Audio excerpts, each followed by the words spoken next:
Hey, it's me again. Happy Friday night, everybody. I bet you weren't expecting to hear from me again, were you? No, but neither was I expecting to see what I just saw. I'm sure you're all curious if you already don't know. Some new documents dropped, and Miss Ann Taylor is dropping bombs all over the place. So let's talk about this. Here we go.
Yo, what's up, everybody? I'm back. Didn't you miss me?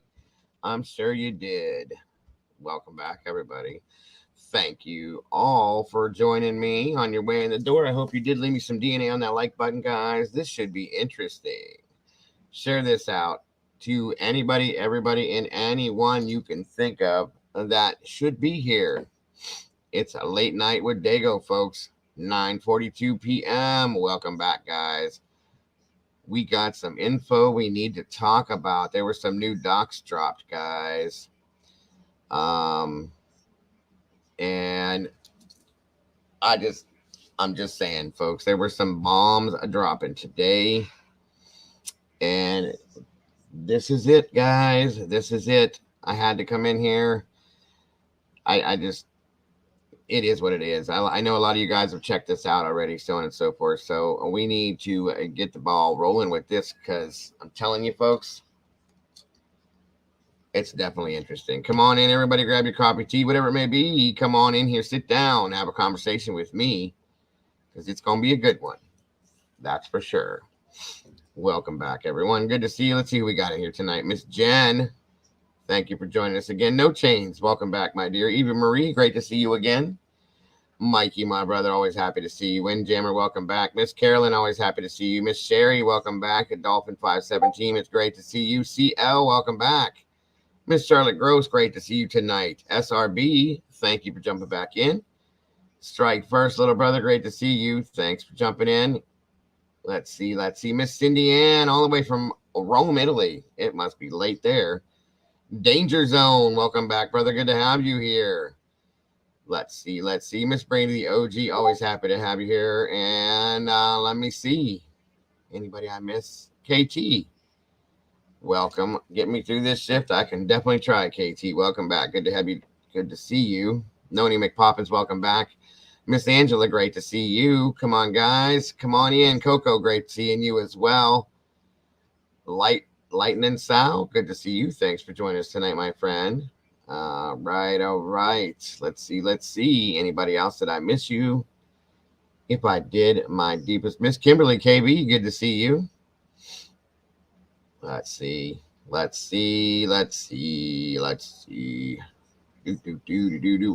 what's up, brother? Good to see you. Thanks for jumping in.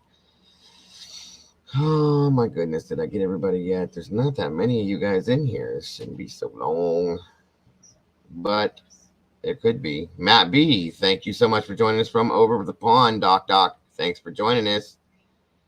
Yahoo, Hot Moon, good to see you. Firefly, welcome back, dear. Thanks for joining us. Always happy to see you. And there's Miss Jen again. Let me see. B. Oakley, we missed you today. Welcome back. Good to see you. Thanks for joining us. There's that True Crime Cafe guy, Dago guy. Yeah, he's in here too. We got 66 amazing people in here tonight so far, guys. Let's hit that like button. Make it right. We're at 33 likes. Let's make it match, folks. If we can hit 100 somehow, guys, we can get out into that algorithm and get it rolling again. Truth is in a rabbit hole. Welcome. Good to have you. 71 people in the house. Keep it coming. Keep it coming, guys. Come on in. As I always say, good morning, good afternoon, good evening, good night, whatever it is, wherever you are. I hope it's good for you because it's good for me. Mama Bear's going to bed. It's late for her, but she jumped in the chat just to say good night to everybody. Thank you so much, Mama Bear. We appreciate you and we miss you. Who do we have here? Welcome back, Dolphin. 12. Good to see you. Thanks for being here. Hot Moon. That is awesome. Awesome. Jules was live earlier. I'm sure there's some people that are not in here because there's a couple other creators live right now as well. It's all good. Come on in, guys. Get comfortable. What's up, Fupa? Thanks for joining us, dear. Always happy to see you. So, as you all know, we did look at some documentation earlier today. And have a great night, Mama Bear. We love you. And I hope to talk to you tomorrow if possible. Natalie B, welcome back, dear. Strutter 614, good to see you. Whitney Trigwell says, hi, Dago. Hi, everyone from Western Australia. Usual watcher, but in the chat now. Hey, welcome. We always love hearing from down under. Thanks for joining us. I swear I was getting blue in the face over this. I know you are, Carolyn. I know. Believe me, I know. We all kind of have our own little thing with this. That's a fact. Come on in, guys. Lisa Wilson, good to see you. I'm trying to wait a few minutes to make sure we got everyone in here. If not, it is what it is. That's where the Perth is. That's where one of my best friends, David, lives over in Perth over there, Whitney. If that's where you're at. Good deal, Miss Carolyn. I hope you feel better. I hope you do. Come on in, everybody. Grab a seat. Grab your popcorn. As I said, your coffee, tea, whatever it may be. Please sit down. You're going to enjoy having this conversation with me. Dago, Jules did a short live. Can you play it? I will play that, Evie, once we get everybody in here and everything rolling. OCD. You down with OCD? Yeah, you know me. What's up, Booney? Good to see you. It's been a minute. I'm glad to see you. I hope you're doing well.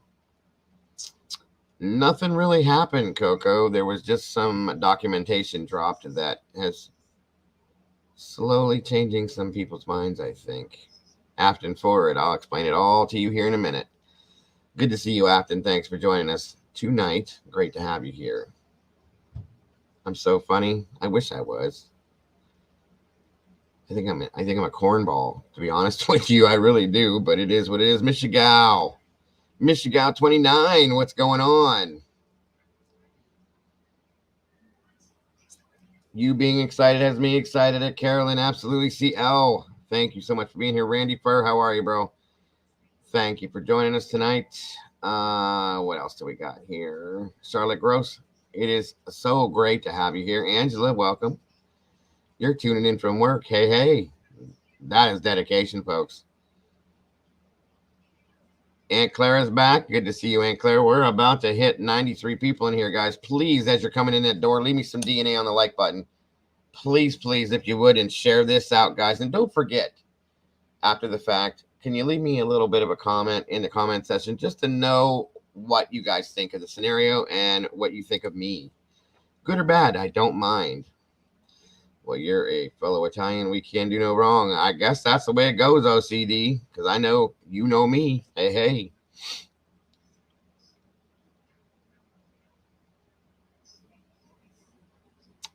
Thank you so much. Bewitched. Right. Who is that there? Catherine Christensen. Great to see you. Yeah, guys, wait till you hear about this. Renee M. It's great to have you here. Thanks for joining us. Crime time with Mama Bear's in the house, guys. Just so you know, she's finishing her night off here before she hits the bed. We got 100 people here, folks. 55 likes. Let's make that match and get in that algorithm if we can. You ain't lying, Randy. You ain't lying. Italian is good. Good food, good people, good hearts. That's right. That's right. Oh, wow. How about that one there? You like that, Chains? Yep, yep. Come on in, guys. We had 100 people in here. Let's do this, folks. Get the likes up there for me real quick so we can get out in that algorithm, if you would, please. 63 likes. Please, please, if you would.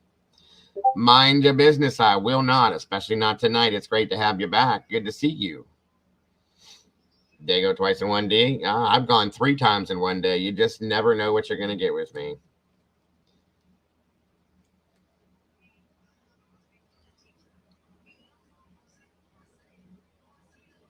Oh, my goodness.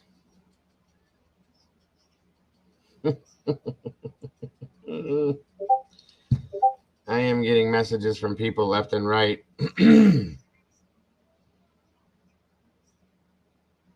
Miss Boone, yes. There go. Yes, yes, yes, ma'am. 102 people in here. 68 likes. Come on, folks. We can do this. Ice, what is up? Good to see you. Wow.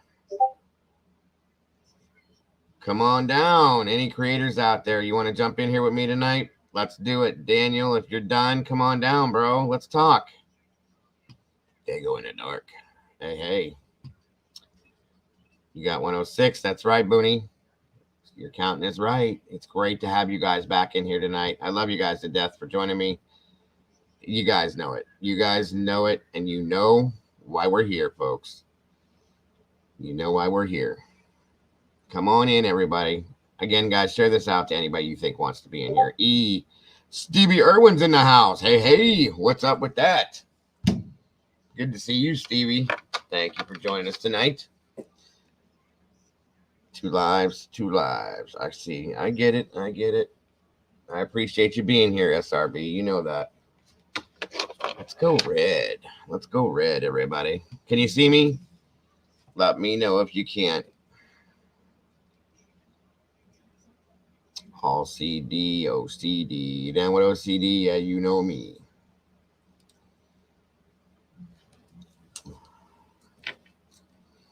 Two lives crew.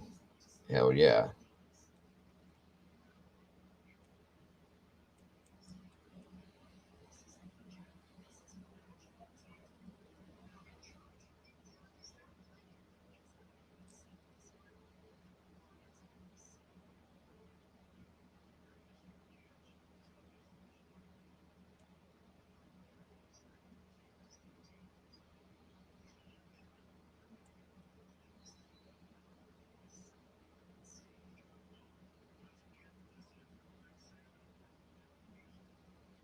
Well, I'll be damned.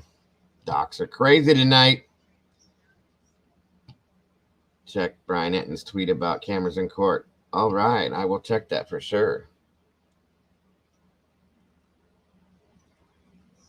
All right, come on down, Sarge. I definitely want you in here for this one. Miss Paula Litson says, love you, Diego. We love you as well, Miss Paula. I absolutely do love you. Lisa, hey. What's up? Altered Soul, good to see you. True crime time. Cray's in the house. Yeah, you think? You think? Nobody ever listens to the Dago. I don't know anything, do I, guys? I don't know nothing. Nothing at all. Oh, I can't wait till Sarge gets in here. I'm just telling you. Tamara, middle of the night. Late night with the Dago. I'm so sorry to bring you all out of your slumbers in your bed so late at night, guys, but this is important. I'm telling you, it really is. Really is. Good. Angela, I want to chat so bad. Working for another hour. Just know I'm here with y'all. We appreciate you, Angela, so very much. Guys, we've been talking about this for months. We've been talking about this for months, folks. And we don't put things out there in this channel unless we have concrete evidence. There he is. Come on down, Sarge. I definitely want you in here for this one, brother. For sure. I want you to, if you don't mind, I want you to join me up here, Sarge. Sarah Q. There's a link in the chat, bro. Sarah Q, welcome. Good to have you here. So good to have you here tonight. Plus, the defense said only evidence of a white sedan was going the wrong way on Ridge Road at the wrong time. How about that? And everybody, please welcome the amazing Sarge. How are you tonight, my friend? I'm doing awesome. Are you? Good to go. You know why you're here, don't you? Well, I know there was some stuff released on IDAHO 4. I just don't know what it is. Oh, buddy. Like I said, I knew you're going to, as soon as I start talking, you're going to want it here. I'm just trying to make sure I got as many people in here as I can. Just to make sure. But yeah, this is some good stuff. Golf Inspector General, good to have you here. Thanks for joining us tonight. So there were some documents dropped tonight, sir. Today, quite a few actually, like a whole lot. But there was quite an important one. Okay, and it's basically stating that there was no DNA found in the car. None. No DNA of the victims in the car. None. Zero. No blood. How about that? And none in his apartment. None. How about that? No, none in not his surprised. Office. None. How about that? How about that? Yeah. So I wouldn't kiss the ground that Ann Taylor walks on. She's a lawyer that knows her job, and more lawyers should know their job. In the apartment, yes. Ms. Boone said, how much is his bail? How about that? Okay, and then there's a statement here. Someone said the sedan was going the wrong way on Ridge Road at the wrong time. At the wrong time, just like what we were talking about earlier today. How about that? Because just like CJ said, it doesn't make any damn sense. How did he go this way at that time the same way? You know. Yeah, I have the documents, but everybody's asking me to pull up Jules's stream, so that's what I'm going to do, and we'll kill two birds with one stone. I wish you could make it in here. What's up, Wild? This goes all the way back to where I know someone was in the chat room earlier complaining that I repeat myself, but yeah, listen, I repeat myself because it's so important to understand the process to which the government can interact with you. Yeah, there's a hard wall between you and your government, and they've been breaching that wall for decades, and we need to stop it. And they should have discovered this stuff before Bryan was ever given a probable cause arrest. Right. This And stuff you shouldn't want come out after you get warrants on the guy. This should have been part of the actual search to see if you should arrest the man. absolutely. You want to It's hear something mind-boggling. even more interesting, sir? Is there was DNA found to 3 males on the sheath. How about that? And was it the same transfer or trace DNA? I don't know that yet, but we're gonna get into that. But But I there's bet you it is. up to 6 people, from what I understand. Yeah. So I mean, hey, you know what I mean? And here's the thing is, but again, let's not decide that he's guilty or innocent. Let's just make the argument. Look, with that kind of repertoire of people to pull from, okay? What do you want to bet that his was the only DNA that was actually usable in a way that they used it? Or the other person's DNA, there was no family tree to develop. Their male, unknown male will show up on their results. So it'll show a DNA sample from an unknown male. No, they can't track him down.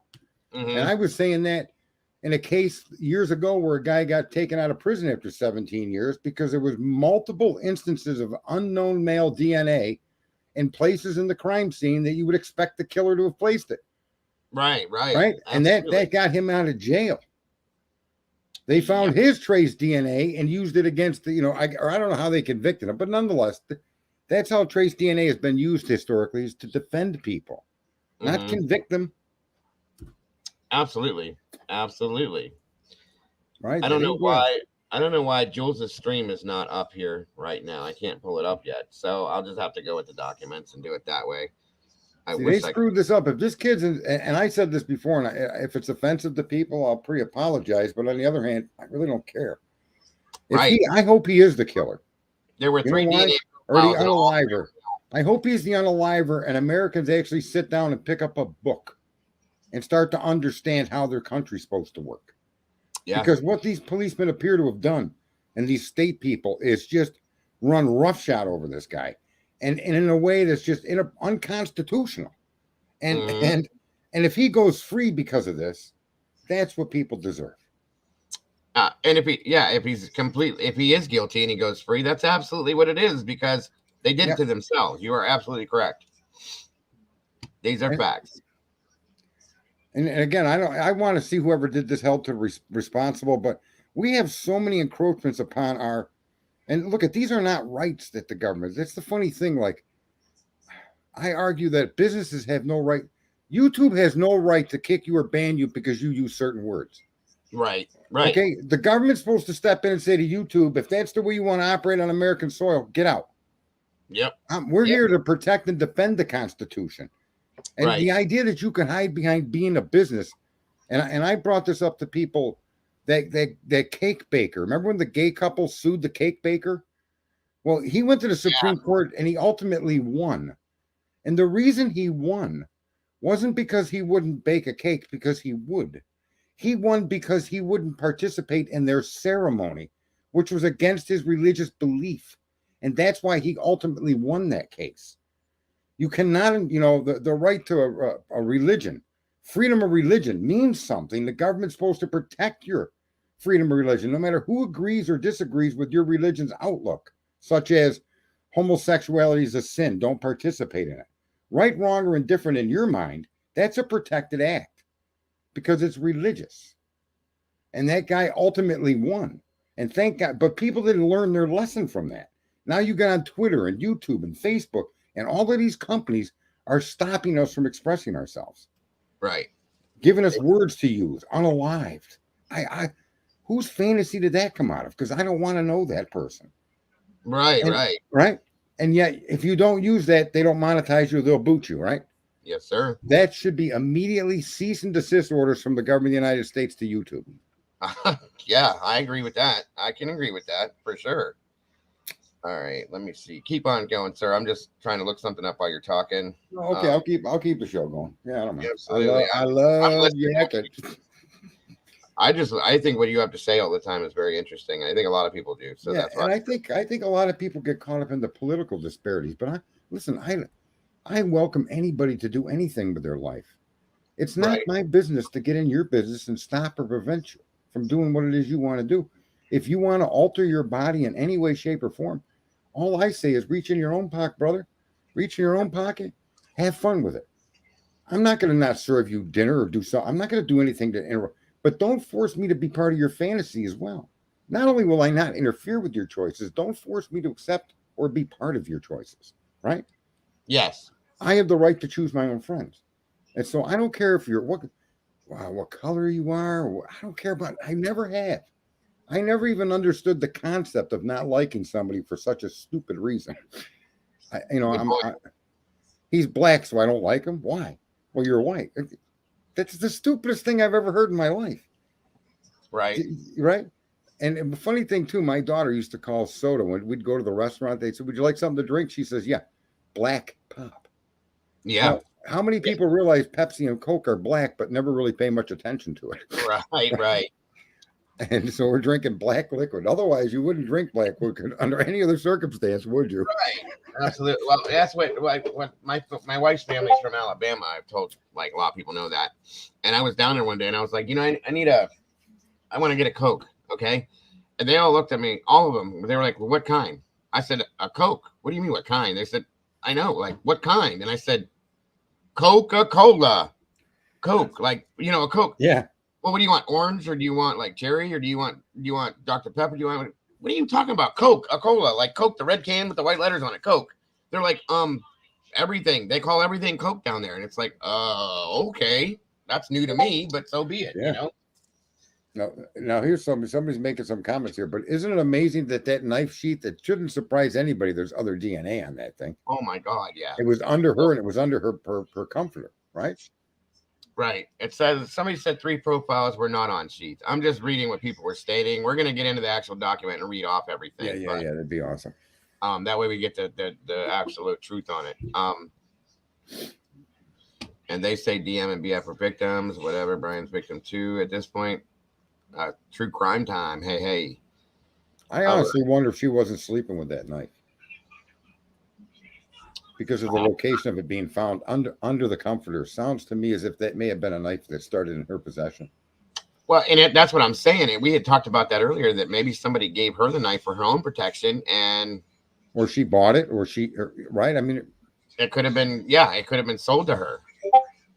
You know what I mean? God forbid that it was something that was she could have ordered it online. I mean, there's any multitude of ways that blade could have came into her possession, right? That's the thing. And maybe it was taken away from her during the assault, and the result is all these unalivings or something. I mean, we just don't know. That's the weird thing. But the place it was found is very peculiar.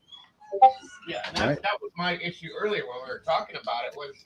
It was under a comforter at the same, like tucked under there. I cannot imagine that. Documents now. What the hell? I get it. It's coming right now. I'm going to start with this one because this one is the one that has most of it in it. Here we go, folks. I'll mute so you can present these documents. I'm going to grab me some black soda. There you go, sir. What kind of Coke are you going to have, I don't know, but if you hear me sniffing, call the police. Well, I think Jules is live right now, Randy, so I can't show her video, unfortunately. Otherwise, I would. All right, guys. So, objection to the state's motion for protective order comes now. Bryan C. Kohberger by and through his attorney, J. Weston Logson, Chief Deputy Litigation, and hereby objects to the state's motion for protective order filed June 16th of 2023. On the grounds that the material the state seeks to hide is discoverable and must be provided to Mr. Kohberger. Factual background. All right.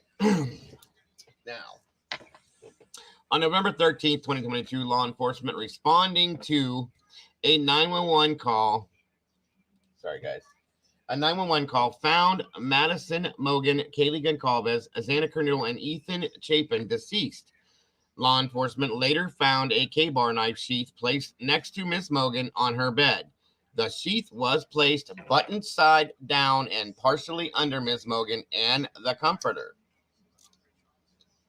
On November 20th of 2022, the Idaho State Police Lab in Meridian, Idaho, located DNA on the button of the sheath and performed STR analysis.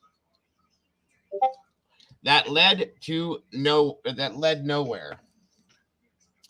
When ran through CODIS combined DNA index system, other than to show the provider was a male. Okay. Is Jules members only live? Okay. Where did it go? Wait a second. I'm sorry, guys. 1 second. Yeah, I think that might be what it is. Sorry. Anyway, moving on. And all it showed was the provider was a male.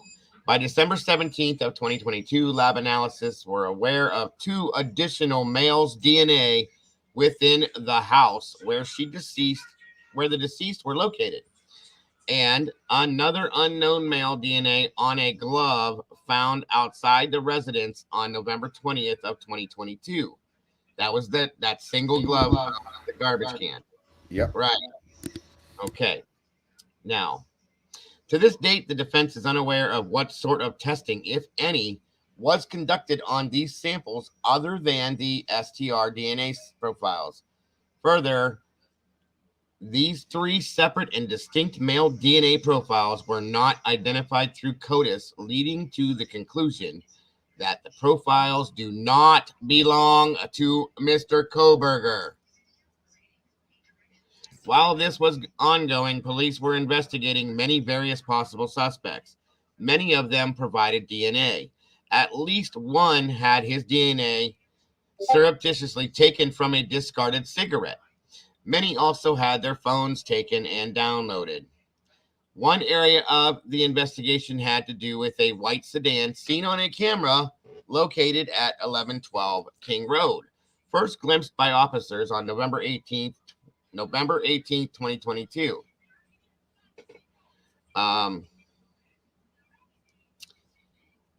By November 25th of 2022, police believed the car to be a white Elantra and asked law enforcement to be on the lookout for one.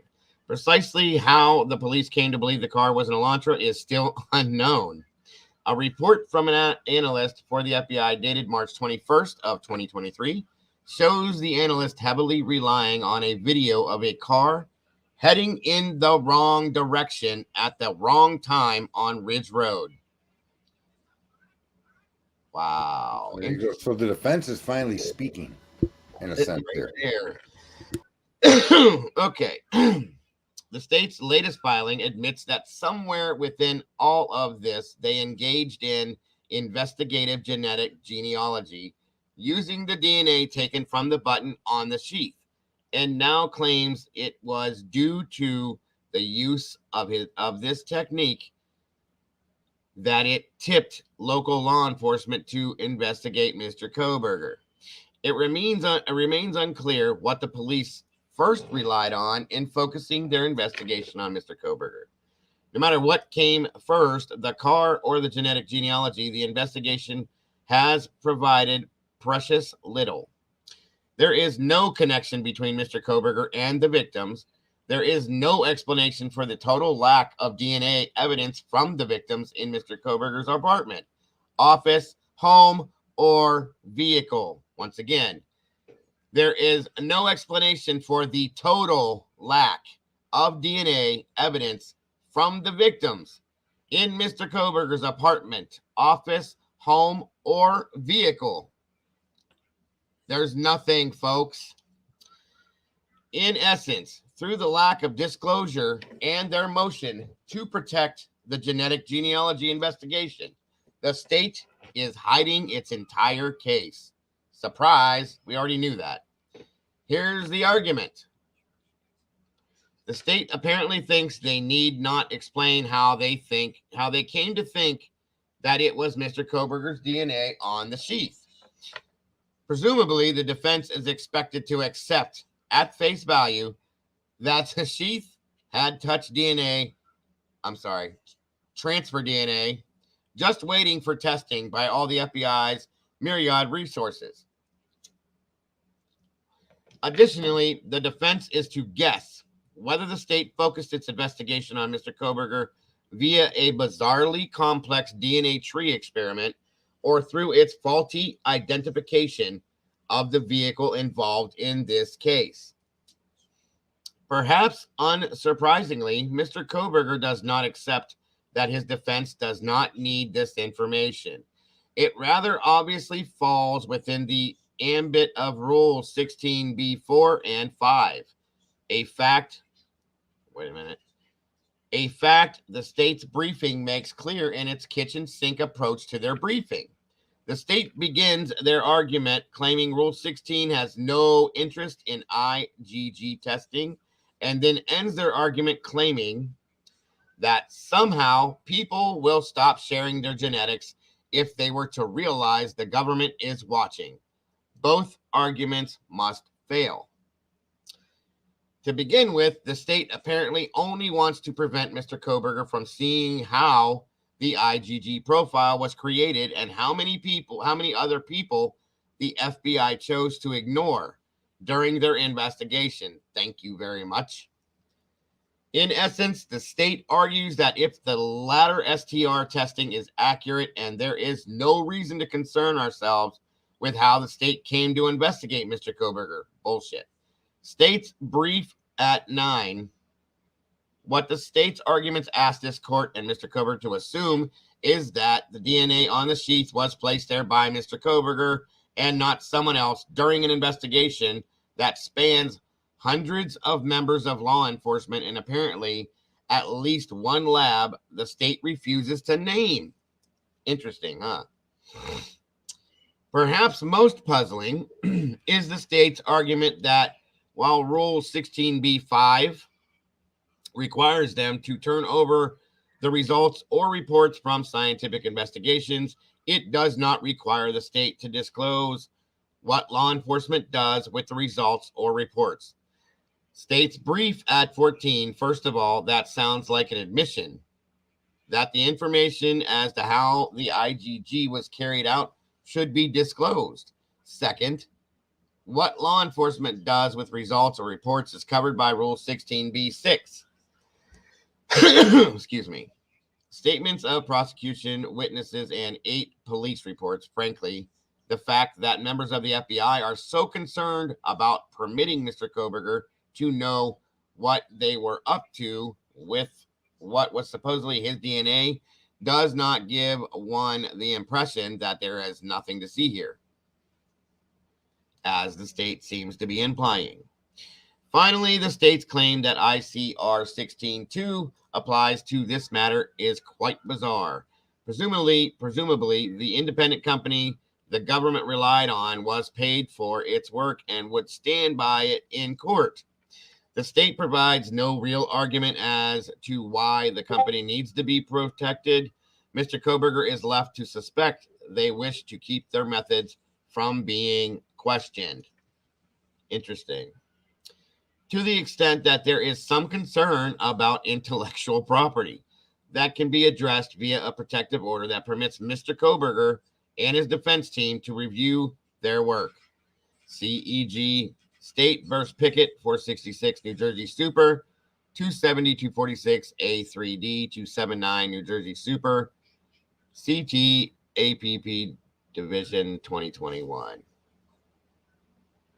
Second, the state appears to argue that everyone living on Earth that provides genetic information is A, unaware that their DNA could be used by a government somewhere for something, and B, is an informant. There's the word, folks.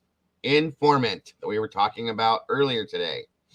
Welcome, Anita Wilkinson, Southern Logic. Good to see you. Excuse me. Now, where did I lost my place. Sorry, guys. Second is the state informant. Within the meaning of the term in the rule, the state citations to cases involving actual informants hardly help it make this incredible leap. No court has ever found the existence of a DNA informant. It would appear that the state is acknowledging that the companies are providing personal information, to the state, and that those companies and the government would suffer if the public were to realize it. The only two databases that allow access are ones that already inform their users, and those users can opt in to allow law enforcement searches. The statement by the government implies that the databases searched may be one that law enforcement is specifically barred from, which explains why they do not want to disclose their methods. If the fact that the government is looking at the genetic information that people are sharing was at all an issue, then the state's very public acknowledgement of such investigations was clearly a big mistake. In any case, it is hard to understand why Mr. Kohberger should be the one to suffer, because these companies and our government chose to either mislead or not educate the public. According to the Pew Research Center in February 2020, 48% of respondents thought it was acceptable to give their data to law enforcement to solve crime.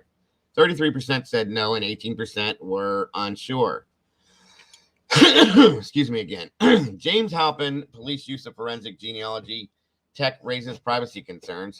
The Citizen's Voice, March 28, 2022, available at, however, 60% thought their genetic information could be shared with other companies, ID. There is no federal law about the sharing of genetic information. Are you there? I'm here. Oh, okay, sorry. Sharing of genetic information. Excuse me. Oh, damn it. I lost my spot again. Okay, but multiple states have begun regulating police use. The state line and okay, now that's just a refer to. Mr. Kohberger has reasons to be extremely suspicious of the IGG used in this case. Rather than seeing it as some sort of complex tree building that led to him, it appears far more like a lineup where the government was already aware of who they wanted to target. Imagine that. Rather than have the investigation done by someone blind to that fact, the FBI chose to do it themselves. This is akin to the police pulling in Mr. Kohberger and 5 of his cousins off the street and then pointing at him. It sure as hell is. Welcome, American Princess. The only authority the state has in its favor that is on point is a trial court order from a California case that settled before it could lead anywhere. The decision relied on its People versus Johnson, 139 Cal APP.4th, 1135, 43 Cal.RPTR 3D, 587 Cal.CTAPP.2006. The court in Johnson was not deciding whether a defendant had the right to know how he was identified, only that his identification could come in a trial without a mini trial about it. Identification could come in a trial with, I did that. I'm sorry, guys. A better case on the issue is State versus Artiga, 2023 WL 3859579-A.3D New Jersey Super CT App Division 2023. In this case, an appellate court heard similar arguments about the need for software used for facial recognition to be discovered to the defendant, though they would not be admitted at trial. The court, considering the matter, found that we are keenly aware the cases we have discussed involved instances concerning Fry hearings and potential expert testimony, and that here we are dealing instead with eyewitnesses who have already identified the perpetrator, and the identification found admissible under Wade. However, the facts of this case convince us defendant will be deprived of due process if he does not have access to the raw materials integral to the building of an effective defense. Okay, that's just the other case here. The evidence sought here is directly tied to the defendant. Okay, yeah, that's that case. The FRT's reliability has obvious implications for the accuracy of the identification process because an array constructed around a mistaken potential match would leave the witness with no actual perpetrator to choose. The reliability of the technology bears direct relevance to the quality and thoroughness of the broader criminal investigation. And whether the potential matches the the software returned yielded any other viable alternative suspects to establish third-party guilt. The defendant's request for the identity, design, specifications, and operation of the program or programs used for analysis in the database or databases used for comparison are relevant to FRT's reliability. At trial, the state will likely have to have the investigating officer explain the police investigation, including the process of retrieving the still photo from the surveillance cameras ultimately used to generate an image of defendant.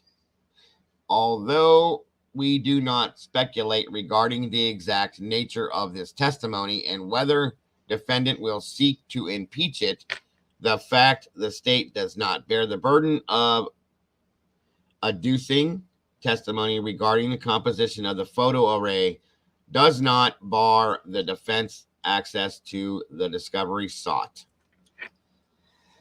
Excuse me. Mr. Kohberger finds himself in a similar position as Mr. Arteaga. A massive investigation came to focus on him and him alone. We all know he is the only one that was looked at, you guys. Right, and they did it backwards. Exactly. They completely did it backwards. Completely backwards. Yes. The state appears. Sorry. No, I was just gonna. The state appears to be trying to hide its original domino, such that he cannot discover why. And we've all been saying that. Okay. Mr. Kohberger has a right to discover and question the investigation that led to him. This court should so find. And that was signed yesterday. And Steve Taylor, public defender, Jay Weston, logs in, and that's Chief Deputy Litigation Assigned Attorney. And that is that port of it. Okay, guys, there's that one. All right, now that's big enough in itself. What do you think, Sarge? Well, they lay out, and she lays out what we've been pointing out for months and months, right? Since this all came to fruition, that they're, here's the other thing that's exculpatory. Right. These people tell you that they took DNA from someone's cigarette butt. I mean, they're telling you that we know how to investigate people. We follow people around. We get samples of DNA from people that were suspects. We get blah, blah. It's another. So how come you didn't do that with Bryan? Right. What set him apart from standard investigatorial procedures? How do you justify that? And you can't. No, come on up, CJ. You don't. The link's in chat, bro. The Dago man, the CJ man, 7-Eleven. Yes. You can't. I mean, we're all crazy that have been sitting here saying this for months now. We're all crazy, but here it is, black and white, guys. You cannot. It's not there. It's I started some of this pointing out stuff when I was on Twitter, and I got attacked pretty good from my followers. We all have been. And so I decided to go from political, and I'm tired of politics anyway. So I decided to start dipping into the true crime stuff, right? And I found you, and I found Jules, and I found who's that other girl, Sluicy, now CJ. There's a bunch of people right. The turkey dude, the not jail. I come across him, but I don't look at I don't know how good he is, but I don't like that guy. I don't know why I don't like him. Nobody does. Right? I understand. But he might be effective. I don't know. But I got rid of him. But my point is that in a group of open thinkers that aren't really going out there and doing anything but open-mindedly thinking and asking questions. And now you see the defense posing the same arguments that we've been posing since this all came to surface. Why Bryan Kohberger? Right. Who are these other three? And again, it goes right back to the case I keep repeating about, the guy that got exonerated 17 years later. The other DNA is from unidentified male 1, unidentified male 2, unidentified male 3, any of which could be the killer. The other question is, why wasn't the Hubble telescope and the Webb Space Telescope brought into that house and got right over everything? Absolutely. Why aren't there 5,000 swabs that were examined from door handles, from walls, from moldings, from floors? Dude, I would have turned that whole house into a cotton swab. Well, that's I what want to know who killed them poor kids or unalived them poor kids, begging your pardon. You're all right. What's up, CJ? What's up, buddy? I just, I don't know. I've just been hearing some things. I don't know what's confirmed or what. I just got done with my Delphi episode. What the hell's going on, man? Well, I just read off a documentation that was dropped today, sir. Yeah. There's no DNA in the car, the house, the apartment, the office, anywhere of theirs on anything that has to do with Bryan. No shit. No shit. Let me see here. Let me go back to the one spot here. They've also found, how did they put it here? There's nothing of his in that house. They found, oh, here we go. It's in the beginning here. The sheath was placed, button side down, blah, blah, blah. Okay. Here, let me put this back. Did I say there were three other men's DNA on that? Three other sets of male DNA. Okay. Imagine that. Three others? Yes, sir. Yeah. What? Where'd these documents? They were dropped. Where'd these come from? Defense filed a motion and arguing, forcing compelling them to give them disclosure. There is no DNA of any of the victims on anything that belongs to him and anywhere that belongs to him. Period. The sheath was placed button side down. Yeah, I'll go back and read this again. Wow. Here it is. On November 13th, law enforcement responding to a 911 call found Madison Mogan, Kaylee Ginkalb, Xana Kernadle, Ethan Chapin deceased. Law enforcement later found a K-bar knife sheath placed next to Ms. Mogan on the bed. The sheath was placed button side down and partially under Ms. Mogan and the comforter. On November 20th, remember the dates too, of 2022, the Idaho State Police Lab in Meridian, and this part is kind of interesting, Meridian, Idaho, located DNA on the button of the sheath and performed STR analysis that led nowhere. When ran through CODIS combined DNA index system, other than to show the provider was a male. That's all. It just said that it was male. Okay. By December 17th of 2022, lab analysis were aware of two additional males DNA within the house where the deceased were located, and another unknown male DNA on the glove that was found outside the residence by the garbage. Are you serious? Yes, sir. To this date, defense is unaware of what sort of testing, if any, was conducted on these samples other than the STR DNA profiles. Further, these three separate and distinct male DNA profiles were not identified through CODIS, leading to the conclusion that the profiles do not belong to Mr. Kohberger. I had heard about a glove a long time ago, but we never saw nothing about it anymore after that. About it a long time ago and then dismissed it, remember? Wow, yeah. There's a video of a guy that found it. He was wow. one of the guys that streams. He said he went by the house and he looked by a garbage pail and there was a black glove and he notified authorities. Yeah, remember they said he made it up. They said it was all debunked and he made it up. Remember that? Yep. Right. Yeah. That's why we enough. just dismissed it. 3 sets of DNA. Yes, Eddie. So, and then none close to Bryan. None of the DNA that would naturally have thought you would have come from that property onto the killer.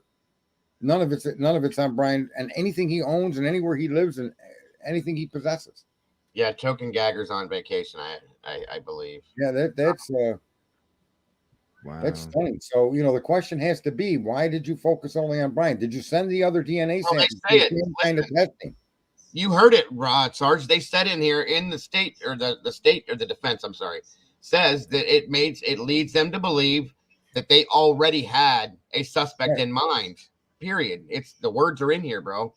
Yeah, and the photo of the car. I mean, really, what are they piecing together against Bryan? And now the DNA. Yeah. Here's the other DNA part. is as much as an illusion into their theory, a conspiracy theory of how he did it and when he did it and da. All of that stuff now is 1,000% right.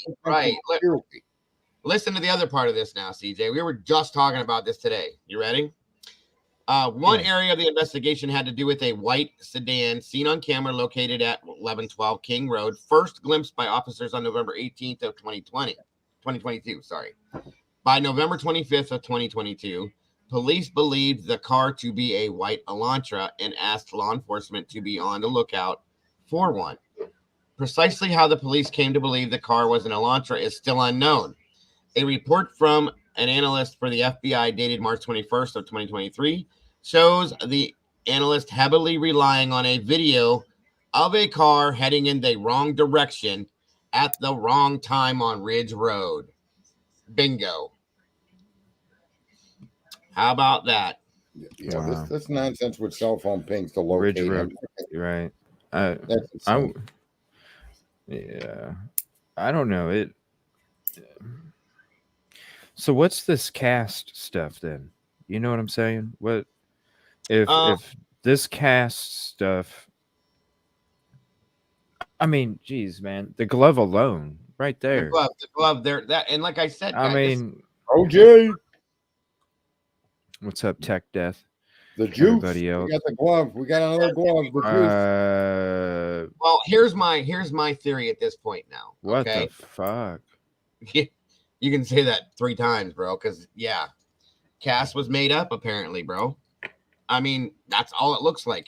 And at this point, what's cast? What do you mean by that? Am I missing something? That was the whole damn it. Somebody explain this. I can't think right now. I'm so wound up. It's basically okay. You know, with the cell phone tower pings, how it's like a triangulation type thing. Yeah. Well, with the cast, I don't know much about it. I'm just going off of what other people have talked about it. It's about the pings, right? Right. It's like a more fine-tuned, more accurate locator, right? Where it's a constant, not you're bouncing. This is basically stating that all those details we were given and all this cast crap and this stuff and that stuff was all a bunch of bullshit. Well, you know, there's another thing. Maybe not, though. Maybe he was just going to visit a friend, and that's why we don't have the other body cam. You've all been told that your cell phone can be tracked even when it's off. Yeah. Did the FBI illegally track that kid's cell phone and they're not trying to tell us? They're trying to hide that from people? Wow. You know, I mean, we hear that all the time. You turn your cell phone off, you're not safe. You could still be located, right?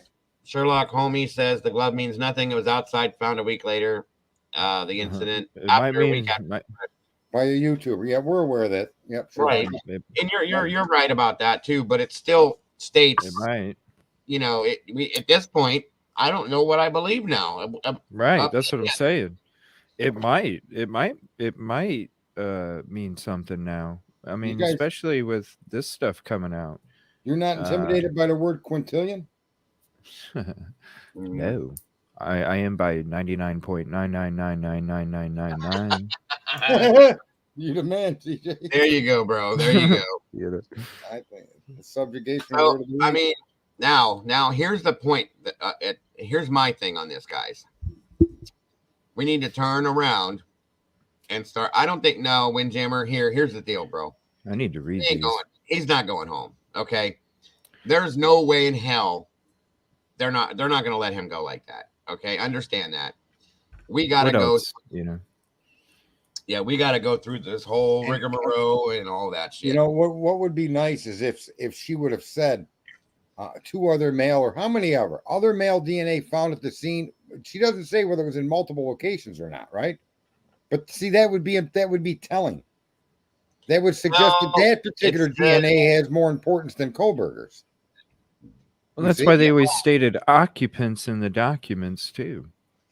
It also says, though, the state's latest filing admits that somewhere within all of this, they engaged in investigative genetic genealogy using the DNA taken from the button on the sheath and now claims that it was due to the use of this technique that it tipped local law enforcement to investigate Mr. Kohberger.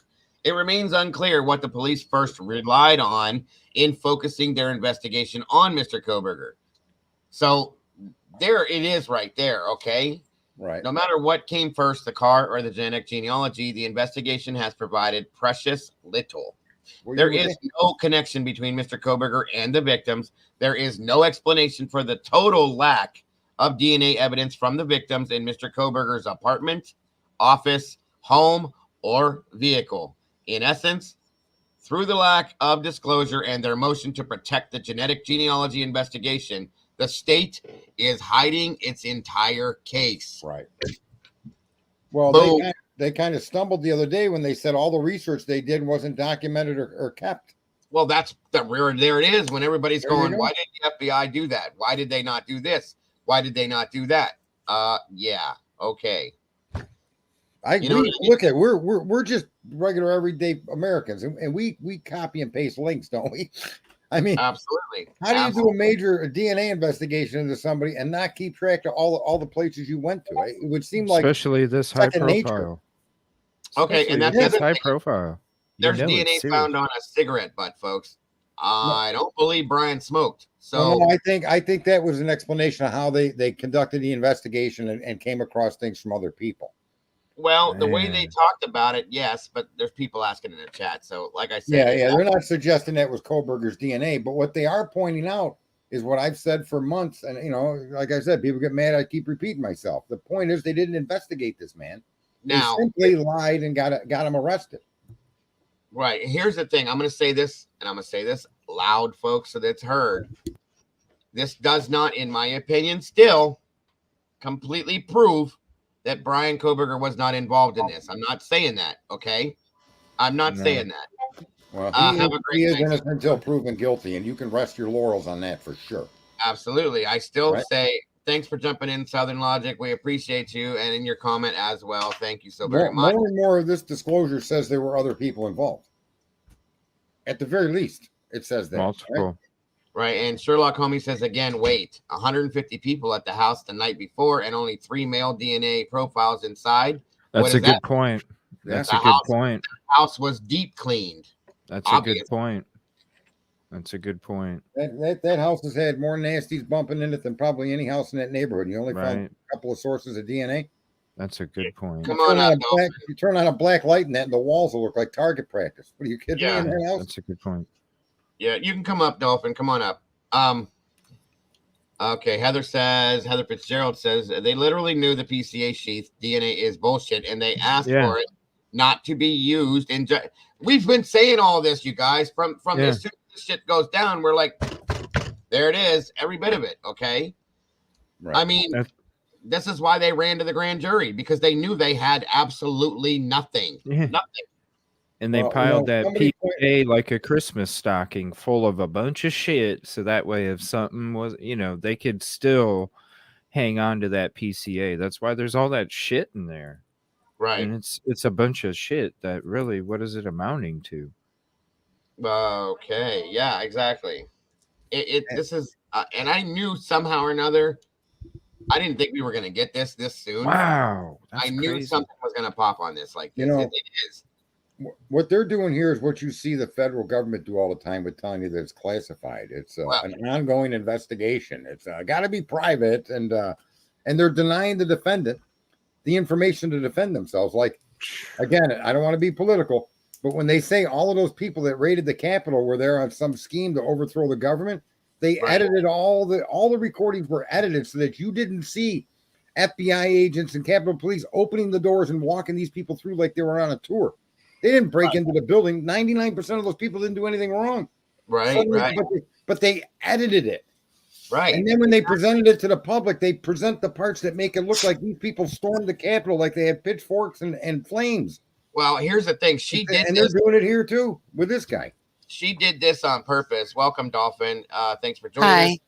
And because she says it says there clearly, what's up, Ricky Cougar back? Dan, how you doing, bro?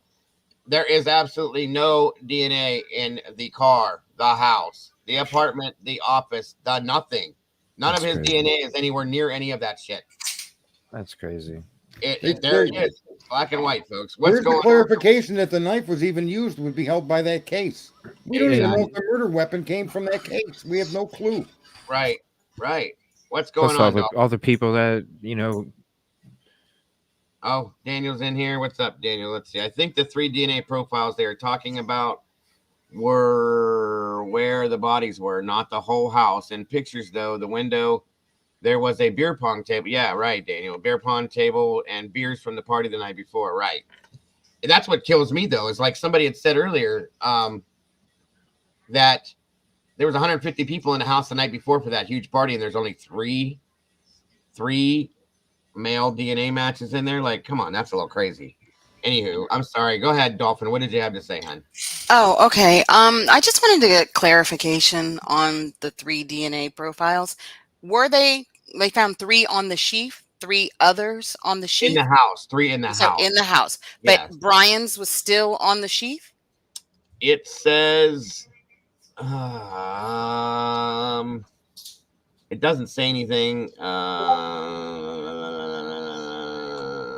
It doesn't say his name. It says male. It doesn't say Kohberger. It was him. It just says that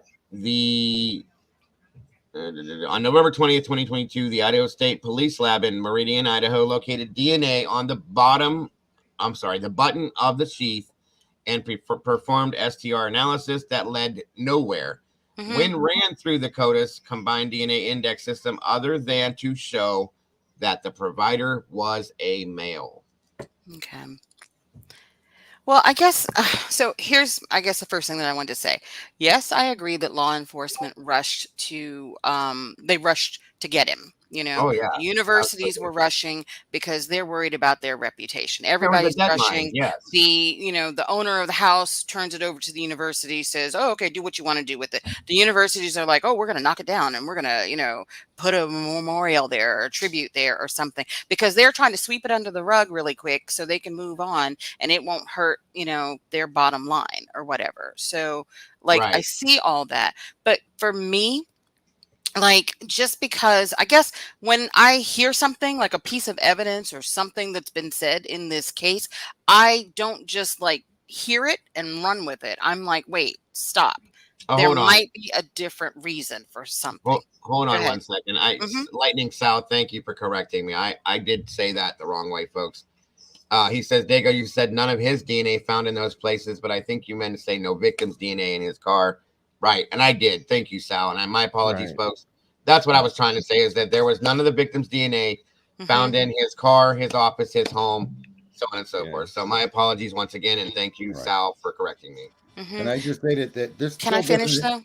Yes, exonerate. ma'am. I'm Sorry. sorry about that. Excuse me, Sarge. Let me just get this point out because I've been listening to all of this and I've been typing things and I've been thinking about things. And it's like, okay, you hear something and, you automatically are like, oh, well, that means he didn't do it, or whatever, You have a great Well, some voice. people, thank you. That, some people have said that, but I keep thinking about all the little things that have gotten lost in this case because Right. we've been listening to people like Dave and WSU Kim and all that. Don't you guys remember the receipts that they found? And they were talking about Dickies and whatnot. And different people were like, oh, what could he have bought by Dickies? Dickies makes coveralls, blah, blah, blah. We have heard, what do you call it? A rumor that maybe Bethany saw a naked man running from, the house Right. or Right. whatever. The thing that pops in my head, because I'm looking at this guy or whoever it is. If it's not him, I'm looking at whoever did it as Mhm. somebody who did plan, like it seems like it's sloppy, but it's not, That's and why I know where you're going. Yeah, I agree. This well, was because I'm thinking, so let me just finish my sentence really quick. okay. So Dylan, you can't really rely 100% on what she said because she may have been drunk, she may have been Right. on drugs, whatever. Right. She may have been sleepy, groggy, or whatever, right? So if she did see somebody walking by her, what if he did have like complete coveralls on, like, that were black, and he was coming from Xana's bedroom, maybe he took the hood down or whatever. So she sees his head, his face, whatever, but not the facial mask. She doesn't see the mask, because of the mask or whatever. He goes past her to that sliding door. And before he, walks out, he zips off that, right?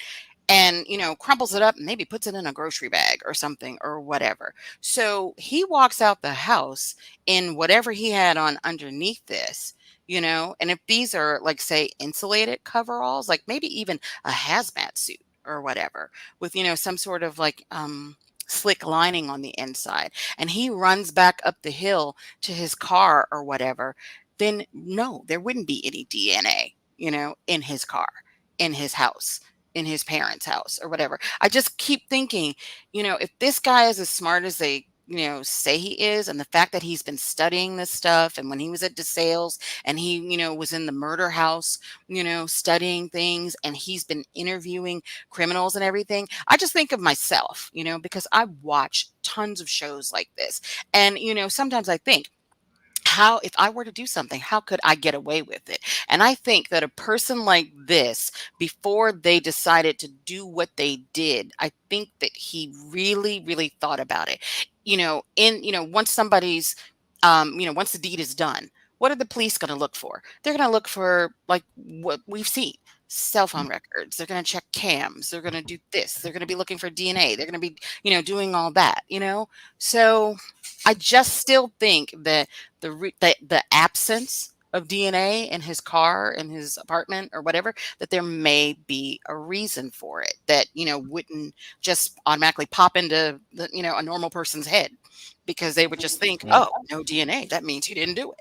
Well, maybe he was a pawn. Wait, and that's true too. There would be statements of indications of things being cleaned. Mm-hmm. Oh yeah, right. definitely. So if they say although there was no DNA of the victims in any of the Bryan's possessions, there was indications that he altered, cleaned, or see, those words need to be included. Mm-hmm. Otherwise, you close the door on those statements. Those are they're not open-ended; they're closed-door statements. There was no victim DNA in any of his belongings or possessions. Period. Now the police would know. They would know if something was done to be clean to hide evidence. Because that's you're going to probably why FBI was like, would do it. You're not going to be putting bleach on the bottom of your sneaker. You're not going to be putting bleach inside of your car. So my point is, because they don't have anything to suggest that he did anything to conceal, that means that those statements in their entirety, that's it. There is no victim DNA to be found anywhere near Bryan Kohberger, and by no means of himself, by no suggestion he cleaned anything, period. There is none. Here's my problem with that. If he cleaned, I don't care. I don't care what he cleaned with, how he cleaned, whatever he did. You're gonna miss something somewhere, somehow, at any point. Okay, there's no way that could have been cleaned that well. Every bit of that could have been cleaned that well and not have one little ounce of DNA. Nobody's that perfect, guys. Nobody is. But the cleaning itself would be a story. The story of the things being cleaned would have been included in. It would have been added to this, right? You're right. They would have said, although there's no DNA found in the car from the victims, the car appears to have been cleaned with this kind of a chemical. They could probably even identify the chemical used. Dude, I'm telling you, even with the house, we had a subscriber in here that did an experiment. That whole latent print inside the house, okay, that was based off of a clean house that print showed up. Do you know what I'm saying by that? The person that did the experiment made a mess, cleaned it up, and then left the print to show how it would show up. And it worked out to be that. I can't explain exactly who it was. I can't remember who did the experiment, but it came out as if the house had been cleaned, and that's how the print showed up. Do you know what I'm saying? Now, this again is pure speculation, folks. Understand that. But it was based off of an experiment that a subscriber did to try to prove that to themselves. And that's how it came out. Now, but the cleaning points to the roommates, though. It very well does, and or anybody else that was at that house that morning or that night, early that morning, I should say. Yeah, I think their case has kind of got such big holes right now that I don't know where they're going to end up with this. I think he wins at the appeal. When he appeals this indictment, I think he wins. So all of this stuff that everybody's saying is crazy, okay? That the 8-hour period of time before the 911 call, and people went in and cleaned the house and did this and did that and all this other stuff that is so outlandishly crazy. Is it really now? Right. Doesn't it make just a little bit of sense at this point? You know what I mean? I would have arrested everybody at the house. Far now. I'd have arrested you all. I'd arrested a mouse that was running around the foundation. I'd have had you all behind bars. And that's what. Here's the other Open thing. your pants until we questioned you. And there's no way Somebody you can clean asked that why the car other like male that. aren't in DNA. The other male DNA because I don't think they have a positive ID on. They just know that it's male DNA. They don't have who it is. Okay. Unknown. Now that would be nice to find out. Why didn't they do a genealogical test on that DNA? I don't think they've been able to do anything. Well, again, I know the prosecution's been fighting this from the beginning. Okay, at every turn, they're fighting everything, and now we know why. Right. Now we know why. Okay. Yeah. As we've been they've just been lazy. That too. I mean, I don't know. I That don't know. too. And I think that they were feel you. hiding it. Just as she said in this paperwork, I think they were. Well, yeah, I agree that there's laziness involved, but I think that they were purposely holding back due to the fact that they didn't have anything. I mean, that's why they ran to the indictment. I mean, that's why they. I'm sorry. Go ahead. You got to think the University of Idaho, if you look into it, right, they rely on that enrollment because that's how they get a lot of these funds from the government. Right. And that's big money. And endowments. Exactly. When you look government into grants. When you look into the all background, the loans these kids get are guaranteed Pell Grants. I mean, they're all government loans to go to That's school. why they were under a deadline. Right. They had to make that happen now. So, Did we confirm that though? When the cutoff date was for a student to pull out? Did we ever confirm? January. Oh my God, I think Jules had this number. Does anybody in chat remember that the cutoff 12th, date? I think it was January 12th. Somewhere. And when did they announce they had Kohberger? December. It was December 30th. 30th. Right? Yeah, the 30th. Right there at the end. The 30th. So I said that to you guys a month ago that they had to have this done by a certain time because if they didn't, that money disappears. Right. People weren't sending their kids back to school, guys. And a lot of these kids didn't want to go back to school. And then all of a sudden, guess what? Bryan Kohberger's arrested and everybody goes, oh. Everything's okay now, right? And they were guys, we can go back to school and that money starts flowing and everybody in Moscow's breathing again. How about that? In classes where they normally didn't offer online, they were offering online. It was about that enrollment. They didn't want to put out a profile. They didn't want the families or anybody to put out a reward because they wanted they didn't want any more shit out there that would detour from their enrollment. Right. And I'm not trying to be cocky. My opinion. By no means am I trying to be cocky because I still say that this kid is linked to this in some form or fashion. Yeah, he still has some questionable activities. They wouldn't know him. They wouldn't know him if he didn't have some kind of a link. So I'm not saying that he's completely innocent of all wrongdoing. Okay, there's something there, which takes me back to: has anyone else been arrested yet? Can I just say to you, listen, there's something there because one of those investigating officers has got something up his butt. That's what's there. No, I don't think there's any real evidence that'll ever place Bryan Kohberger in that home during the time of the unalivings. Nothing. But yet somebody saw enough stuff and got on a train that he thought was going to lead somewhere and just stayed on that train. And it may not be criminal. It may not be to protect the funds of the college. I think this is a police officer or officers that are believing in their mind. Again, you should never believe knowledge, but they believe Kohberger did it. And they're going to do what it takes to show it, right? But my question is an uncommon act. It's not uncommon in investigators. Well, here somebody asked about the rest of the documents. How many pages? And if you want me to read them, I'll pull them up, guys. I'm just letting you know what they are real quick. How many pages is it? I'd like to read.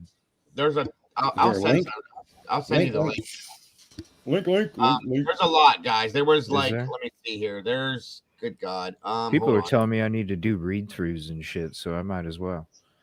Well, while you're looking for that, can I ask a quick question? you can do whatever you like, my dear. Thank you.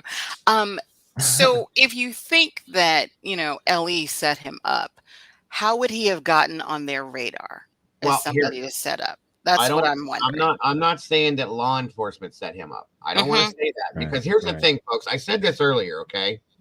And people that are, how can I say this and pray this? People that think that I'm ridiculous, I'll just put it that way to be nice, have even questioned me saying that. I've never said that. Has anybody in here ever heard me say that law enforcement set him up? No, because that's kind of ridiculous if you think about it. The FBI, Moscow Right. PD, Idaho State Police, and Mhm. no, guys, that's like 4 or 5 different law Or enforcement. like, how was he chosen as a fall guy, or how did he Well, become the fall guy? Yeah, what if I he guess. was just the driver? That would explain the freaking chaos before, the chaos after, and his DNA not being present. Could also be that Bryan Kohberger's trying to get himself involved with that police department. In this case, would have been maybe he was in The contact with brains. police officers and rubbed them wrong. Right. Well, Right? he applied. Remember when he No, first? but I'm got saying there? that once this murder took place, he may have actually, because of his place in school, he may have actually reached out to offer assistance. Mm-hmm. It wouldn't be an unusual thing for someone with his career to do. Well, Mhm. again, I That's a good said point, before man. that one of my theories was that maybe he was on to something else going on over there, and everybody goes back to there's no drug involvement in this at all. I can't believe Oh, that. there are definitely drugs on, And I'm not all saying that around in this. and people are Oh, getting yeah. mad at me saying that I'm saying that the kids were on drugs. That's not what I meant by that, okay? The No, yeah. house itself was a hub, in my opinion. It was a party house, okay? And I personally feel that Kaylee and Maddie and the other kids that were involved didn't like that, okay? Mhm. Which is I why agree. this may have happened. It's not because they were doing drugs. It's Mhm. because they were not happy with the things going on in their home. And if I'm not happy with something in my home, I'm going to put a stop to it, okay? So doing that in turn very possibly could have angered someone is what I'm thinking. And or there could be more to it. Obviously, I'm making a very wide statement here when I say this, that it's just a generalized statement, okay? That's what I mean by this, okay? Mhm. I'm definitely not saying that law enforcement did this, but if you do look at that document we just read, that's what Ann Taylor basically says, is that they Right. pre-planned this and had their suspect in mind already. So, in essence, Wow. you take it for what it is. Thank you so much, KA Pisces. I appreciate Wow. that so very much.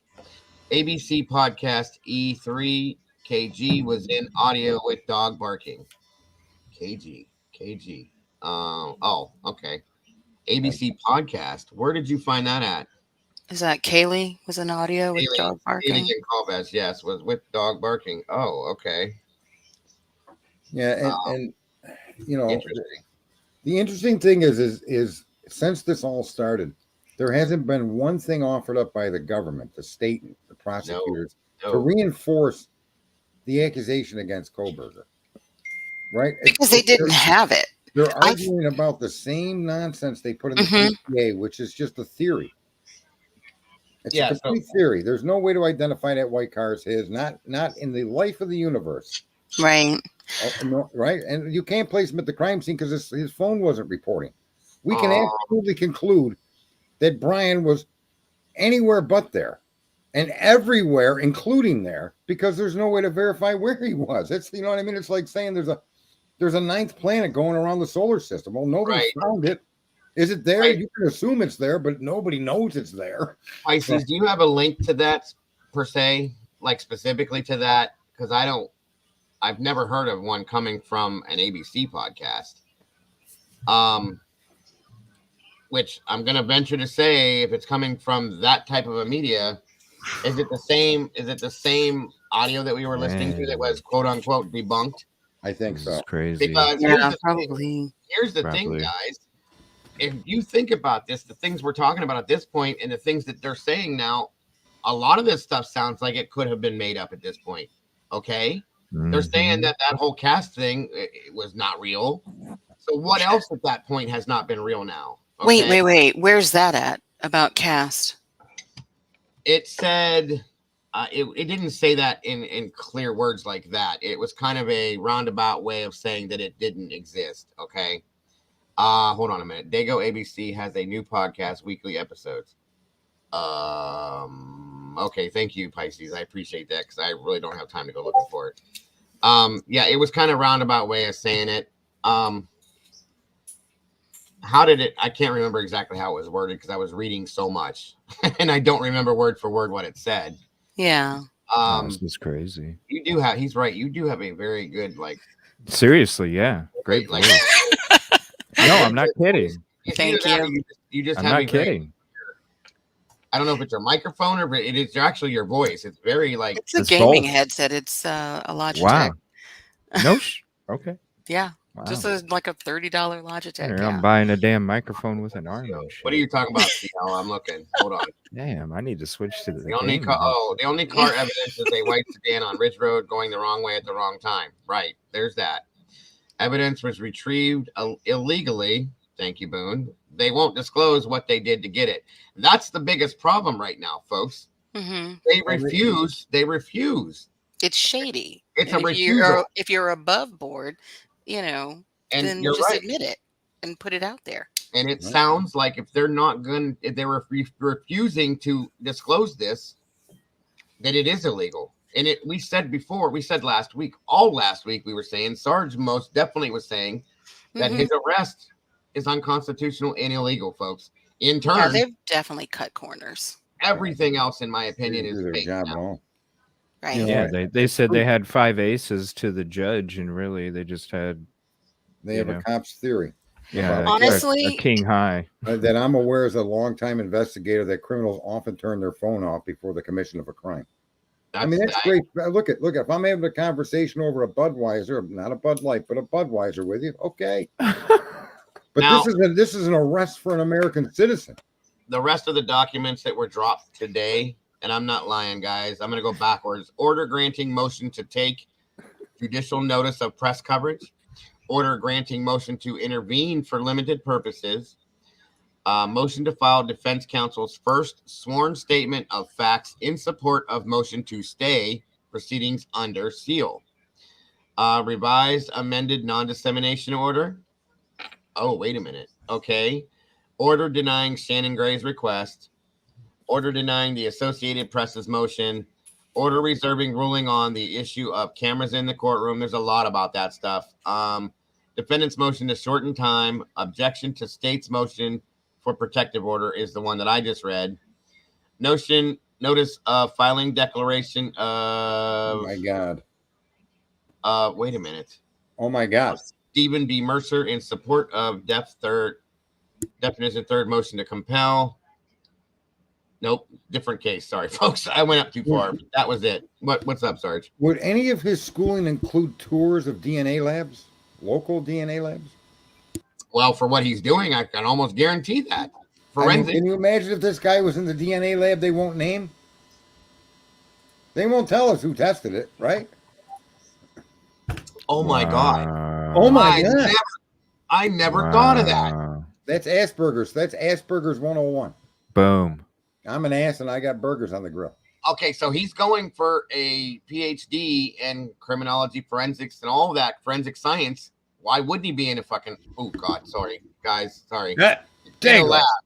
I know. Why wouldn't he be in a lab? Why wouldn't he go through on a tour and show his students that he's teaching? He's the teacher's assistant. Why wouldn't those lab workers come to his classroom to put on a presentation? Yeah, where's Jules? Where is Jules? Come on. Where is Jules? Come on, help correct the Sergeant Friday guy, because he goes off on these tangents and sometimes they make sense. Here's me. Oh, Here's me. All I do is go to work and do my show. That's right, baby. That was so funny earlier. That's right. I need a t-shirt. I mean, that's your merchandise right there. Right? Yeah. You got to get I do. You got to get 7-Eleven up on a shoulder or something, though, CJ. I want a shirt that says that, CJ. I do. Yeah, that's all I do. What they say about cameras. It basically they're denying everything. This one here, though, where did it go? With a 7-Eleven name tag.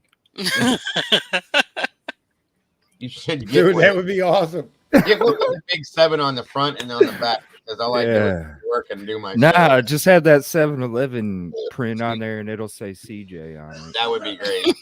I'd wear that. And then on the back, Where did that one go that sounded all I like? do is working my show. Who is Stephen B. Mercer? Who's Stephen B. Mercer? Who is that? Is that a ball player? Who is it? I don't know. I'm trying to. This is all in the same. Angel D. They're saying there's no DNA present in his car, his apartment, his home, anywhere. His office, nothing. None of the victim's DNA shows up on anything connected to Bryan Kohberger. Okay, they denied Shannon Gray's request. Revised. That's the one I wanted to look at. Revised non-dissemination order. Okay, here we go. This is another one I thought would be interesting. That's a good one on the mic. I should. Yeah, so I avoid the copyright. That's a good idea. Thank you, man. What did he say? He said it should put 24/7 instead of 7-Eleven, because it's true. That's 24/7. Thank you, Mike. Appreciate that. School has labs not used for testing like what you're talking about. That's what Carolyn said. Okay. Well, what if they did like a field trip, Carolyn, to show, like, I don't know. That's reaching, but still, you bring experts in to actually talk to the students in classes like that. Policemen come in, right? So if you're going to school to be law enforcement, I'm sure policemen come in and they go over different things that the program is teaching, or give you, their story of why they be whatever. But I never went through higher education. So I don't know, but I could see that a lecture coming in and there'd be a guest be brought in, a guest lecturer for the class, right? Okay, thank you, Kelly. I don't know. Who asked me about the cameras? Was that you, Gina, or was it? That's a good point, man. Amanda or Mandy. Anyway, it says that the one about the cameras in the courtroom says they're allowing for now, but we'll revisit as case unfolds. Wow, that's good. Yeah. Wow. Okay. What's up, Sunny Day? If it ever gets to a trial, I don't think it will. Right. At this point, after this, I'm highly doubting it, guys. I wouldn't have said that earlier today, but Miss Taylor don't mess around. All right, so this is revised amended non-dissemination order as discussed in detail in the court's order denying Shannon Gray's request to be exempt from the amended non-dissemination order and granting request that the order be clarified, and this court's order denying the Associated Press's motion to vacate the amended non-dissemination order. The court must attempt to balance the Sixth Amendment right to a fair trial with the First Amendment rights to free speech and free press. To preserve the right to a fair trial, some curtailment, I like that word, of the dissemination of information in this case is necessary and authorized under the law. Therefore, the following is now ordered. The prosecuting attorneys, defense attorneys, any agents of the prosecuting attorneys and defense attorneys, and any attorneys representing witnesses, victims, or a victim's family are prohibited from making extrajudicial statements, written or oral, that the lawyer or agent knows or reasonably should know will have a substantial likelihood of materially prejudicing or otherwise influencing the outcome of the case. This order specifically prohibits any out-of-court statement which is reasonable, which a reasonable person would expect to be disseminated by means of public communication that relates to the following: the identity or nature of evidence expected to be presented at trial or any sentencing phase of the proceedings. B, any information a lawyer knows or reasonably should know is likely to be inadmissible as evidence in a trial, and that would, if disclosed, create a substantial risk of prejudicing an impartial trial. Okay, there's a lot of this. The character, credibility, reputation, or criminal record of a party, victim, or witness, the identity of a witness, the expected testimony of a party, victim, or witness, the performance of results of an examination or test, or the refusal. Thank you, Pisces. I'm going to put that up next, I promise. Possibility of a plea of guilt to the offenses or any comment on a plea discussions, which I promise you now there will not be a plea deal. The existence of our contents of any confession, admission, or statement by the defendant, or the refusal of the defendant to make any statement. Any information obtained by witnesses, the victim's family, or their attorneys from the state that is confidential and has not been publicly disclosed by the prosecuting attorneys.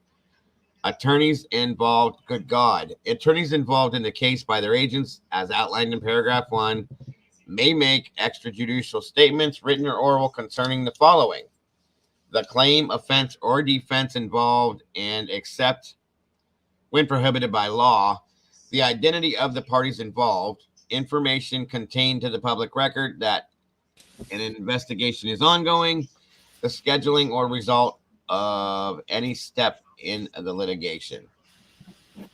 So, like, nothing. Okay? Absolutely nothing. Somebody has their me in the background. You might want to turn it down just a little bit. Where'd it go? They're just trying to make excuses not to provide the information for this guy. That's right? all this is. Absolutely. And in the end, none of those excuses are going to hold up, because even look at the confidential informant. They're saying, here's what probably happened. Somebody developed a family tree, and one of the workers there contacted the police and said, yeah, we got a name. And they're going to say, we want to keep that person quiet. We want to keep that person secret. That's our witness, or our whatever. That seems to me to be very plausible with the way this stuff is unfolded and the documents have been released. It sounds like it. Yeah, somebody at the lab saw something. Maybe the person that did the test, and they weren't going to report. They didn't report it through official channels. They went around the back of the company and made the statement to a cop. That's what I was saying earlier. Like the sheath itself was, was tampered with when it came to the testing. I mean, none of it just made sense, and I'm glad that these documents came out tonight, because I mean, it's funny that this dropped today of all days, but right. Fridays are a good day for drops, though. And thank you for sharing it as well, Dago. Appreciate that. Oh, there's no way I couldn't. There's no way I couldn't, guys, because it's stuff that needs to be known right away. That's right. If I'd have waited and not done anything over the weekend, no, I couldn't have dealt with that. I couldn't have lived with that. I'm sorry. It just wouldn't have happened. So you wouldn't have slept. All right. That's right. I wouldn't have. All right. Pisces, to do my own. Which episode is this, Pisces? Do you know? ABC. Oh my God. Okay. Yeah, I think I remember seeing ABC episode 3 when it was It's posted. a podcast, so it's just a House on the Hill. Okay. House on the Hill. Yep, she's right. Okay, hold on a minute here. No, Lisa, this is all audio. All right, let me know how you guys Taylor do this. Don't mess around. No, and we know that, guys. We knew that. She don't we mess knew around. She was going to come with something hard. Welcome, Rhode Island. Good to see you. Anybody else that I have missed, I'm so great to have you in here. Thank you so very much for joining us tonight. All right, let's try this out here. Man, she's going to make a bunch of money. It's a golden November day in Moscow, Idaho, a college town surrounded by rolling wheat fields. Is the audio okay, guys? Yeah, man. Okay, just want to make sure you can hear it. The University of Idaho football team, the Vandals, is playing its last home game of the season. The marching band plays the fight song.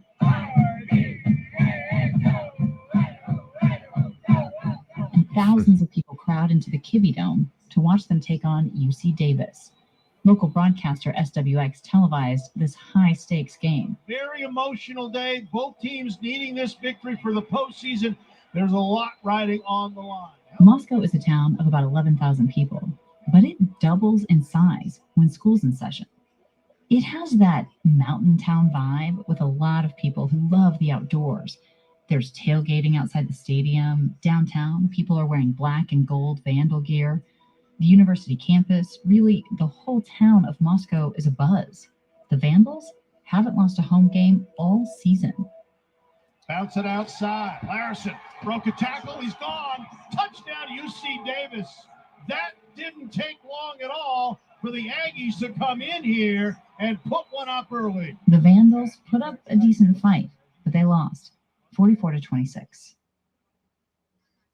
It was a blow, for sure, at a place as football crazy as the U of I. But students weren't going to let the loss ruin a perfectly good Saturday night. We have a saying here in Moscow, win or lose, there's always booze. We're very dedicated to our reputation to celebrate whether or not we win the game.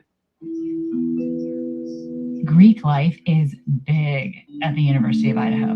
Almost a quarter of the students are members of a sorority or a fraternity. And this weekend in November was a particularly big weekend for Greek life. Rush was happening, there were formals and major parties. The next day, Sunday, you have to imagine, students were getting a slow start to their morning.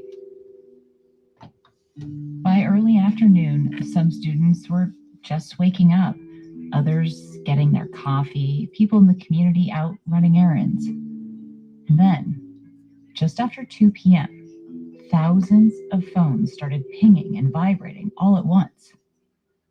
A vandal alert. An emergency message from the university flashing across their screens.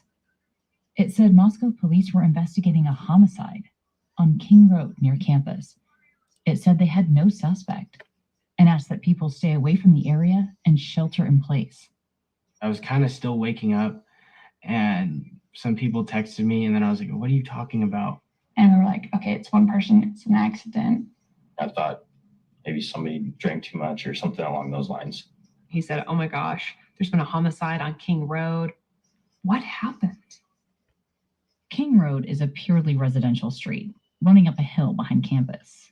Toward the top of the hill, yellow police tape now wrapped around a gray house, a well-known 3-story home. Most, if not all, the students know this house.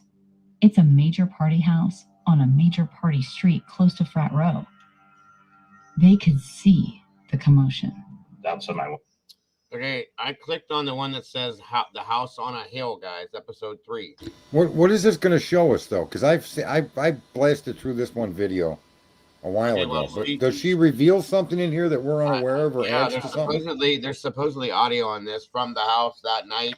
So. Oh, is a dog barking or something? Yeah. This is not the one. Then you guys are saying over here, or. But what does that mean? So there's her voice is in a dog's bark. What does that got to do with what's going on with the actual unalivings? Yeah, can you send him a link with the actual video? It's not a video. It's just a podcast. Right. She's just talking, telling a story in this dramatic way. And my point is, there's a dog barking, and you hear one of the young 31 minutes.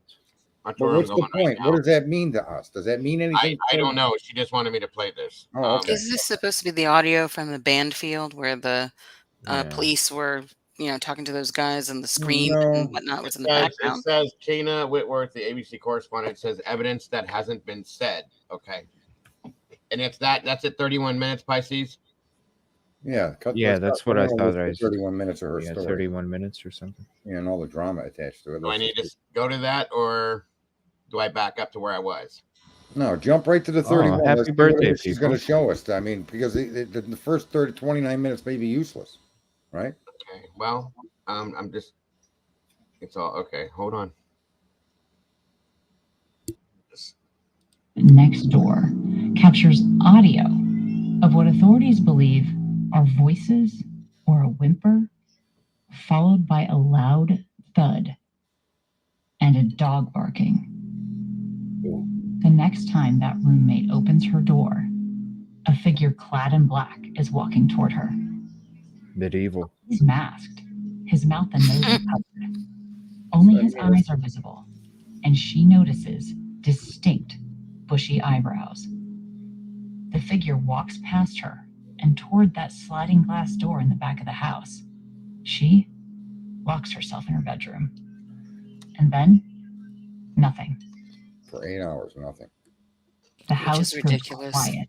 6 hours. Until shortly before noon the next day. What happened inside 1122 King Road wouldn't come to light for another 8 hours. Okay. It's, I mean, Diego, that's what this is. It's like a drama story. Like back in the day Next before they had time, TV, they had people go on the radio and do the stuff like that. chaotic aftermath of the murders, and how an information vacuum breeds speculation, fear, and finger pointing. And a lot of people are saying, how could you see somebody walk right past you? How does the 911 call come in nearly 8 hours later? How do we answer those questions? I don't know why.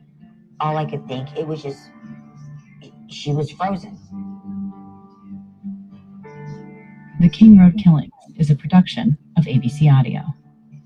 This podcast was written by Timmy Trong, Meg Fierro, Vika Aronson, and me, Kana Whitworth. Our supervising producer is Sasha Aslanian. I'm sorry, but that was just that video. Our story editor is Tracy Samuelson. Okay, so there's really not. All right. Yeah, it's useless. I mean, not much of anything. there's no actionable information in there that does anything to further the arrest of Kohberger. Right? Gina says stop. I stopped. Okay, what's up, Gina? I was just, somebody asked me to play it. I never said go to 31 minutes. Okay, there's something inside of it. Okay, hold on, guys. What's up, Gina, Cammy? Somebody said it was at 31 minutes. My apologies. I'm just trying to follow everybody in here, guys. Yeah, just trying to be Make respectful. everybody happy. That's all. Where do I need to be, Pisces? I'm sorry. There's something that is said in this that was evidence that was never heard. Yes, there is. I didn't say. No, I got you, hon. Where do you want me to be at? That's all I'm saying.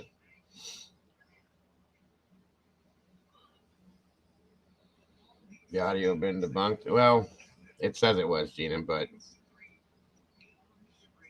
like I said, at this point, I don't even know what to believe anymore. Everything that we've been talking about. Go ahead with your channel. I'll tell you a timestamp of it. Oh, that's fine, hon. That's fine. That's awesome. Thank you again, and my apologies for misunderstanding. I just, like I said, I saw somebody say that, and I was just trying to get to the point with it. Did you get Ian Taylor's new motion to reply to the delivery of the DNA?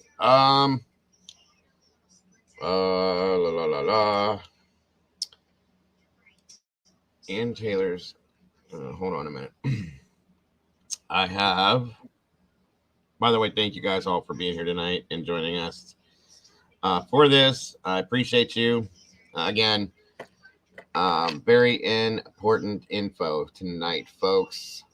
That's all right. Listen, guys, people make mistakes. It's no big deal. CH, don't worry about it. We're getting there. I know it's late, guys. We're all human. I think CJ's even forgotten to like this show so far. Have I really? I don't know, bro. Oh my gosh, you mother! Get out, yes, bro. I did. I liked it. I liked it. I forgot until just now. I blame you. Oh, okay. I know. I was. You didn't leave your DNA DNA. I was like, shoot. What the hell? I just left my DNA there, Dago, and I've been in here the whole show. I was talking about Delphi, and people are like, yo, yo, yo. I'm like, okay. Happy birthday, V Slims. Happy Dang. birthday. If it was daytime, I would do the whole thing, but you're okay. Take your time, Pisces. No worries. Happy birthday. New motion to reply to the delivery of DNA testing. Is that Bryan? Oh, wait a minute. Can I get clarification from one of you in here or in the chat room in that the DNA was tested at a local lab first? Is that accurate? And they're not naming the lab. Is that accurate? Yeah, they refuse to name it. That's the thing. They're refusing to. I thought it was the university. No. I think it was a local law enforcement lab. Where I heard something about a university. I can't. Let me see, Susan. I'm trying to find. That was just speculation. To reply to the delivery of DNA testing. I don't see that in here. Bless you. Probably done by first sworn statement of facts in support of motion to stay proceedings under seal. Maybe they used a carrier pigeon. I know Mike Tyson said that. They said they flew it there. Order granting motion to intervene for limited purposes. Order granting motion to take judicial notice of press coverage. No. Order denying and reserving ruling on the issue of camera. No. Notice of hearing defendant's third motion to compel. I love Slim Jims. What the hell are you talking It's the about? little things. P Fox brought up something. You started it, Sarge, with this whole 7-Eleven shit, man. I like that big gulp. Wait a second, though. Bring me back a big gulp. I got to give you a $2 cut on the T-shirt. At least, or you got to give me some real stolen property you've obtained from 7-Eleven. Dude, all I do is go to work. Which one was that, Susan? Say that again. He's got ho-hos under his shirt. That's if I go to the Dollar General at lunch. You guys got to bring, next time you hit a store, you got to bring me back a big gulp. All right, you're on. You got that, DJ? Write that down, DJ. I'll let you know, Chalk, baby. Don't you remember the here it is, I found it. Okay, don't you remember the suicides we called when we were kids, where you'd fill a cup with everything on the you go down the whole row and fill up a little bit of everything? Yeah, the roller that's what we skating called those. Well, CJ's long-term plan is that he's going to get rich, or he's going to end up with a nice retirement home. No, my long-term plan is having an office and a Monday through Friday 8 to 4 show. That's my long-term plan. Oh, that would be awesome. Or maybe just owning your own 7-Eleven, that way you don't having an office, having employees, researchers. You know what I'm saying? Yeah, right. Yeah, we got an office, boardroom, all sorts of stuff. All right, guys, here we go. Yeah, we gotta have meetings. This is the all right. I'm not reading all that stuff. Notice is hereby given that Bryan Kohberger, by and through his attorney, Ann C. Taylor, will call on for hearing defendant's third motion to compel in the above entitled matter at 6/27/23, 1:30 p.m. Where the hell is the rest of it? What? That's it? Oh, just 2 pages. Yeah. Or as soon hereafter as canceled, maybe. Where the hell's the rest of it? That's crazy. Is some of it from the 16th? Or notice of hearing. This is the notice. Jesus. That's all it says. I guess we won't hear anything about this. It should have an argument in it, or the reasoning for the hearing, I would think, right? It's in 2 days. Or I mean 27th. Bryan versus State, not State versus Bryan. Yeah, that would make sense now, wouldn't it, Susan? Good Lord. Can you guys tell I'm a little tired? Maybe you're losing some air in them Dago tires. Wop, wop, wop. Dang. Whatever. Okay. There's only third motion to compel. Objection to state's motion for protective order. I don't see it in here, Susan. Oh, wait a minute. Defendant's third motion to compel discovery. There, is that the one?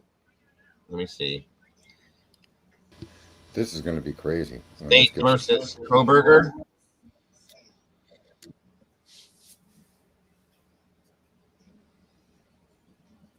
Wait a minute. Back up here.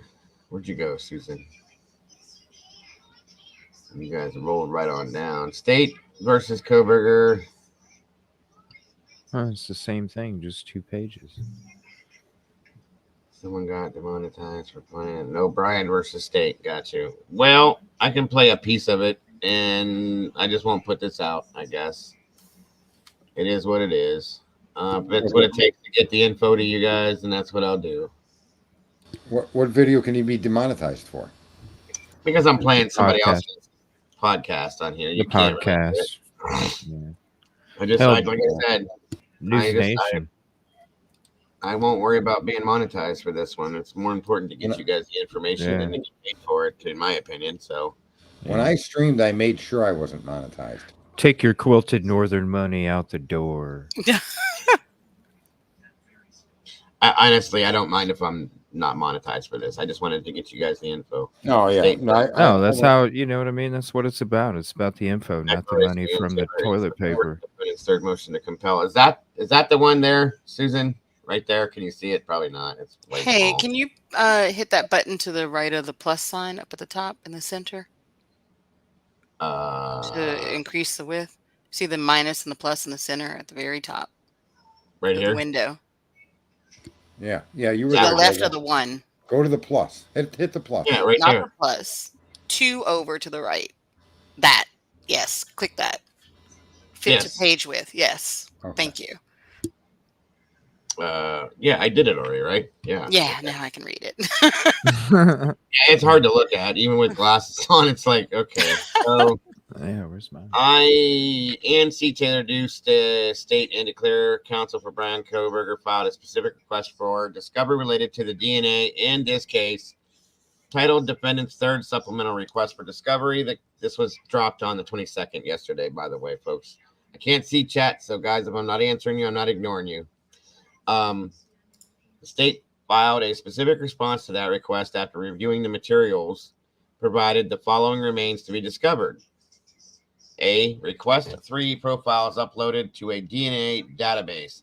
The state has provided information related to this request for the seized item, the knife sheath only. The defense has requested all DNA profiles, including 3 additional unidentified male DNA profiles. I see why you wanted me to do this, Susan. Thank you.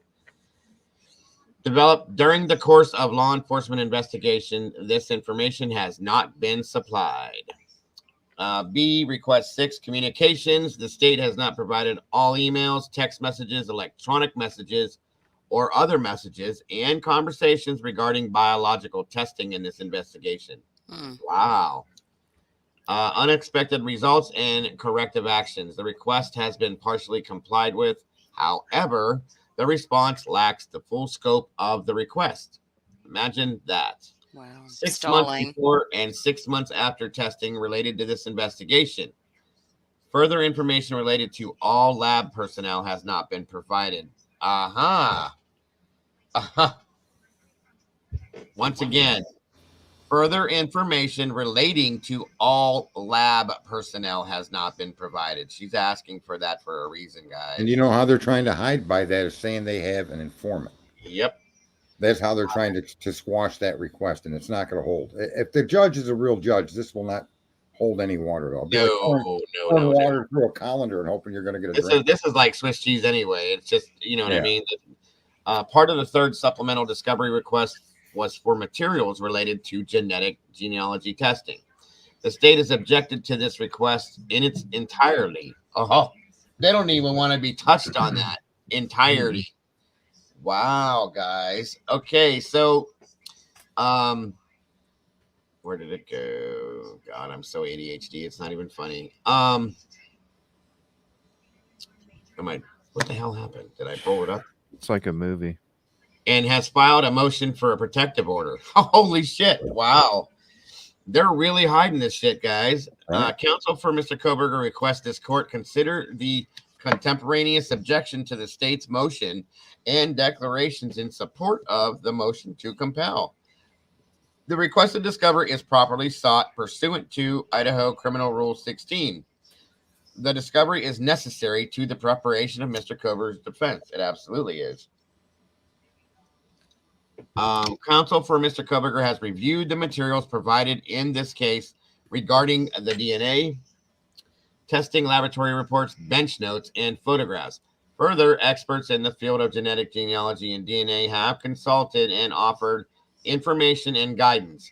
The state acknowledges it used genetic genealogy testing in this case, but claims it does not have to produce the records in the specific request for discovery. That's, oh my God. The defense disagrees. I think so do the rest of us. Yeah. Yep. Counsel has learned through consultation with experts and sources referenced below that the use of genetic genealogy databases does not necessarily lead to a single individual as a potential suspect. Some bit.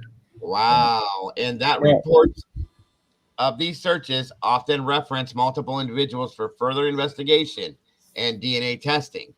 In fact, the state acknowledges such in its motion for protective order when it acknowledges hundreds of relatives.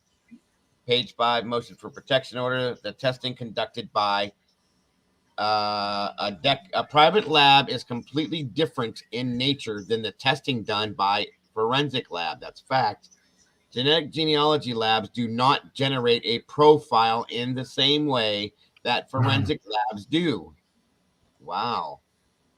And there cannot be a direct comparison between the data obtained in this case by the Idaho State Forensic Crime Lab and private lab. The tests used by private labs are either SNP single nucleotide polymorphisms or whole genome sequencing.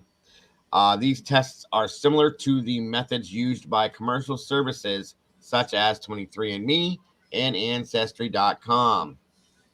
Based upon information from experts in the field, I have learned that once a genetic genealogy profile is created and the testing by the private lab is completed, the profile is uploaded to a database that contains similar data from other individuals. Once the genetic genealogy profile is uploaded, the profile is compared within the database and relatives are identified. It is my understanding that once possible relatives have been identified, their identities are used to construct a family tree to identify possible suspects, using the public records and, in some instances, contacting individuals for further family information. This process leads to a pool of individuals rather than one specific individual. The possibility of other relatives who might be similar to Mr. Kohberger is extremely important to the defense in this case. The processes used in this method of identification may be extremely important to Mr. Kohberger's defense. The timing and steps utilized are extremely important to Mr. Kohberger's case, investigation, and defense. I have reviewed a copy of an Idaho State Police announcement dated July 28th of 2021 that the Idaho State Police Forensic Services Lab secured a grant to fund genetic genealogy testing for unsolved Idaho cases. See attached Exhibit A. ISPFS contracted with Othram Laboratories in Texas. See attached Exhibit A. The U.S. Department of Justice issued its interim policy for forensic genetic genealogy, DNA analysis, and search in 2019. The policy describes the process that law enforcement engages in during these searches and the results and limitations of the method. The identified individuals are one or more genetic associations. That means that the donor of the forensic or reference sample may not or may be related to a service user. That means that the donor of the forensic or reference sample may be related to a service user. Okay. Emphasis added, which may require additional investigative work and testing. If a suspect is identified, the agency is required to retain A11FGG profiles, account information, and data for potential use during prosecution and subsequent judicial proceedings. See attached Exhibit B. A new collaborative national technology validation and implementation collaborative was established in 2022. Its purpose is to collaborate and formulate methods and policy for labs and law enforcement to establish forensic investigative genetic genealogy programs. This collaborative contributed to a forensic science journal. The publication includes contributors from Idaho, Rylene Nowlin, Idaho State Police Forensic Services, and Alana Minton, Office of the Attorney General, State of Idaho. This publication includes reference to the aforementioned U.S. Department of Justice interim policy. Of particular note is the policy of release of information in accordance with rules of discovery. See attached Exhibit C. I am aware of specific news reports in this case regarding Mr. Kohberger's DNA as published by the New York Times on June 11th of 2023 that FBI personnel worked with the profile that Othram had produced, spending days building out a family tree that began with distant relatives. Wow. The New York Times sources have more information that the state has disclosed to the defense. This New York Times article generated intense media coverage and interest, the scope of which is explained in the True Scope report attached as Exhibit D.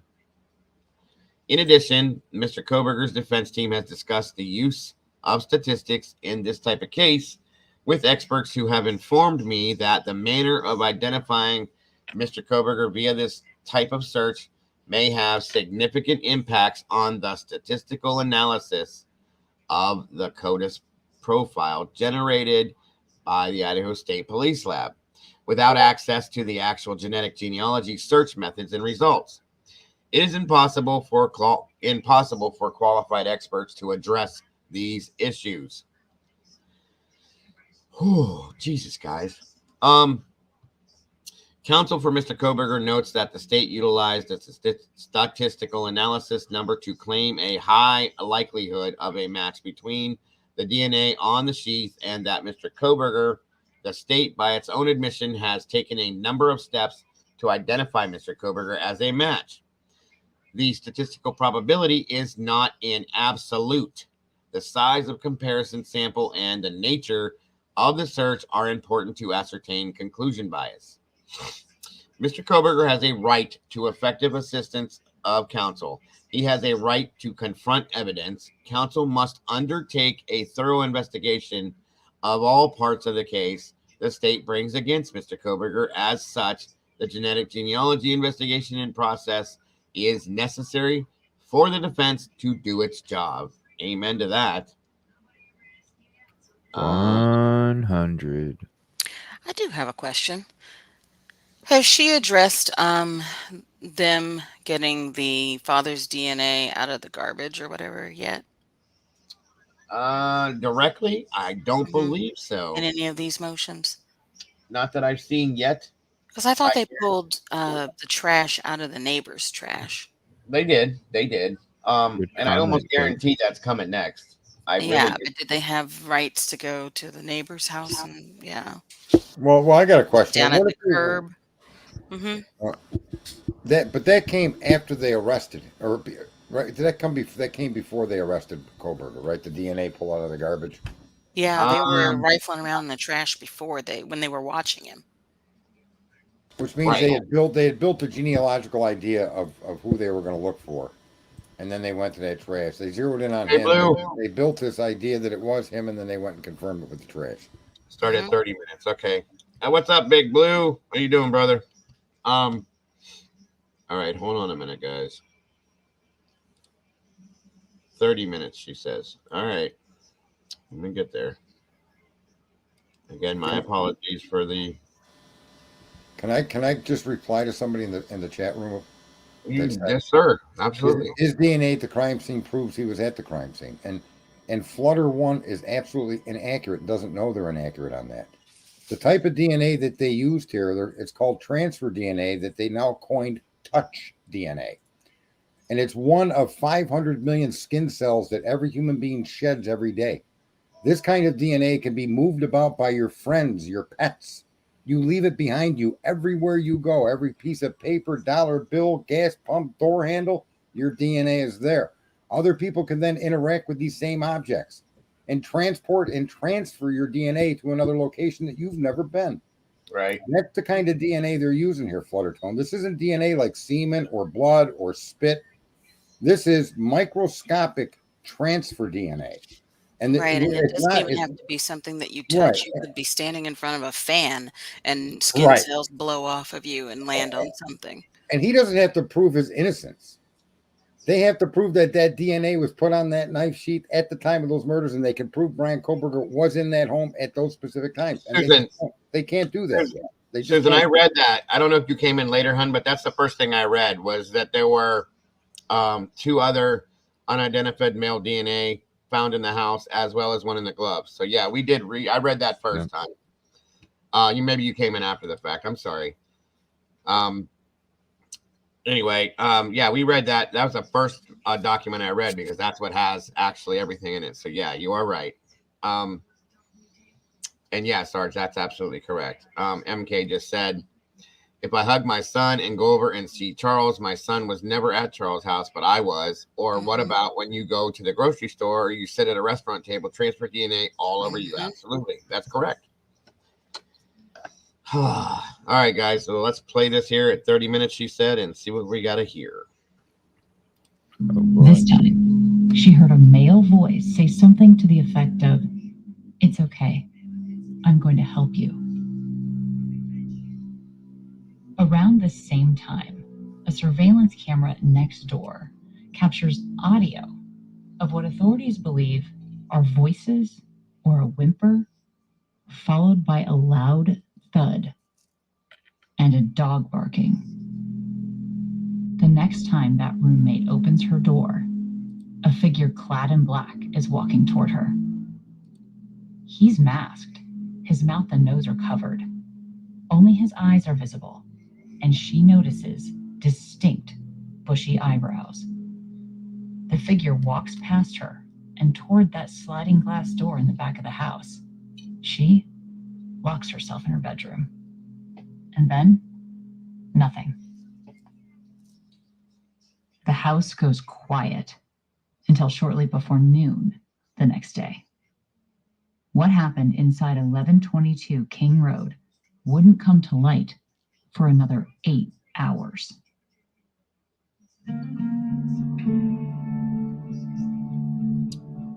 What's up, Blue? Next time on the King Road killings, the chaotic aftermath of the murders and how an information vacuum. Yeah, that's over. That thing is the same thing we heard before, Dago. It doesn't show a dog barking. It doesn't do any of that.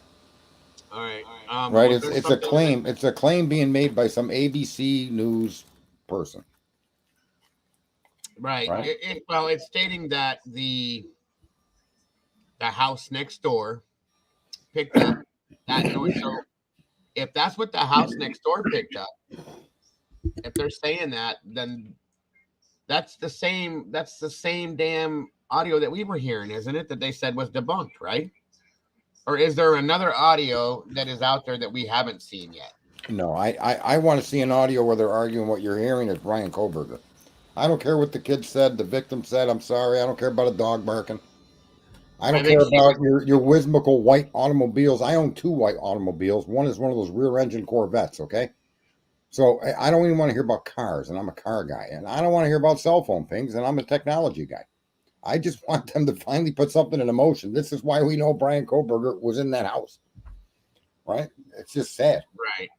So I'll check it out at another time. I'm not gonna but thank you anyway, Pisces. I appreciate that, and I'll deal with the whole other thing on it and redact it from the stream.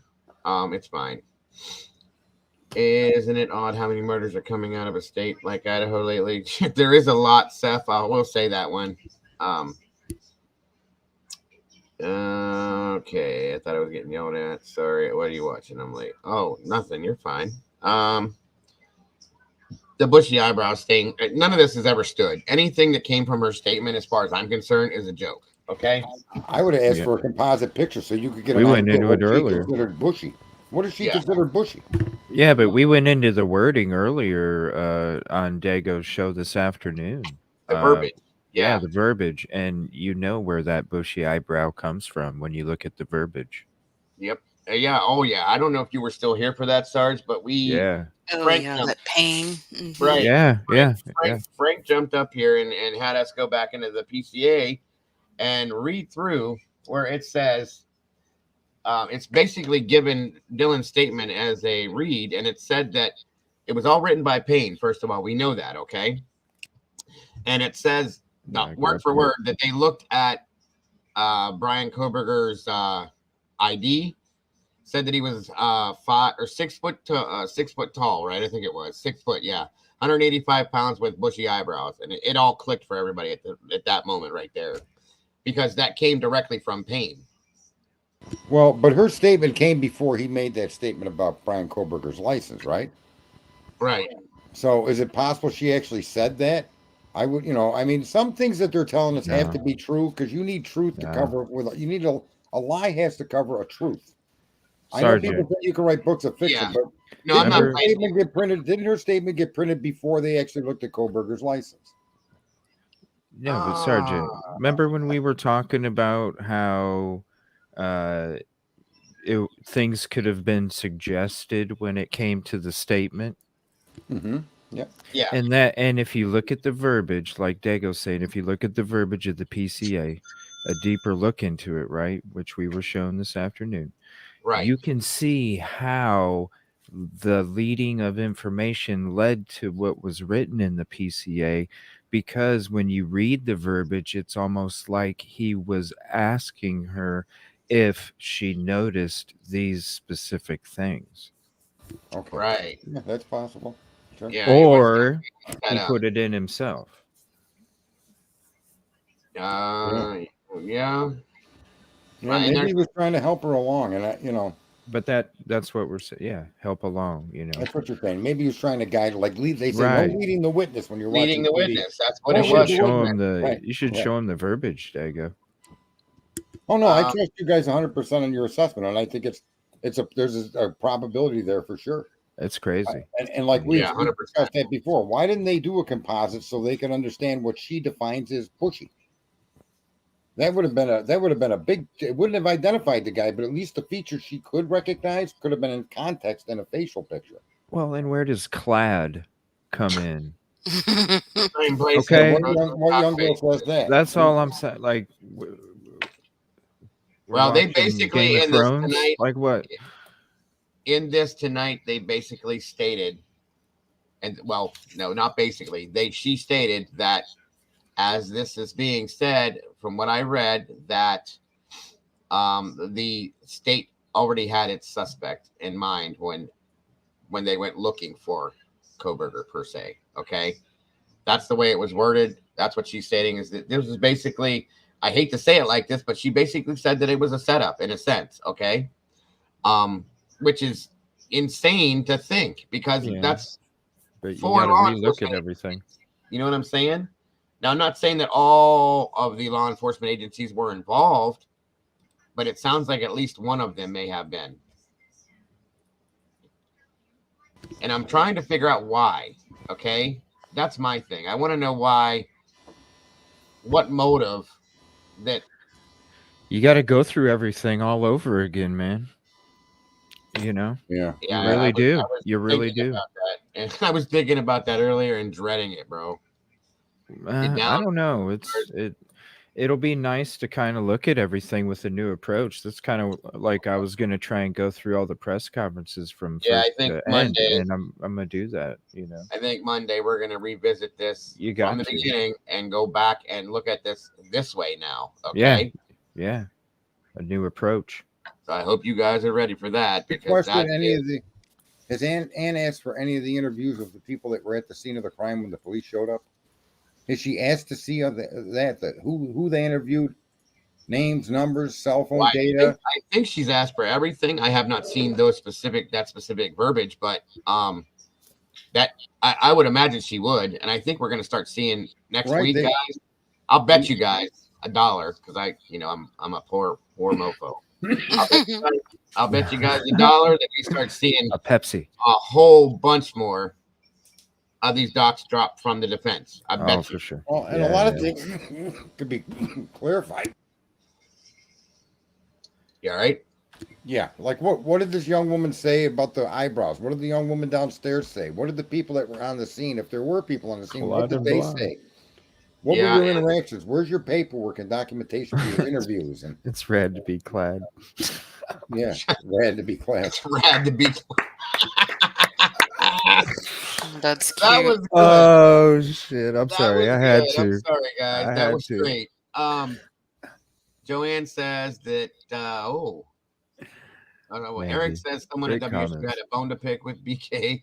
Reported him during. So I can't get that out of my head now. Search for Atlanta. And then Joanne says BK could be an FBI whistleblower. That would be interesting to see. At this point, guys, this table I've been talking about for 6 months that I have everything on that I've not taken anything off of is overflowing and shit's falling on the floor at this point. Okay.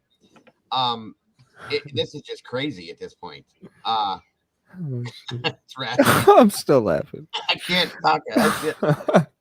I got the music going in my head. And Right, everything. right. I We can't gotta get write over. a Like, song Dago, you got to end the show with the song, man. Yeah, bro. Yeah. I'm gonna grab my guitar and start singing. Right. Right. Oh, man. I've always said, Good yeah, we're time. gonna do that change. We're gonna go back starting Monday to the beginning, and we're gonna go through this, grab the colander and sift through it little by You little. got to. That would be good. That's what we're doing. And we're I gonna think look at so this. many things have been lost. Yeah. Oh and God, yeah. forgotten. We're gonna look at this. Or not even looked at, you know, from because this of a different narrative. Right. Yes, sir. Yes, ma'am. Her paperwork. I got all the footage. I can't wait. That paperwork is very informative tonight. That was Oh yeah, that's right. You've got the Google walkthrough, right? Yeah, I got all of it, man. I got all of it before that stuff Before it was was taken away. blurred. So, yep. Mhm. So I got gonna do it. I got all of that. So I'm gonna be going through my old episodes for sure. Andy says I'm effing delirious. I think we For all sure. are, dear. Yeah. I think definitely. we are.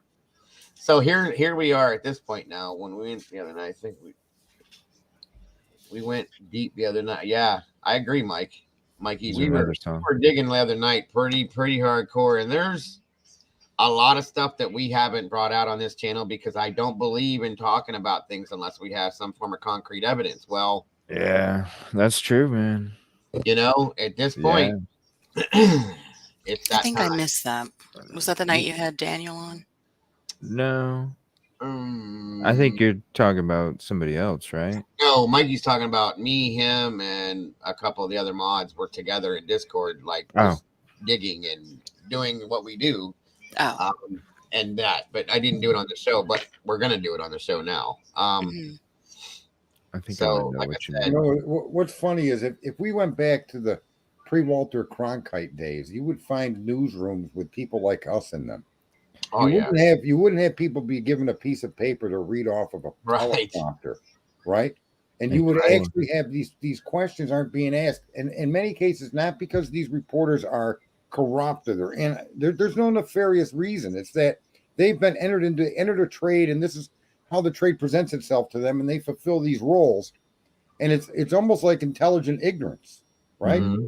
And so you go to work at ABC or CNN or wherever, and you're simply reading teleprompters. And the research and the minutia that we're discovering here is how the news is supposed to actually function. They're supposed to be the fourth arm of government. We are. We're the new media, man. And so, it's just tragic that some of this information gets spread out like this. This guy's been totally destroyed.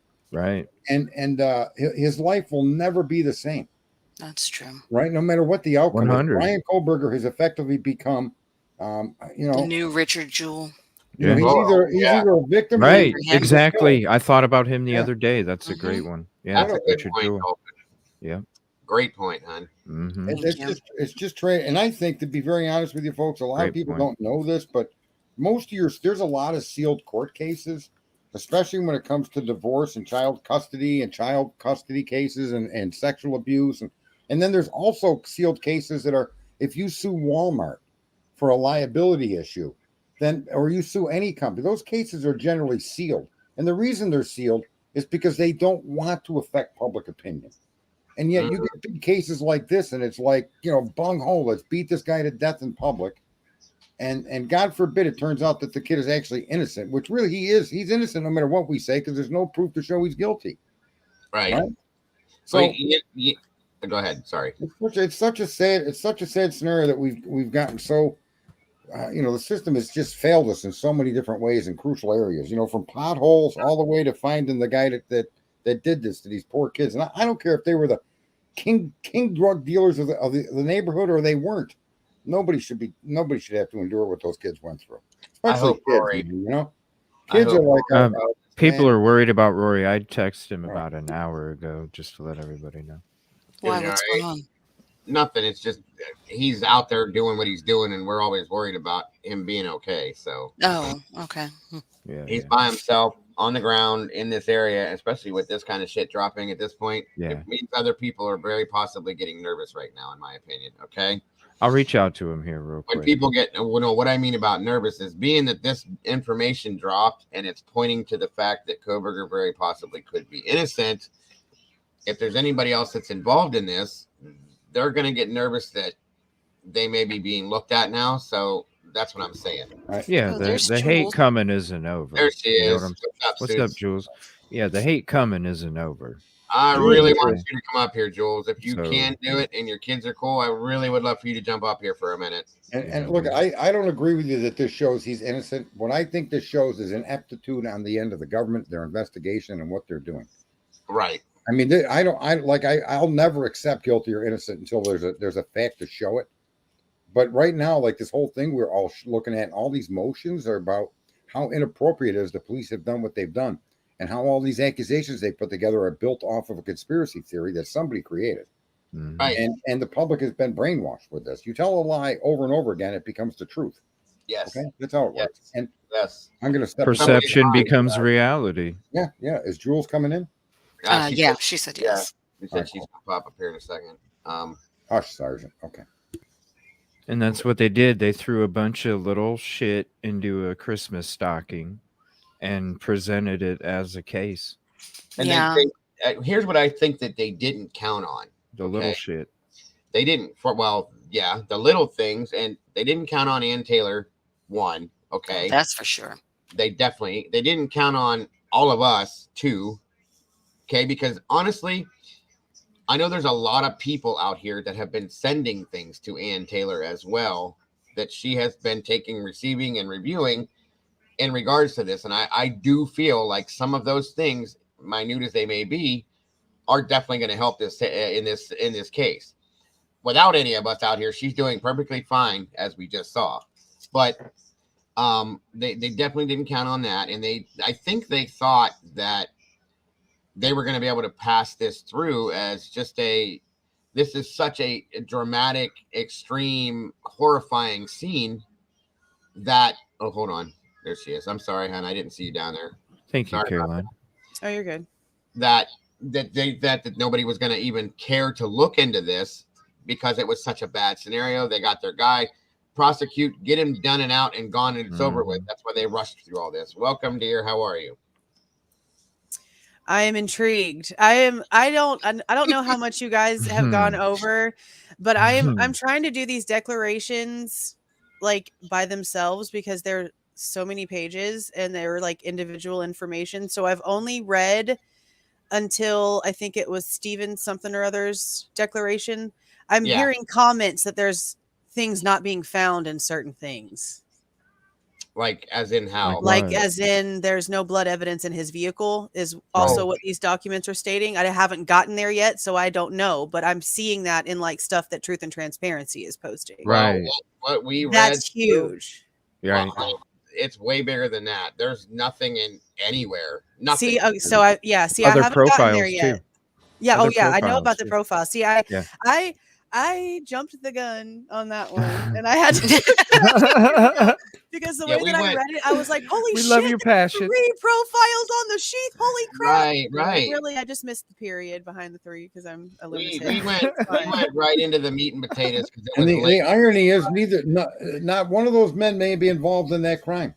Yeah, and that's Right. insane too. We don't know. It's just One of the this males is whole probably her time- boyfriend. And Students are going to school. Well, but soon. see, it can't be. It can't be a boyfriend because to this day they're unknown profiles, and they took Can I Jackson's just say information something? in his DNA day one. What we need to find are Rory's unknown okay. profiles that match. So if they got unknown profiles on the sheet She and on was the on bedroom Tinder. door, then you actually can create a suspect. Well, if here's that another DNA thing. is in several places. Yeah, it and all- that's what right? the other document states. It kind of like gives you an idea about where the other profiles were found. If there And was one a- of them was on that damn glove, bro. The damn glove that I Kristen know. Jonadam We found. saw What that the too. hell?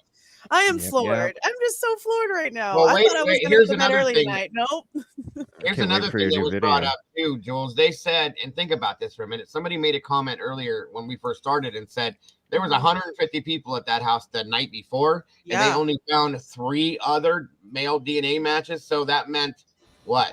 That house was super cleaned. Well, we But I'm know gonna- that because of the latent shoe print. We already know there was a cleanup. Yep. And now Well, we Sleuthie's also know- saying the back door was open too. We Front also end. now Lighter? know. Wait a minute. We Sleuthie also said know something important, guys. We know that some other guy's DNA is in more than one place in that crime scene. Not Bryan Has Kohberger. to be, right? Yeah, Okay? Yeah, they and if could- that's yeah, true, and- then that's the person they should be pursuing more heartily than they should have done what they did to Bryan. And this is why Right? we explore all thoughts, theories, and opinions. Yeah. It's just so It's a big insane deal. to me that after all of this, with people acting like we were so freaking Right. crazy for asking questions, boom, Right. 3 other unidentified to this day profiles. Explain that. Explain that. Dago, that deserves an applause, man. I mean, I am come so on. floored. Get that applause and Press the whistle button. going. Come on, I'm baby. so floored. Come on, that deserves. And yeah, like one. and that's a good For point real. too, because like there was a huge party the night before, and for there to only be 3 unidentified profiles. So how many people did they Right. DNA test to be able to just knock out everybody in the neighborhood? That doesn't make sense Wow. either. That's nuts. And does any of the DNA profiles match the DNA in the glove? Watch him be the EMS or something. That's Well, the 'cause most it's- important question that's not answered yet. We need to know if unidentified profiles are in more than one place, not just the Yeah, scene, because or right now home, it's not right? really claiming that. It's not really showing too No, much of that. she It's isn't. No, anything she's, yet. she's Watch it filing be a the motion for EMS. discovery, though. They were weren't in going there, in there for an unconscious person. EMS wasn't allowed in there, though. Remember Yeah, that? EMS was never allowed into the house. There was Yeah, 'cause no the there blood was was found no outside the house. medical there was no medical personnel that called time of death on those bodies. It wasn't Nope. until the What? coroner. Yeah, no EMS was allowed in. Oh no, bro, that was a Wow. big Right, deal. but the I glove made was a big found deal. outside the house, though. So the Yeah, coroner, I made the a- coroner It never belonged to determined. EMS. I made a big deal about the EMS thing because being former EMS and fire, I wanted to know why that nobody was there, and the For coroner didn't show real. up till 4 o'clock or something. Like, who the hell called Yeah. this? Law enforcement? Give me a break. That's not standard operating procedure. I'm sorry. So yeah, I made a huge deal about Oh that. wow. Yeah, and there was news people that were mentioning that too. I remember there was, and I'm gonna say his race because there's not very many black news people out there on No, the I thing. know It who was you- it was a black guy, a black news guy, and Oh, he's the the guy one that who kept said it. interviewing the Gonzalez's. Yeah. Yeah, but he was one of the first ones that I heard actually state that he was out there the whole time. There was no EMS allowed in. He didn't see any medical personnel, and I was like, "Whoa, hold on a minute." What? Yeah, Wow. big No, and big this- issue to me. And this is what I Wow. called on that one because somebody brought that Annie Potts, I think it was, brought that to my attention initially. I was like, wait a minute, what? So I went and checked. And Yeah. what happens, standard operating procedure on a call, I'm going to tell you guys this again for those of you who didn't hear this. The call was called in as an unconscious person based on what we've been told. That could mean anything, that somebody's passed out drunk, having a cardiac episode, asthma attack. It could be anything. So they automatically will roll EMS on a call like this, right? Yeah, So- if they can't figure it out within the first like 10-ish seconds of the call, what's actually happening, it automatically goes out as an unconscious Yes, person and per they roll protocol. them both. So here's what either happened in Okay. this scenario on this scene, in my opinion. They either PD obviously got there first, okay, and either went in and canceled EMS, or EMS got there on scene and they held them back, which is complete and total bullshit. Yeah, That that's is a huge issue for me. that is That's a definitely huge not issue. standard operating procedure or protocol anywhere, because I called multiple areas in Idaho, in Ohio, in Michigan, in California. Standard operating procedure is pretty much the same anywhere you go, and that did not happen. Yeah.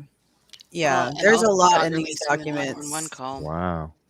There's something in that 911 call that they don't want us to hear. Yes, there is. Yes, there is. The doc state, what's up again, Daniel? Yeah, I did The read doc this part. State the 2 male DNA profiles were there. I'm sorry. Were where the were deceased. located. Yeah. Okay, there you go, Sarge. Your And that- question. Doc state the 2 male DNA profiles were where the deceased were located, not that there was only 2 DNA profiles in the house, just the area. Okay, I got you, Right. Daniel. Yeah, Yeah, that would two make of it- them were where the deceased bodies were, but it doesn't state which deceased because we do have 4 here, and then the other one was on the glove that was found by Chris So McDonough. if those DNA Yeah. match those locations, then that person is more likely to be a suspect. than Right. Bryan Or Kohberger. just as likely, at least, just as No, likely. I would say more Right. so Came in likely and walked because around. it's transfer DNA, and you look at, you shed 5,700 particles a second. Okay, you're like Pigpen walking around, all of us. Okay, so if you see it in several spots, 2 or 3 spots within the scene, it's a safe assumption to say it's reasonably likely that person was in the home. If you find it only in one spot, you can't make the assumption. OCD. And that's backed up by court cases where those assumptions were presented to a jury to exonerate people that were put in prison for a murder. And then hold on, Sarge. OCD. The only reason why that was stated, and she said it for a reason like that, because she knew somebody was going to say something, was because that way we would know who that reporter was, because nobody knows his name. That's the only reason why the color of his skin was mentioned. It was not. Yeah, and I mentioned that. So if people need to bring race into that, they really need to get like therapy and look at themselves. Because Jesus Christ, how many white people are on the news compared to how many black people are on the news? It was definitely not a racial prominent statement, one. So no, it was so people knew exactly who I was talking about. Like seriously, grow up. Seriously. That's what I'm saying. It was not even remotely like that. So relax. Yeah. Thank you. Ted Williams. Thank you. I did. That is actually his name now that I think of it. I didn't know that. I couldn't remember it. Is it Ted Williams, the media guy? Okay. As soon as she said it, I saw it. Okay. Well, Bryan Itten and Ashley Banfield are like the most prominent faces in this case. So yeah, I didn't remember his name. Yeah, he was the one that did the interview outside the police station, and that's I remember seeing his name come across the bottom now. So that's what it was. And thank you for saying that, because I couldn't remember either. Yeah, I'm glad we know the drunk turkey guy in here. Well, he commented, so he might still be. Yeah, he's here. He just made another comment down here. So, but the unknown males could also be the people who walked through the house checking on things too before the police were called. Yeah. And see, like that is totally possible but that's only if there were people in there that they didn't know about or they don't know about to this point. Because if they have all this Ring camera footage that's right there by the house, then they would see who was coming in and out. So, I mean, it's very possible that there's people that went in and out of there that they don't know about. And that's just even more suspect if they haven't had anything at this point. A picture too of people sitting on the street wrapped in blankets. There was like a whole gang of people outside that house that the police were talking to. Remember? They said, well, no, they did say the second group. So I'm telling you that there was 2 groups of people that showed up there. Okay. Yeah. Which means I'm going to guess 5 people the first time, 5 people the second time. And I think the second group, I bet you, was bigger, because at that point people were like, oh my God, news was traveling. You know what I mean? So yeah, I'll bet you. So if there was 2 groups of people, I'm going to venture to say that's quite a few people, folks. Yeah. And they've just been lazy and sloppy with this whole thing. And honestly, somebody said this a long time ago, but like they definitely had him in mind.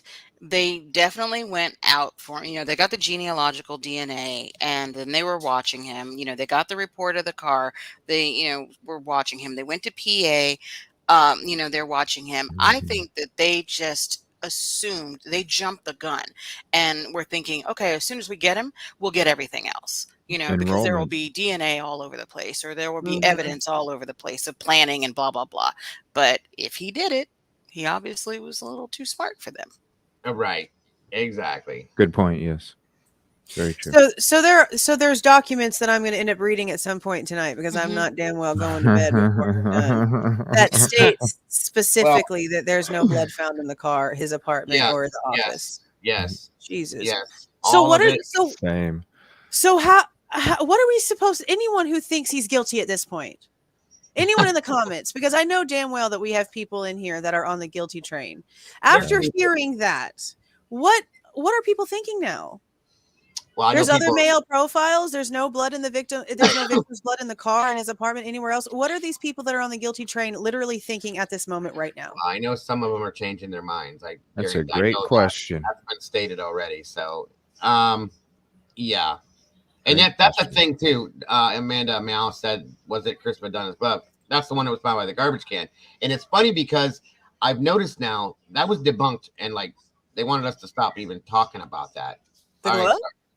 Yeah. Remember back in the day when they first found it, it was like, oh yeah, that was just something stupid, blah, blah, blah. It was like somebody's leather glove or something, right?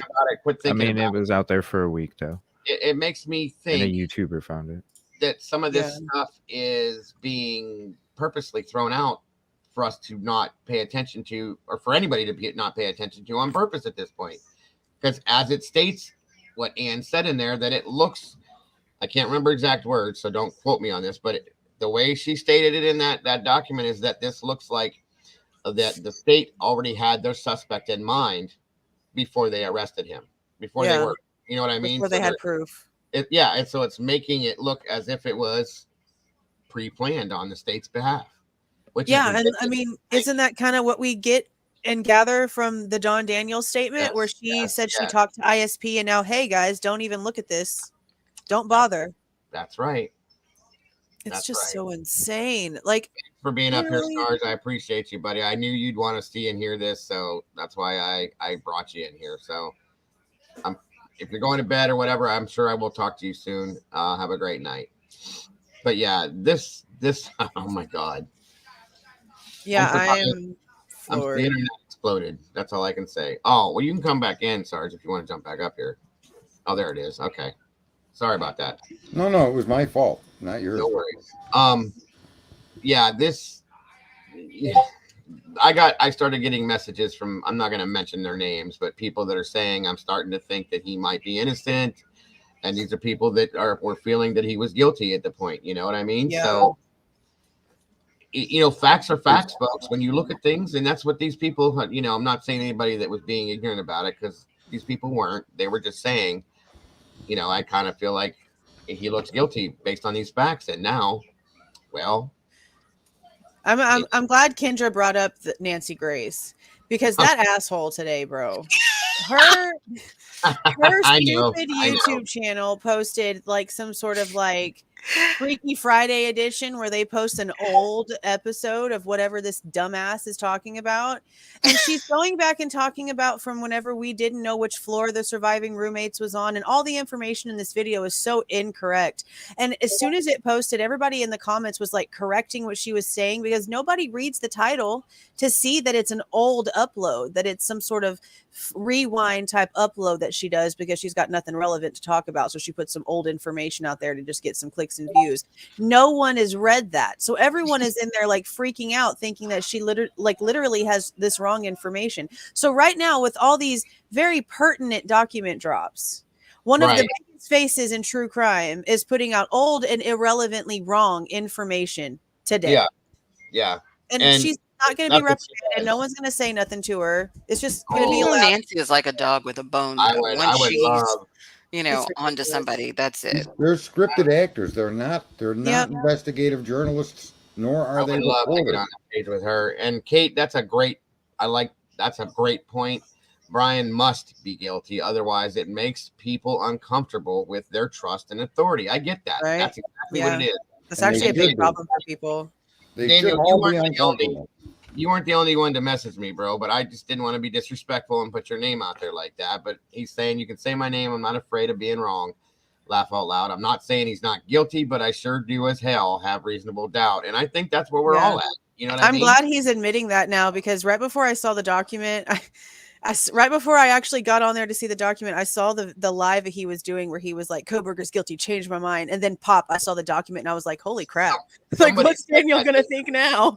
Right. Somebody said that to him. You're welcome to come up here, Daniel, if you want to. I still think that we're way out of bounds when we're talking about his guilt or innocence. And more really, all we're really learning is nothing about that. We're learning about the process and how messed up it is.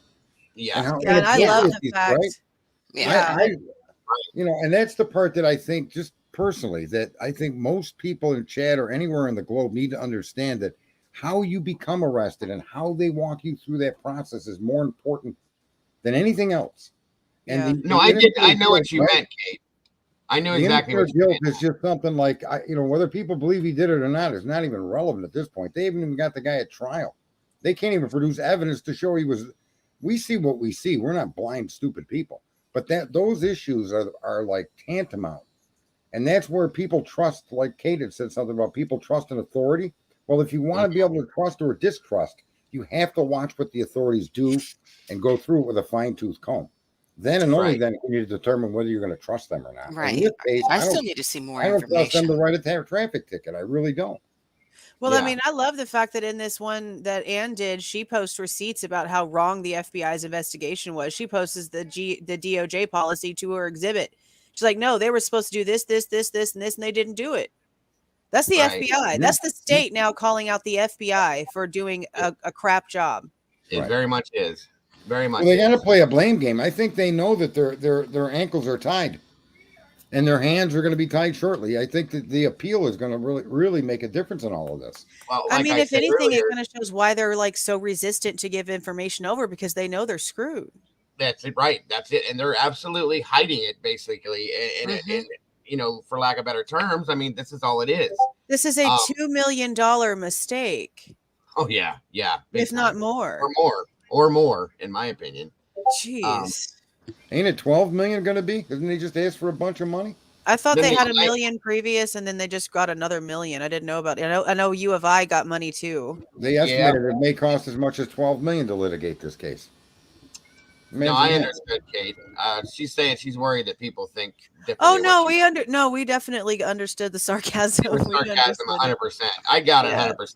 But no, I got you, hon. Don't worry about it. Yeah, no, we got it. God, this is so insane, and that's what I'm doing Monday. I'm doing that Monday, Paula. You're absolutely right. I already stated that. Monday, I'm going back to the very beginning again, because you have to. You have and to. tearing this all apart. Day one, Monday, and here we go. 100%. That's what I'm doing. So I hope you guys are on board. And now with the way that the document's listing that the direction of the vehicle was incorrect, I'm going to go back and redo my damn maps from the PCA. Yeah, I got to redo everything myself. Because I'm like, hold up, I missed something, bro. And who? I was going through the press conferences last night. Like, why is that car? Why is that car being used as a suspect photo of a car? I mean, where's the one in front of the house? Don't they say they had? I mean, the way that that stuff was set up, it assumed that to me that they had multiple pictures of that white vehicle in that area, leaving that house, doing U-turns at that house. So what the heck is this picture on Ridge Road all about? Doesn't make any sense. The one from the gas station. Right. What's up, Daniel? Hey, what's going on? Can you hear me all right? Yeah, you're good, bro. Welcome. Good to have you. you. All right, cool. Yeah, I have you guys on my the earpiece in my phone. I'm on dad duty, so my daughter wakes up. I gotta go. Oh yeah, no, it's all right, bro. I got it. So, what do you think? What do you think, brother? Well, kind of like I told you in the text message I sent you when I got that. It's pretty mind blowing. Yeah, I've said many times. Yes, you did. The DNA comes back that there's nothing there in that car. There's going to be some big issues with this case. Oh yeah. Yep. You said that a lot. And so that came out, and I was like, when we set up the live and the broadcast, literally, I found out while the intro was playing that we had new docs. So that's why I said, go check out the live. You'll see my mind change in live motion. It's not something that's it happens right there organically. But one thing that I said, or one theory that I came up with while I was talking about this was, what's more likely? His DNA somehow being transferred, touch DNA transfer being put on the sheath, or him not having any DNA of the victims in his car. And, by accident, I meant as far as the DNA on the sheath. Yeah. I had said that he was a criminal justice student that had ties with the police departments, whether they were as an intern or as a possible intern, or maybe he visited them for schooling or whatever the case may be. But is it possible that he left his DNA at some point at that police department, and that sheath came in contact with something that he came in contact with? Or the lab? Did he take students through any kind of examination of a lab under their teaching? Did any of those lab technicians come to his class to give a lecture? There's a million ways that you. But here's the key, though, Daniel. You don't have to prove how it got there or disprove it. That's not even a relevant question, right? I mean, what's relevant is what places him in that home without reasonable doubt. How do you put him in that home? And that I never saw the PCA ever do. They told us a story. My knowledge of criminals, they turn their phone off before they commit a crime. But you lack to say Bryan Kohberger's evidence that he did that. You're just giving me your opinion. That's like me saying drug dealers did this. Well, we have a lot of things to look at still, and guys. That PCA is full of those opinions with no fact. The whole time like that, right? I mean, there's been no factual indication that you could ID Bryan Kohberger in that home.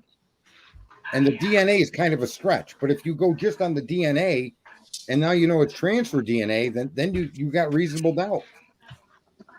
So I've always been on the idea that it's really the cops are the problem here, and that this kid could be the killer, and they messed up so bad that they put the warrants before they put the investigation after they arrested him. They should have got his DNA from his car door handle. There's a million ways they could have investigated this kid, and they just didn't even put the effort in. They got a PCA warrant and went right after him. And well, I mean, warrants. The thing for me though is, I mean, they could have done everything right, but that wouldn't change the fact that there was no DNA in his car. No, but what it would do is it would let us know that when this does conclude, that everything was done right and he is or is not somebody to be considered, right? Because everybody's entitled to make a mistake, even government. I mean, God forbid, right? No, be held to that level of perfection, right? But they screwed this up so bad from the jump and did everything backwards. They got a probable cause arrest, arrested him, and then sought warrants. Well, that may be fruit from the poison tree, because when you go back and look, and they don't want to use the DNA at trial, they don't want to use this, the DNA. Can you consider this warrant without the DNA? And then what's left? Some photograph of a white car, and his cell phone was turned off. Those just aren't enough information to charge an American with murder. No. They just aren't. So that's the sadness to me in this case. That's what got my attention here, is that process is so, oh God, so unprofessional what they did. I'm hoping that they have more, though. This isn't what was in that PCA, isn't everything that they had. No, but it has to meet, the PCA in Idaho has to have a substantial amount of evidence that suggests the accused likely committed the crime. Okay, a likelihood that he did it. So not like a chance, because your theory says criminals turn off phones. Actual information, like 3 witnesses say CJ robbed a 7-Eleven, right? A 24/7, bro. A 24/7. 24/7. They're Never ending. 24/7, Sarge. I know. All I do is go to work and do my shit. I know. But those 3 witnesses are compelling. They provide a likelihood that somebody was at that 7-Eleven that matches his description, right? So now you give a warrant for that, because you have substantial, even though it's hearsay, evidence to suggest he did it. That's what you need. And they didn't break that threshold with that story. The photographs and the cell pains just don't match that threshold of that places the suspect in the home, because it doesn't. You know, absolutely Pisces. The way I read the PCA though, and also the search warrants, was that they were banking on finding a lot of evidence after his arrest. Thank you. That's what I said. Yep. Yeah. And you know, they looked at it saying, all right, we're going to find evidence of planning. We're going to find evidence that this crime was committed, whether it be DNA from the victims in the car, his apartment. We're going to find tools that he may have used to have committed this crime. And up to this point, they haven't found anything.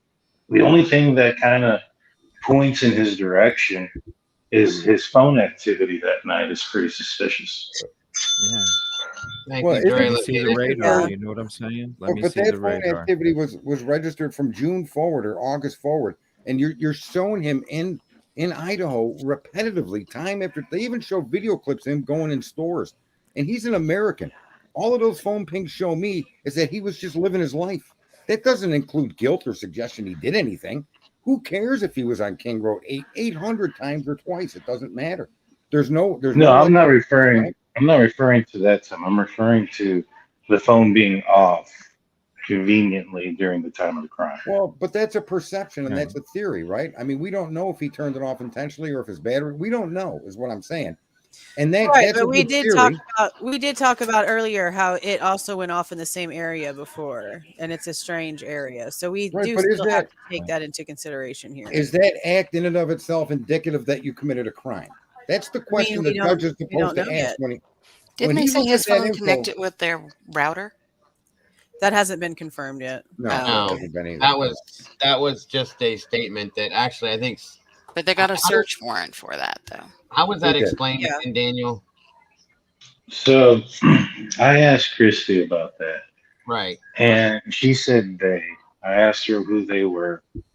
And she was speaking kind of fast. And like I said, that's why I said when it comes to what she says, she's very emotional. and she was speaking all over the place, even with me, and I had to, like, you know, kind of grasp information. Well, anyways, what she had said was they told her something about the router, and to me, it sounded almost more like speculation, because what they had told me was that cast, whatever, was going to get like a more precise location of Kohberger, and that they were under the impression that he was very close to the residents. And you know, I didn't speak to Steve. This is from Christy. You know what I'm saying? So those statements were made by Steve. So, and she admitted to me that she's not as tech savvy as him, but she just made it allude something to the effect that had he been that close, that they had devices in there that would register him connecting had he been available to connect to those devices. Miss Potts just answered that question. Miss Potts just answered that question in the chat room, though. There, Daniel. She said he never connected to the router. He doesn't even know them, and there's no connections to any of the victims. That was stated today in the documents released, that there is no connection to Bryan and the victims at all. So right, I was just explaining what Christy had told me. Oh, okay. I have no way of knowing if any of that information is accurate. I would suggest it's false because of what Ann Smith, you know, or Ann, that lady, that lawyer, put out there today. I think that would be a conspiracy theory. Right. Well, no, all that Daniel was stating is that if he would have been close enough to register to it, that they did have devices that were capable of picking it up if he was. Right. That's what they were. But if they're stating that there is nothing that showed up anything, then him being on King Road doesn't have shit to do with 1122, in my opinion. No. It's even worse than that. That exact story should have been in the request for the judge to review. If that is a fact and it exists that their router connected to his phone, guarantee you that would have been in the PCA, because you need to show a likelihood this man committed this crime. And no better way to do that than to say, wow, look, his phone connected to their router at 4 a.m. Well, you better arrest that man. Right. Because that's what we were talking about earlier, how it's a bunch of verbiage and it's huge and there's a lot of detail, but it doesn't really say anything because none of it really points to anything that connects. None of it is anything very specific. None of it is clarified. None of it is pinpointed. It doesn't state, we saw him parking his car. We saw him getting out of his vehicle. We saw him going into the house. You have all this ring camera footage of all those houses apparently that you canvassed, but really didn't canvass, but you don't have anything. You have nothing. No, it's like my accusation against CJ. There's nothing to support that. My accusation to CJ is as strong as the accusation against Bryan. Oh, shut up with your 7-Eleven. That's right. Now you're going to say that because you get a $2 cut on the T-shirt. I see. You guys are a mess. So what? I mean, at this point, Daniel, like, what do you, in your opinion, because we've all been up here talking about it for a while. Appreciate you, sir. Like, where do you? You're a good man. How do you feel this should go at this point now? I would like to hear what his alibi is. You know, even if he says that his alibi is, I was just driving around in an area where I didn't get self-service, and that's something that I consistently do.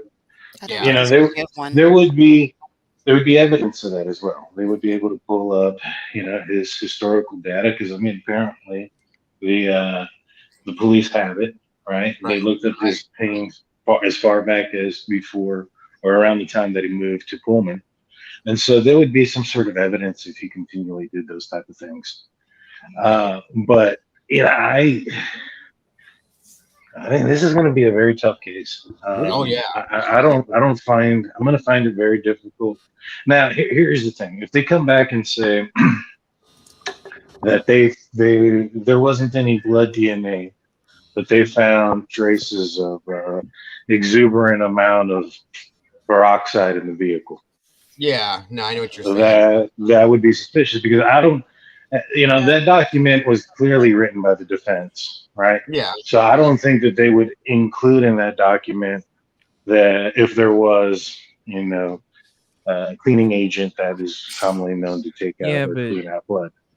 And so I'm going to be honest. I think the defense would have avoided making that statement. I used to detail major sports teams. Say that again, bud. I can hear you. Are you still there, CJ? Yeah.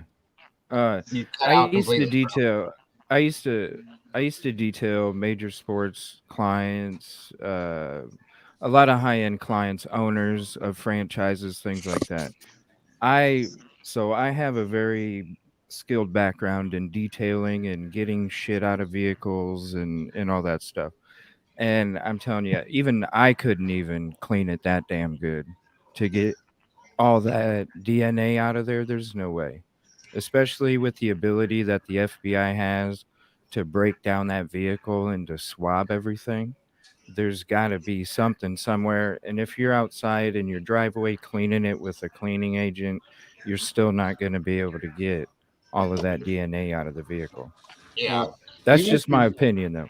But you could leave the traces of the fluids behind used, which we talked about earlier, which would indicate you cleaned. But we're talking Right. about an area that includes both his home where he lives, his car, his workplace, and his apartment. Right. So we're talking. That means this guy must have really been on a cleaning binge, and there's got to be some camera or something. Him buying this stuff. He's got to come up with a cleaning supply somewhere. So look, it could be accurate that in fact the DNA was cleaned up. Well, Daniel. no, there wouldn't be receipts because he's got access to labs that have all that equipment. He has access to all those solutions. So that's another thing. True. That is true. Yeah. Very true. Okay. So you would look at that lab to see if there's been any excessive order out of the norm over the last 2 years, right? I mean, or just a bottle missing. That's true. I didn't have there you go. access So to what I that. would do is, Just so that. what I'm saying is there is still a way to investigate this guy to get to the bottom of that. Yeah. Oh yeah, there's a million ways to answer all these But the questions. investigators are shoddy, though. Not That's to. the problem. And like I said in the beginning of this stream, guys, I wanted to make sure that it's known. I'm not saying that I feel that Bryan is not involved in this at all, because he has to be in some fashion He still or has form. questionable He activity. wouldn't Something be put here. him in this position. Yes, something Yeah, put him here. he's involved in this somehow, some way, Yeah. some form of something, because we wouldn't know who he was if he wasn't. You know what I mean? Yeah, exactly. know, I don't know if that's necessarily knows true. everything. Oh, really? I don't think that's necessarily true. I think that the only reason he got on the radar is because of that DNA hit.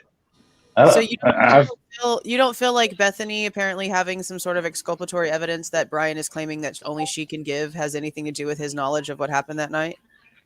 Huh. No, I think if anything, it's probably maybe they've got some kind of word or information that Bethany maybe said she heard somebody and identified somebody else. Oh, so you think that they think that she has some sort of third-party information? Not so much. Maybe she did hear a voice, and maybe she thought, "Hey, I heard a voice. It sounded like so and so," and that could be. You get what I'm saying? She identified Oh, somebody you think else. that she might have specifically identified someone else? Somebody else, yeah. Correct. Other than That's Kohberger. a good That's a point. good That's a point. possibility. Well, That's a isn't it- possibility. Isn't it curious Right. that it was Bethany's phone that determined the time of death? I still struggle with trying to understand Both of that. them, bro. Both of them. And that's- Well, the PCA Right. lists them both, which is very Well, strange because that's 5 let me minutes ask- left.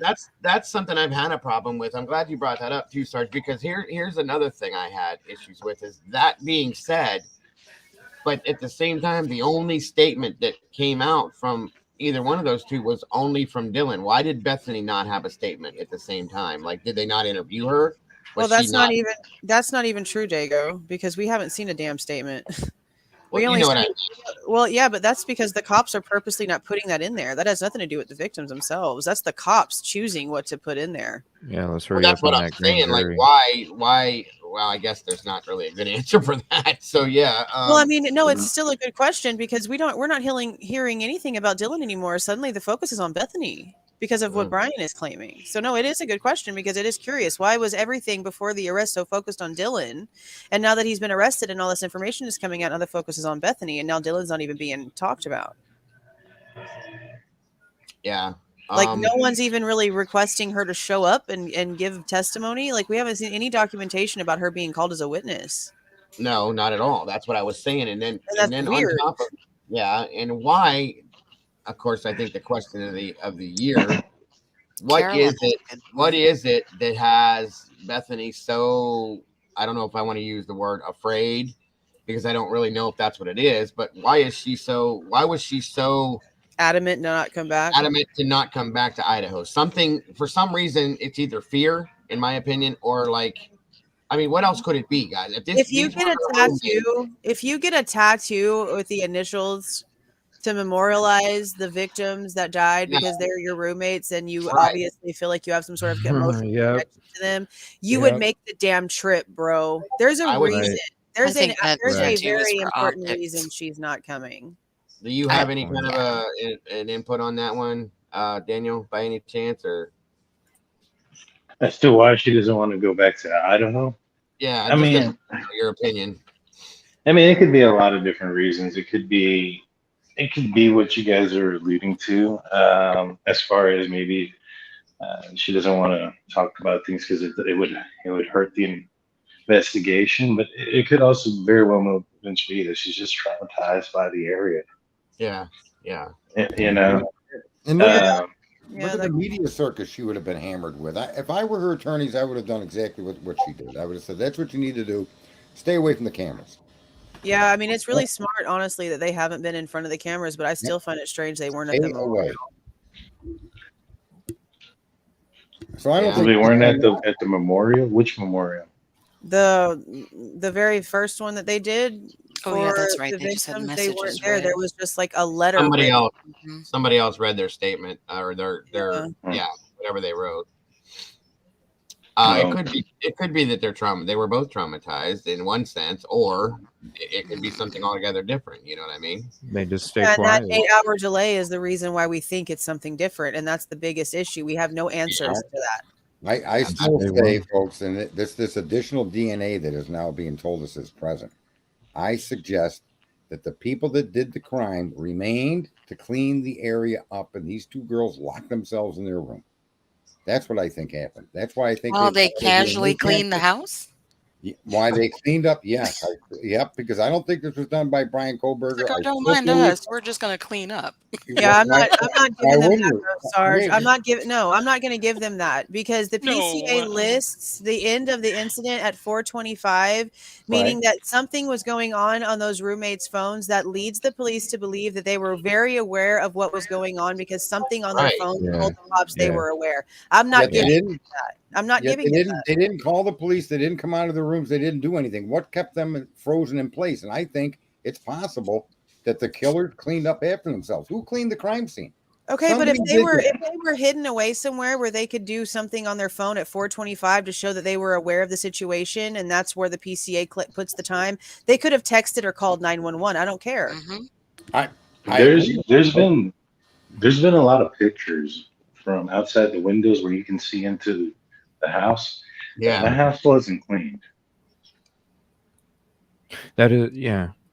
No, we're not talking about the junk that was lying. Right. But what are they going stuff like that? We're talking about the evidence, like the blood. Right, but if there was a lot of blood throughout the entire area, like footprints, you're not just going to walls clean were around wiped that. down, door handle was wiped down. You know, so then but you're going to leave the beer bottles and the cups that were in the way as well. I mean, you would clean those because those things would also have those things. Now, I strongly believe that the crime scenes were very much limited to those bedrooms, and like the inner area didn't have a lot. And I think that one footprint in the house may have been. My theory on it is that when he was walking down the stairs, he may have dripped off the knife, and then when he was walking out, or if somebody walking out stepped on that drop. That's why there's only one. Well, here's the problem with that, though. Okay, two things. One, we've seen pictures of the kitchen. There's blood high up on a cabinet or whatever, like obviously dripping down. Something happened in that kitchen.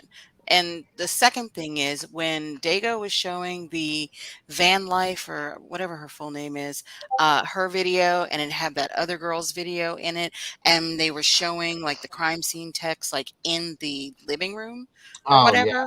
Remember, they were looking down and they were, they were looking where the beer pong table was, and they stepped over something, and then they squatted and took photos, and then they went by the windows, which, she identified those windows are by the top of the stairs, and two people were standing there looking like basically at the landing, and I think they took more photos. So I think something was in the living room and something was in the kitchen. Like something happened. I think it like traveled. I think he encountered somebody in the kitchen, and maybe it was Ethan or Xana, and they went back towards Xana's room. and there was blood. Oh, and actually, where the kitchen in those photos, where the kitchen, the see-through window where the bar is, you could see blood dripping off the counter. What do you think they looked over the rail for? Mm-hmm. Well, Or and by see, the floor to the that's stairs? why my theory was always, after seeing a few things, and it's only a theory. It doesn't mean it's anything. It's completely speculative. Theory, 1000% alleged. Was that they weren't in the rooms, they weren't in bed. I feel that they were in the kitchen area hanging out and were ambushed by a few people, possibly, and that's why things were set up that way. And I still feel like Xana and Ethan were the first targeted, and Kaylee and Maddie were after that. That's my opinion now. Yeah, and see, that's why I feel like it would almost have to be more than one person, because if they were ambushed and they were awake and they were able to hear and see what was going on, why wouldn't one of them have ran outside screaming at some point? You got 6 people in that house. Not a single person thought to run outside screaming their heads off in a neighborhood full of people that they know damn well are still awake and partying and because they couldn't. That's what I mean. Why. If it was just one person, someone could have jetted around him and gotten outside and gotten help. It just doesn't make logical sense. One person wasn't going to subdue 4 like that. No, not with a knife. More than one person with multiple weapons making multiple types of wounds. That's my theory on it, But yeah, that's again, that's pure speculation, folks. None of that is based on any facts. So sadly. And even if we didn't have a knife sheath, we would still be questioning the wounds because of the way that the PCA has them listed. So I mean, regardless, it's still questionable. And even in that PCA, I would have expected for them to say that the sheath is consistent with the wounds found on the victims, to have held a knife that could do that, right? I mean, you would think that the sheath would. I know they're using it for DNA, but nobody's ever said that the weapon used to kill these kids would have been carried in that type of sheath. It's a simple thing to say, and it's a simple thing to prove for a coroner when they measure the depth and the shape of the wounds, and they should be able to establish whether a knife would be held in that sheath would have caused these wounds. Well, I think it did cause. I think that knife did cause at least one of the wounds on one of them. Right. At the very least. And I know why. There's been multiple. I think me and Daniel even talked about it at one time. That there was a receipt that showed that he bought that knife himself, which is why that gives people reason to believe it was him. I get add to those other things that go in with that. You know what I'm saying? Well, he bought a similar knife himself. A similar knife, I should say. How many knives like that do you own personally, Dago? I cuffed you. I showed you guys one earlier, so I have a few. And my father has several different types of knives with sheaths, with snaps. I mean, he had more than one. And just from the evidence list that came out of his parents' house, I mean, there was guns and different weapons. I mean, there were men. They hunted apparently whenever he was younger, so it's not abnormal for him to have knives and weapons like that. It's like I mentioned before, everything on these evidence lists just looks like normal guy criminology dude stuff. Nothing looks suspicious to me. Right. Absolutely. I'm just really curious about what's going to even happen Tuesday at this point. Now that all this information has come out, Tuesday, I have doctor's appointments with my kids on Tuesday, so I'm going to actually be at the hospital with my daughter at 1:30 whenever all this stuff starts going on. So I'm not going to get it at first, but I'm really curious. Can we reschedule? It's going to be so interesting. I know I'll be live, so don't worry.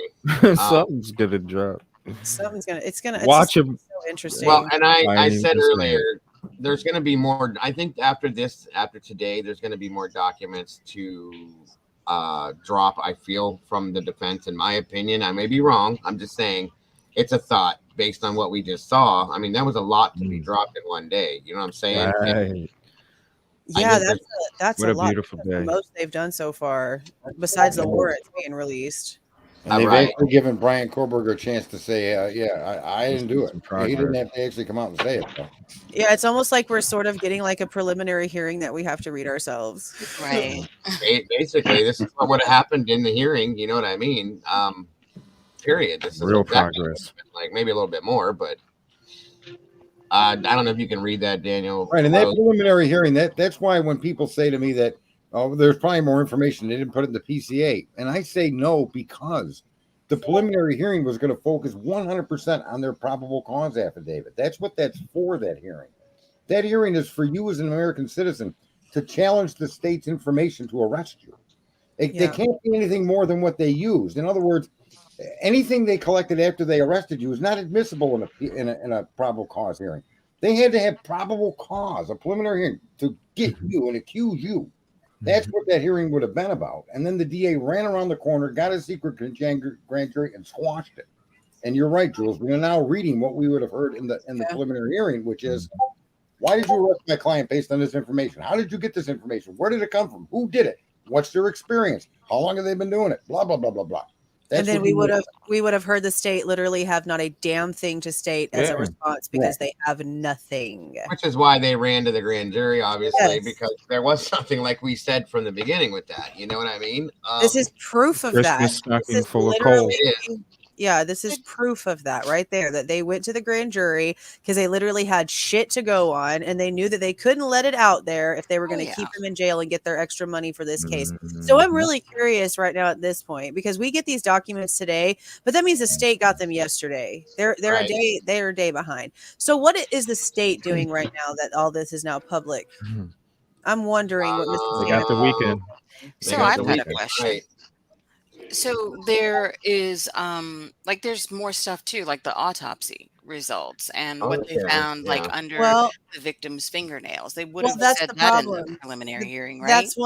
But that's one of the issues is because according to what we're reading, the state's claiming they don't even have the autopsies. But wait, go back to what you just said. Can I address that for a second? Listen. Yeah, go ahead. The preliminary hearing is going to question whether you had probable cause to arrest me. And if you didn't, and you had Bryan Kohberger's DNA all over that girl's body, God forbid I said that, I'm sorry, but all over that house, you couldn't use it in court to convict the guy because your reason to arrest him didn't meet the standard. That's the issue here.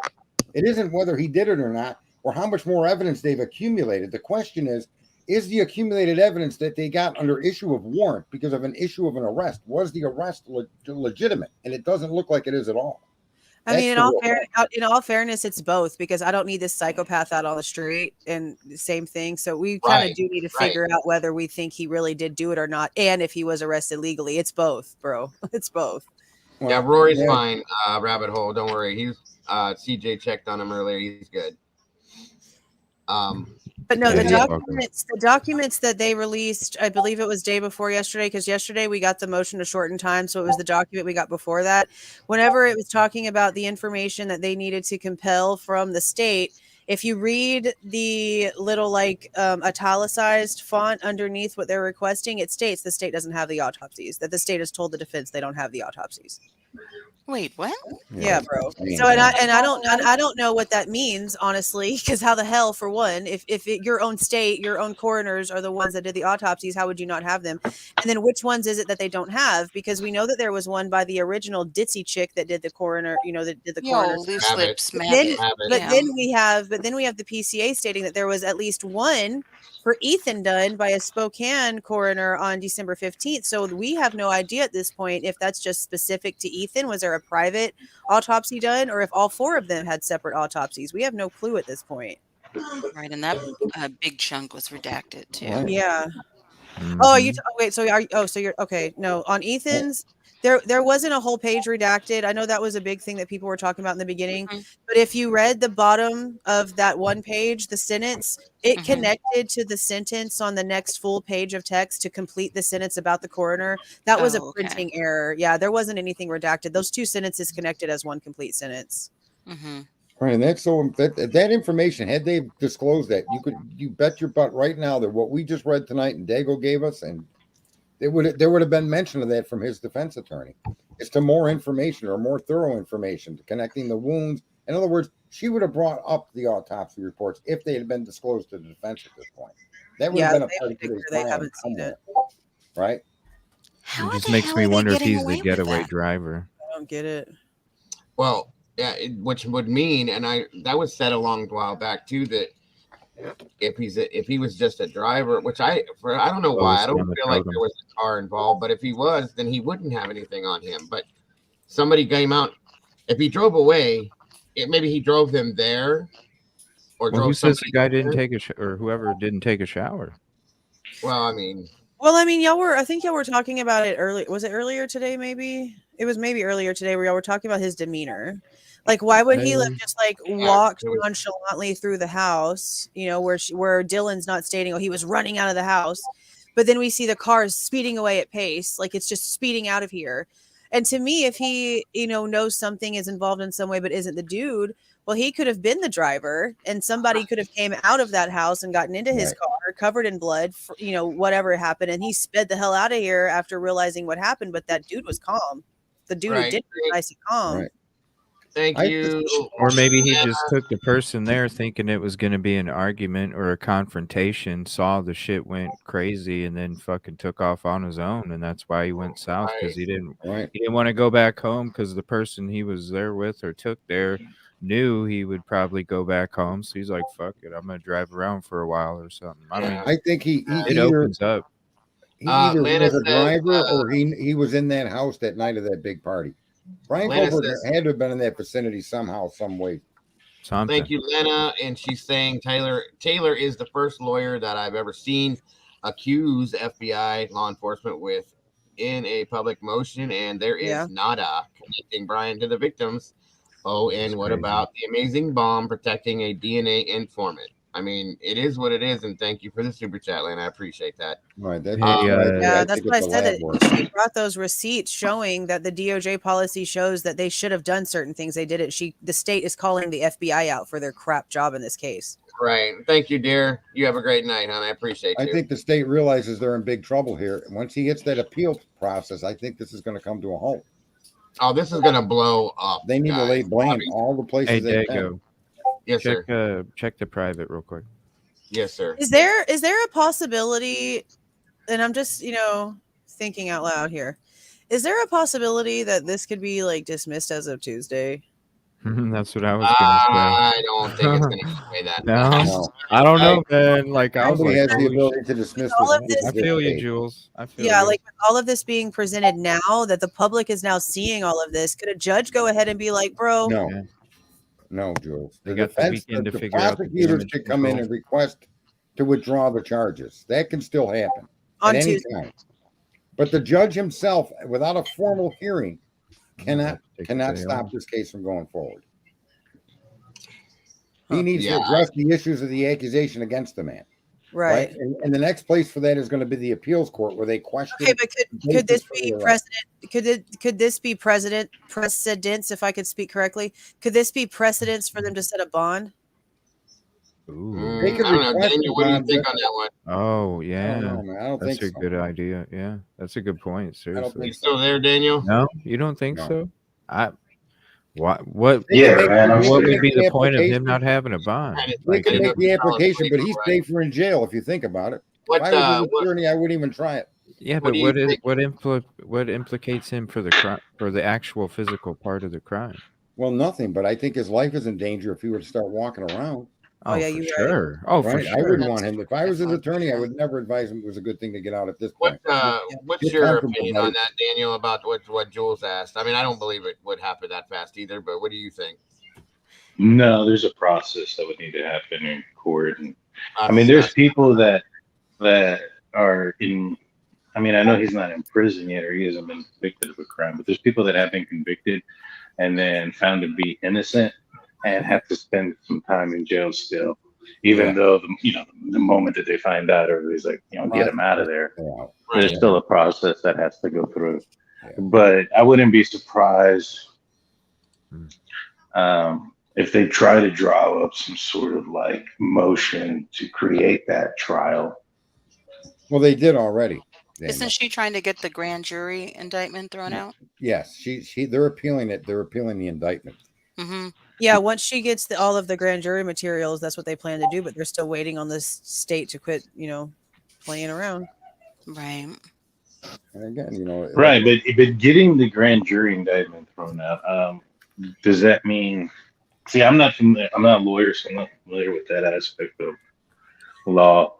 Does that mean that there's a preliminary hearing? Does that mean, once the indictment is thrown out, does that mean that there's no charges for him? They have to redo the charges against him?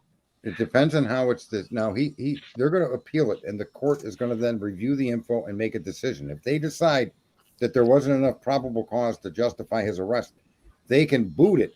But then they can also disqualify any evidence collected as a result of warrants, because the warrants then would become deficient in that there was no probable cause to arrest, therefore no probable cause for a warrant, therefore that evidence is no good. Fruit of the poison. That's probably the outcome he's shooting for.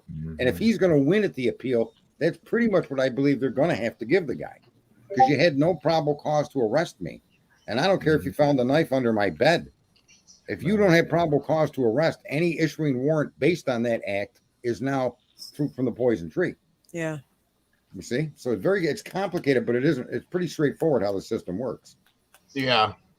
Who says I didn't sell it? Yeah. And check the private chat, CJ. Okay, thank you, buddy. You know, I'd actually heard that before, like about the selling aspect. No, this is all like rumory bullshit. But I remember something going around before to where Bryan Kohberger was like buying and selling knives like online. Like he would go back and forth, buy some, sell some. And there was apparently somebody that he'd had contact with where he had like actually bought a K-bar from this one person.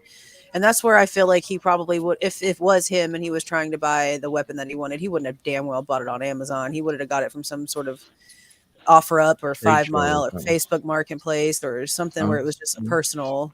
Right. We can agree. It's likely he had one of those in his possession. I mean, maybe, yeah. Right. He had one at home. There's no reason. In other words, he could still be the killer. That may be his cheat. We don't know. But you know, we'll see how this appeal goes, because if the appeal squashes this, that's the horrific thing of this whole story. Well, and that's why I'm going back starting Monday, like I said, to the very beginning, and like trying to see if what we missed, if there is something. You know what I mean? Yeah. There has to be. There has At to this be. point, there's got to be something somewhere. Yeah, you would think there's something significant that we've missed that was written and we didn't catch it, because that's happened a few times, right? I thought of something. What do you call it? Somebody was looking at the old, the original press conferences, right? And they were talking about what Fry was saying, or was it Fry that was the first one that was speaking? No, it was originally the guy that looks like Fry. They look like each other, right? Captain something, I think. Well, kangaroo. What do you call it? They said, notice the questions that he refused to answer. Everything else, you know, at first was like, yes, no, blah, blah, blah, whatever. And then specific questions he wouldn't answer. And one of the things was, did something happen on the first floor? And he refused to answer it. Yeah, I remember that. And they thought that was really weird. Yeah. There was a couple pressers. The first one, I think he was a captain. He kind of looked like Fry. And then Fry had his pressers too, and a lot of people were a lot of people were saying that they were analyzing Fry. When a question would be asked, he'd turn red, he'd hesitate, and it was picked apart like a lot.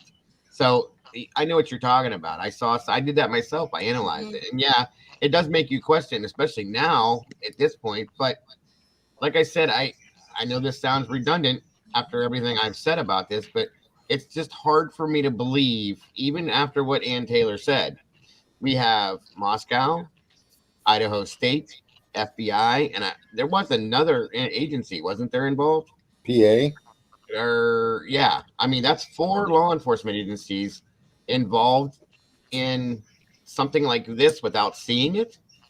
You know what I mean? It's hard. It's hard to take that. I don't know. I don't know. I don't know how to like process that. I'm guessing something's not right somewhere, you know. But I would venture, like, say for instance, Moscow themselves screwed up, or even somebody in chat said, "What if they screwed it up on purpose?" I would venture to think that Idaho State may have caught that. Or the FBI would have caught that. Why didn't they, if that's the case? I can't imagine they backed off, probably. They were like, yo. I'm just, that's or just defer to Moscow, because they're like, hey, we're here to help, but it's your jurisdiction. You have lead. That's the thing I'm having the most trouble with all of this. You know what I mean? The narrative. I don't Well, I think mean, folks- Moscow PD would be the base. Moscow PD would be the base here, but ISP is the one who did the evidence collection. So, Right. so anything that would have been contaminated or done incorrectly would technically fall on ISP. you know, look, I think that a lot of us don't realize how inept and how ingrained the prosecution process is in this country across all states. It isn't just what we're watching here. But I had a family member accused of racketeering and 5 other guys, and they were all indicted, secret indictments. That's the other thing they didn't do here with Bryan. They could have been paneled a grand jury secretly and investigated the kid before they ever made a PCA. Okay. Well, that my point is, in this case, what ended up happening at the end is one of the people that were accused had video cameras in their building recording the police threatening them. We're going to put this drug in your kid's car if you don't give us money. So this person that was supposed to be the gangster is recording the cops, and the cops are committing the crimes. Then then this person wouldn't take a plea deal. The other 4 guys were on probation or parole. They got scared and took a plea deal because they really were paying the cops off. Whether the cops threatened them or not, they felt like they couldn't prove it. But this one defendant could, and the whole thing went back all the way back to the start. All the defenders were brought back in. They were all put back on probation. They were given money for being in jail. It was crazy because one defendant held out and made the state prove its case, and the state couldn't. As a matter of fact, the state was implicated in criminal activity. And this happens all over the place where these DAs and these state prosecutors take for granted that their power and authority and they're slamming you in a hole is going to get you to admit or to a plea bargain to some crime to get this to go away. And 98+% of the time that happens. And it's only when you see people like Kohberger and other cases where they actually push back and they want to know what basis it is the state and the government has come after them like this, that you start to see just how foolish some of these people in these positions are. They just that's right. My God, you would think, how could that happen? You have to remember that Moscow did also make it clear it was their investigation. So I guess that does make sense. Thank you for that. I will say one thing, you guys, and I've said this even before this happened today. This case is going to be the biggest case, I'm going to have to say, based on the outcome. That's probably going to happen in a long. This blows OJ out of the water. Yeah, I think this is going to rewrite books. Yeah, law books are and I going to hope change. people read them. Yes. This is a big one. A movie too. Jesus, the movie. There's going to be multiple movies. Popcorn. It's sad, but that's what's going to Love happen. it, Jim. And that's what makes all you creators, whether it be Dago or it be CJ or it be Jules or it be the Turkey Show, and I don't know if the young woman up there has got a show, but no, I you're don't. doing you're doing the reading. Good. That's the big difference here. You're doing the reading. You're listening to something, you're hearing something, you're going to find information pertinent to it, you're reading it, you're trying to digest and understand it and explain it. And that's a process that a lot of people and Americans, we've become so used to in our early history, the media doing that for us, that they don't do it anymore. They just tell us whatever's put on a teleprompter. And you guys are doing exactly what all Americans should try to do to some extent. Read. Oh man. Read. You. Right? Yeah. And that you know, and don't have the blinders on, man. Think that all theories, thoughts, and opinions can exist too at the same time. True. Because not everything is 100. Yeah, and it tells you the difference between us and mainstream, because when I got up here earlier, there was somebody in the comments stating that with all these new documents that just dropped and all this crazy ass information, News Nation's story was about talking to the victims' families about the death penalty, not about what the hell we're talking about, which is important as shit and more important than what they're talking about. That's their focus. The negative, the let's just focus on putting Bryan on death row. That's all that they care about. Why do they not talk about the same things that we talk about is what people should really be asking? Because if we're sitting here in the middle of the freaking night on a Friday night doing this, why aren't these people that are getting paid millions of dollars a year to be spokespeople for the media to tell the world what is happening to where we are informed? Why aren't they doing what we're doing? Why aren't they these documents and being stupid? They have their bosses. But it's only we are our own bosses. But it's not in every case, guys, because I'm not following a lot of stuff with Delphi. I know the basis, I know the issues, I know that there's not really a lot of evidence against the guy. But I'm Right. watching mainstream media roundtables talking about the lack of evidence against Well, he Richard did Allen. confess, though. He But did confess. well, did he, or did he just confess to being there? No, he did confess. There's It's we I'm went seeing through it different. earlier tonight. Jules, it isn't rampant. There are people with honor in this country, and that's what I Yeah. was saying with the stream. So it isn't like it's every jurisdiction, but I would say this: if you have in a 80%. college town, there's a drug cartel there, and there is some kind of something going on between some officials and that drug cartel. I can't say that applies across to every school, but I suggest that happens more often than not, and we as Americans are just we're clueless. I got it, laughing stock, and Gina, I that- handled it. And I Sorry, think go that ahead. plays a role in what's going on over here. I really do. I think that somehow plays a role and ties into the ineptitude and the failings of what these folks have done. I think it ties into connections that are definitely rooted in cartels. Well, Right, I so you're know basically- the trafficking issue around my hometown's college doesn't have anything to do with drugs, but I do agree that there's trafficking issues of some sort around college towns. Yeah. Oh, I mean, yeah, they're a in prime some frame. incubator for the market. It's like you don't bring ice to Eskimos, right? Hey, y'all. Hey, y'all. I gotta get going. I appreciate you guys, letting me come up here and talk with you guys. Y'all have a great night. Absolutely. Thank you, Anytime, sir. brother. Have a great night. Enjoy that baby. Yeah, she just woke up. Y'all have a good night. Appreciate you, All man. right. Have a good night. Peace out. Bye. Oh, Go that ahead brand and new hop off baby through here. smell. I got it. Missed that too. Hey, Dago, Roy was wanting you to call him, man. I was trying to hit you up in the private for that. I don't know I if thought he's you meant got like some. after the fact. No, I don't know if he's got some news for you or what. Oh yeah, I can do that real quick. I didn't know That's if you good. wanted me to do it while I was live, but yeah. Dre, I think that the 911 call is still being held due to the integrity of the case, in my opinion. But at this point, there really isn't much. So There's no integrity in the case. right, that's what I'm saying. We need a channel for real. I think that's their point. Part of that resident. I think the caller We of need that to get you to 911 1K. call wasn't one of the Oh residents. yeah. Yeah, isn't that true? Whoever did call wasn't one of the residents. Off into 1K. And I think they Well, gotta keep that person's name out of it. Hey, Well, I don't even know if it's a specific person because I know I've heard some people mention like maybe it was just like a call and maybe it was just background noise and maybe that's why it was considered an unconscious person because nobody on dispatch could understand what the hell was going on and they just triangulated the location of the 911 call. Man. Wait a minute. And this is 2023, you know? Yeah. Wow. Yeah, you can't call 911 without them showing up to your house. It doesn't matter if it's for a half a second or what. They're going to find your location. They're going to come knocking on your door. Now, are they lying to us, telling us And even this a is how turned they're- off cell phone can be tracked? Is that a lie?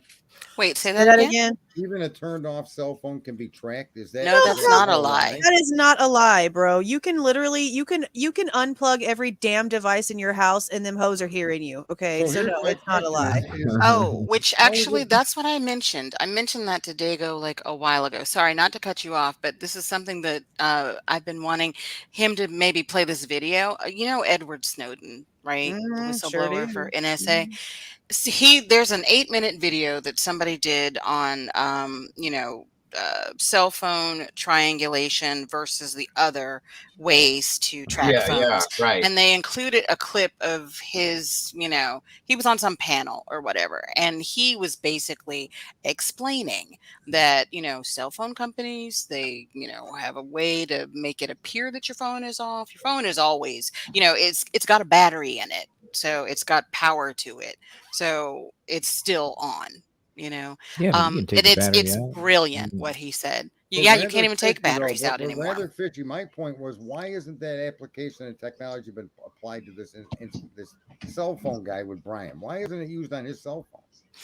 Well, what they mentioned with Cast, because they mentioned Cast in this video that I watched, and they started out basically saying, okay, what we think of pings, the old school triangulation is if you're near this one tower, there's a big circle. So you're somewhere in that circle. But if there's another tower over here on the side, then you're in between where the two circles meet. Okay. And if there's a third one, then they can narrow it down even more. So there's something called trilateration, I think. Triangulation. Yeah, I know. No, it's not triangulation. It's something else. It's like trilateration or something.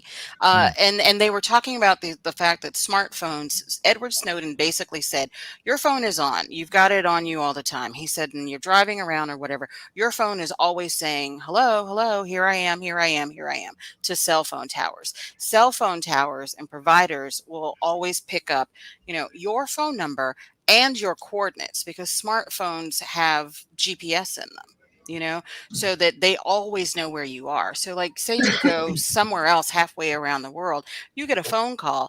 How do they know where to send the phone call to? Because they always know where you are. And they say, so he said, cell phone providers will have gone on to sell that data with your coordinates and whatnot to other companies, like marketing, so they can target, other companies can target you. Isn't it unusual they didn't use that kind of location on Bryan's phone? That was the whole point I'm trying to make is I don't care what technology, we've been being told for years that even with your phone off, they can locate you, right? Right. But then here's some contradiction to that. People are kidnapped and their phone gets turned off and they never can find the person. They find the phone, but they don't find the person, right? But they find the phone at a scene of a crime. And now you got Bryan Kohberger here. They've been telling us for years they can find you when your phone is off. Yet here we are again in another circumstance where there is no secret technology that can locate his phone when it's off, because obviously they didn't use it in this case, and they haven't used it in many, many, many disappearances and kidnappings and throughout all these years. But we keep being, in other words, are they freaking lying to us that your phone can be tracked when it's off? No, it can be tracked when it's off. It looks like they're lying to us. No, they because can't locate these women when they're because they can, bro. It's just like I've been telling everybody forever. They are watching you 24/7. We have millions of satellites floating above our heads that are recording us. If they really wanted to solve crimes, all they would have to do is go to that satellite that was just right above the area where it happened and watch the damn video that they recorded, because they have everything about us on data. Listen, in major cities, they're flying drones in the air and they're recording all the traffic patterns and people. Oh, not even major cities, sweetheart. In my small town, it happens every night. Yeah. So here's what I'm trying to. This is the point I'm trying to make. If this technology is so advanced, they can locate a phone that's off. How is it that when somebody reports a kidnapping, they search your phone and it's off? They don't know where, they can't find the phone. They can't find the person. Because we are civilians. They don't give a shit. Yeah. They're not going to pull up that kind of programming and spend the money to do all of those things whenever we are nothing to them. No, but you would think in a murder case or a kidnapping case or something. I mean, I understand that. I think the federal government would exercise that power over the phone. I mean, I understand it's gross, but they don't care. They don't care. If we're not important, they're not going to pull out the big guns. They don't care. Why do you think there's hundreds of thousands of children that go missing every year that just vanish without a trace and no one knows where they are? In other words, they can do it, but they'll never use it. Of course, unless you're Osama bin Laden or some terrorist on some high up list, or Biden or Trump, they're not the one that they're really trying to get to. Yeah. Well, they don't care. A cell phone anyway. Okay, well that was. It just seems weird to me that all these stories we're told about technology and like even now, another example is everybody that in the beginning when they heard the 3 letters DNA, yep, he did it. He must have been there. No second thought. Just the word DNA prompted an immediate conclusion in millions of people's minds that Bryan did this, right? Just like the other day when they came out with quintillion. Now we're going to be subjugated by octillion or octillion or whoever the hell it is. It's a real word, though. Right? It is. Right? Because people took the word DNA and they have this perception of what it means. But in this case, it doesn't mean that. But most of the people following don't know. They don't. They only listen to News Nation. So many things that aren't true. Yet we're told they can track my off phone, but I've never seen an instance in any case where they've used an off phone to track. Thank you, Kendra. I just find that weird. They can listen to you. They can listen to your conversations in your room that you are in with your phone off. Yes, sir. Well, I'm gonna back out. Man, what a night! Thanks for sharing all that, Dago, and thanks for being on, man. Yeah, absolutely. I appreciate everybody being here, and I tried to call him. I'm still not getting an answer. So. Yeah, I'll let you, and I'll be watching too. I'll let you know as soon as I hear from him. I'll reach out to you, man. Yeah, please do, because like I said, I think we all kind of worry about him in some sense, being on the ground like Yeah. that. So, Yeah, and definitely let me know too if you for real, yeah, if absolutely. you hear back. Yeah, but thank you, brother, and I will get with you tomorrow sometime, I'm sure. Yeah, I'm gonna go live here in a second. I'm gonna start looking through my own shit here, some of my old videos too. You got Yeah, that?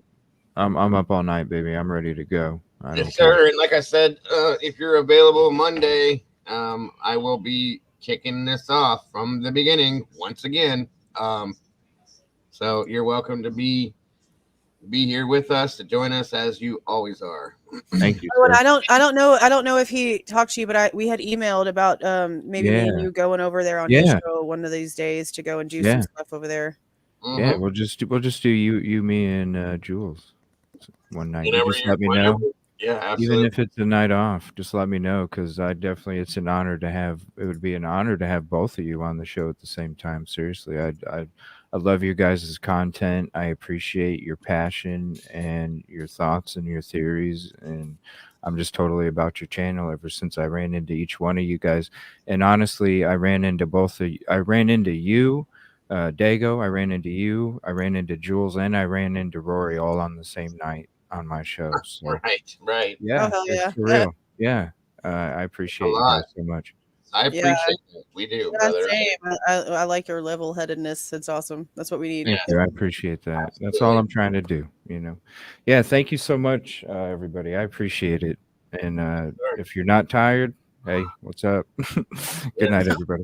Absolutely, Bye. brother. Have a great night. We'll talk soon. Thank you. Good night, CJ.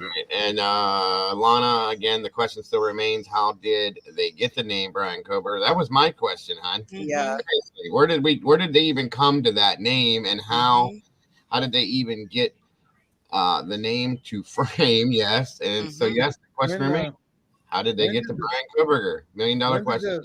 When did the college security guard give up his car or his name? 11/29. November 20. No, there was a date in here that said that. 11/29. What? So yeah, that was but pretty early, wasn't it? no, we read a paper or a document tonight, hon, that said something about the Earlier? Yeah. What That's the shit? Yeah. Sorry. See, I'm telling you, I want to record my reactions as I read stuff. So I know a couple of things, but as I'm reading it, I'm gonna be like, holy shit, what? It's in that one that has everything in it. They even stated that the car, they moved to the car, said that they were looking for a white sedan going. Well, okay, Lana says it was 11/29. So I read So it something. was. Okay. Yeah, okay. Sorry But to that's excite. still pretty early. So his name came up earlier in the investigation, which is, what was that? That's 13, 15 days after the crime, or 16 days? Right? Yeah, and they told us that in the PCA. That's what my big question was. I was like, okay, but y'all had his car and his name on 11/29. Y'all didn't arrest him till 12:30. Y'all let him leave the state. Like, what the shit? It didn't make any sense. Get impressions of his tires. I thought it was 11/22. Left the track there on the property. There were a billion things they could have done without arresting that poor kid. Right. I am, Miss Boone. I am. I'm going to separate him out. Yeah, it's probably, there's a lot. Well, I'm going to do every day. I'm going to do from the beginning. I'm going to go every day and just go back, and whatever I can do each day is what we're going to do. So the one you need to read, Jules, the one that is the most important one, I'll be honest with you, is the, where did it go? Yeah, give me the name. I'm looking at the list right now. Right, hold on. I got to get back down to it because there's so much of it. And look, I'm telling you, when I sat down to start recording the Ann Taylor's declaration, half of this crap wasn't on here. All this stuff popped up as I was recording. Yeah. So this stuff all loaded way late into the evening. You I were was doing like, your It was coming out during your stream. I know. I was like, holy crap. I went back to the page and refreshed, and I was like, what the hell is all of this? Oh my God. I was sitting on my front porch looking at my phone, and my phone starts going nuts. And I'm like, what the hell? So I turned and looked, and I'm like, where did that even come from? Like, it wasn't even there an hour ago, you know? And then he texted me right off the bat, you're going to want to come to the stream. Yeah, people started DMing me and Oh, messaging that me. was Don Daniels, Susan. All right, hold on. I'm still right, looking. Jules, the WSU officer that said not to use the DNA. Yeah, that was Nunez was for Moscow. He was one of the first officers to respond. He wasn't WSU. I know they get confusing. There's so many of them to look at. Where the hell is this? Hold on, Susan, a minute. I don't remember the first. I don't remember the officers' names at WSU. I just know there was 2 separate ones. It was like around midnight, so they were like bored in the middle of the night, I guess, and decided to look up the stuff. And it was at like 12:28 a.m. and then at 12:59 a.m. is whenever they like saw the car in the parking lot. But I can't recall their names. It was 2 different officers. Michigan just laid it out for us in the chat room. 12:29, they discovered his 2015 Elantra at WSU. Payne thinks they have their guy due to license photo or lack of a license plate, probably. 12. But no, because on 12:29, on 12:29, whenever they saw his vehicle, it already had the Washington plates on it. Right, because he registered. It was like he was coming back to that state. Is that I don't know if anybody followed up with it. Did Bryan Kohberger intend to come back for the next semester?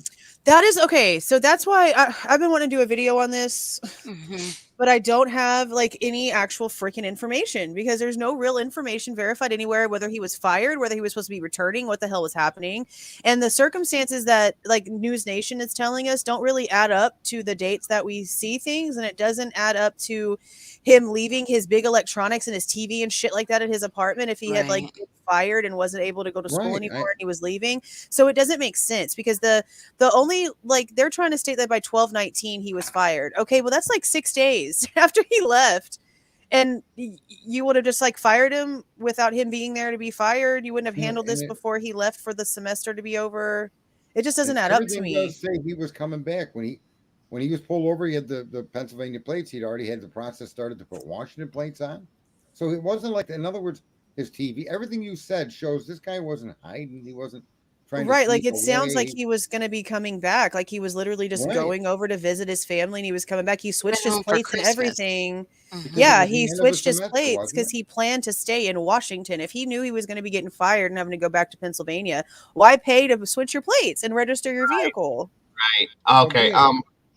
You're going to want to look at the big one, in my opinion, is it's Jesus. I'm so tired. It's the I just looked at it. What the objection? Objection to state's motion for protective order. That one. Okay, yeah, that's the yeah. See, I'm doing the declaration of Bicca Barlow and Stephen Mercer together because they're both about like DNA. Right. But then that was the next one that I was going to do was the objection. So that's the one with all the detail. Okay. Yeah, that's the one where they're talking about the wrong car going the wrong direction. And yeah, I did see that part. Yeah, that's just insane to me. That's just so crazy. And that so many people were batting on that. So many people were, because like Daniel, if there's nothing in the car, that's a problem. Well, bro, there's nothing in the car. There's nothing in the car. But then you also have to think, okay, well, he had the access. He had the capability. He had the smarts. That's why I'm saying, like, I can't let go of my 180 theories here because I can see. No, I agree. Yeah, you gotta look at it both ways. Absolutely. Yeah, and I can't. I just can't not. I just can't not. Like, while this does look good for him, I can still state he had access to these things. He had time to do these things. Oh yeah, and I mentioned that. Remember the Dickies receipt? Yeah. And they said that Dickies makes coveralls. He may have had coveralls on. Mm-hmm. Well, And I know what it was. Somebody said something about a movie, and that reminded me. American Psycho. You guys have seen it, right? Mm-hmm. Isn't there a scene in there where he's wearing like coveralls, like head to toe? Yeah, but he's not carrying a stupid sheath. That's the problem. I'm not understanding the logic behind any common sense person, not even a freaking criminology student, a common sense person. Why would you wear an outfit to go do something that you pre-planned, already make a mistake the second you leave your apartment by not turning off your phone in the right amount of time, and then you bring something with a carrying case? Yeah, right. But okay, what if it wasn't his? What if it was? Might never ever find out if this guy did anything or not. If this appeal hearing goes the way it looks like it's going to go, there's never going to be a need for him to admit or deny his guilt. And I think that's how this that's true. End. You'll never know. Your 180s are valid, but I fear that they're going to go unanswered. Yeah, I mean, that's a big possibility that this gets dropped and no truth comes out of it, because if this is literally all that they have, and I'm telling you right now, the verbiage in that one document is telling me that this freaking one piece of DNA on this sheath is the only DNA evidence they have against him. They verbaged the strength of his guilt relies on this DNA evidence. Well, if that's all you have, you've got nothing. Nothing. Let me throw this at you guys real quick. So here, like you just said, if this gets dropped per se, who do you think is going to get brought up on charges for? Nobody. The rest of this shit. Nobody. Someone's going to have to speak. Someone's going to have to talk for there to be anything. And it's going to have to be widely public before they do anything about it, I think. And what about internal affairs issues? Do you think that's going to happen? Well, you got the Brady Gigolo issues too that we don't even know what the heck. That's another one, right? Right. Yeah, and technically, from what I'm reading in the documents from the genealogical expert lawyer lady from California, the first one, the Bika, whatever her name is, she's making it very clear that this information being withheld is Brady material. Yeah, oh yeah. So that right there is going to end up causing all kind of internal investigations as to why the hell wasn't this available? Where did it go? How did you even get this? That's what I'm talking about, right? Yeah, they're gonna dismantle Moscow PD like piece by piece, in my opinion, and a whole bunch. I have a feeling that a whole bunch of shit's gonna come out, like big shit. You know what I'm saying? So yeah, and the truth is always stranger than anything that you can imagine, and this is already getting strange. Like, and we're finally getting some truths here, and it's already getting real weird. Which is why I'm so documented every single step of an investigation, even without a warrant. You don't surveil somebody and not keep notes of your surveillance, because that will become pertinent in the court of law, and you must turn that over to the defendant. Yep. Right. And I want to know. I want to know. Go ahead. I just want to know how Ann Taylor bugged all of us, or was she listening to us today? Is that why she released this? I mean, come on, this is ridiculously crazy. I'm telling you that they watch us. They know that we know things. They know that we know things, and they know that if they drop things, that we're going to be talking about it. They know that we're going to be spreading it. They know that mainstream is doing their own thing, but they know that we're doing ours. I'm not. They know. They know. And in my opinion, like you were saying earlier, like mainstream is garbage anymore. You guys, they're paid actors. Yeah, nobody's going to want to pay any attention to mainstream anymore, and we're going to be it. This is going to be the whole TikTok debacle was so stupid to me after I listened to what the government had to say about it, because this one idiot got on this podium and his words were literally, millions of people go to TikTok for their news, and we know that you right here in our audience, pointing to the mainstream media assholes with the microphones, we know that you would rather them go to you for their news. That entire thing was literally because they didn't want truth being told on TikTok.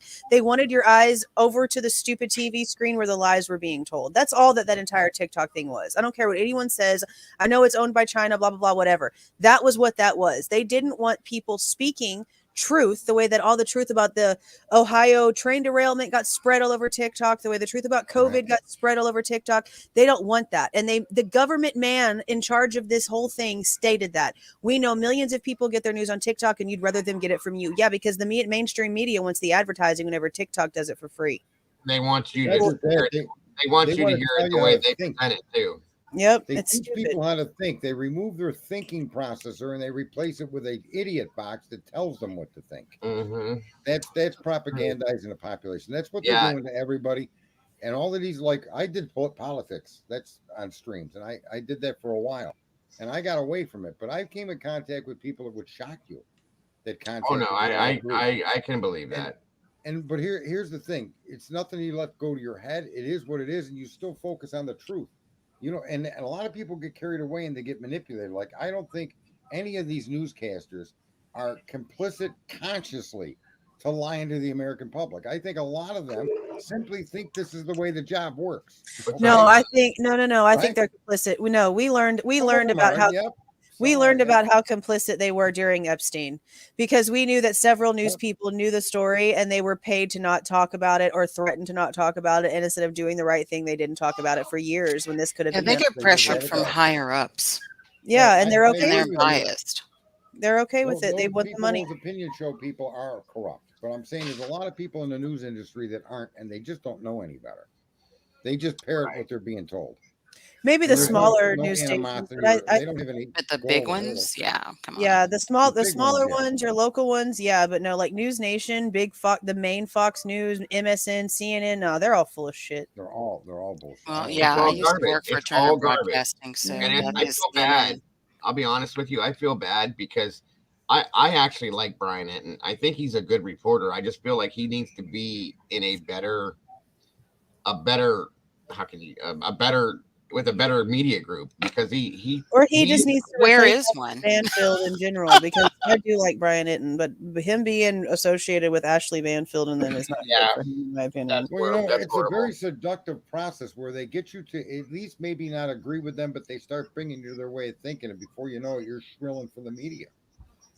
Well, I mean, that's what how it works, indoctrination is. yeah. That's what Disney's done to our children for decades now. That's exactly how Yes. it works. Exactly. It's heinous. Mhm. It's heinous. Is Bryan Hinton brothers with that one guy from the news station that always talks to Dylan Round's parents? Are they brothers? I don't even know. I think his last name is Hinton, and they kind of do look alike. I'm gonna have to go back and look because I've been curious about that for a few days now for no reason. Yeah, that's definitely interesting. I'll be honest with you. Yeah. Thank you so much, Poopa. I appreciate that, hon. I recommend Dickie's 10 to 10, right? Or 10 out of 10, I'm sorry. Oh my God, guys. It's 1:38 a.m. here. Yeah, here too. I no, didn't it's even 12:40. It's 12:40. So I think, I mean, unless we got more to talk about. Oh, if do anybody you else want to has watch the more- video? Yeah. I'm gonna jump off now. Which one? The 8-minute one about the pings and the triangulation versus trilateration. We can look at it if you have it. Mm-hmm. Sergeant, do you want to watch this? No, I've seen all this stuff, all kinds of things with him in it, and that particular video, no. But it still irritates me. Turned off phones never actually result in anybody getting found or arrested. It's kind of irritating to me. That's all. Oh, gotcha. I mean, it's just a personal thing. I'm a weirdo that way.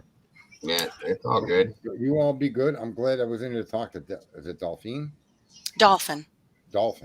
See, I can't even read. And the Wop Wop Wop tire guy and Jewel of all trades. That's me. Like I said, I thought you'd be interested in this, sir. I hope I didn't disturb anything tonight with you or any, Dude, bust up. Dude, it was awesome. It was an honor to be brought in. I'm glad you texted. When I saw that text, I was like, oh, what the? And you said Kohberger. I was like, I gotta go listen to that. Right.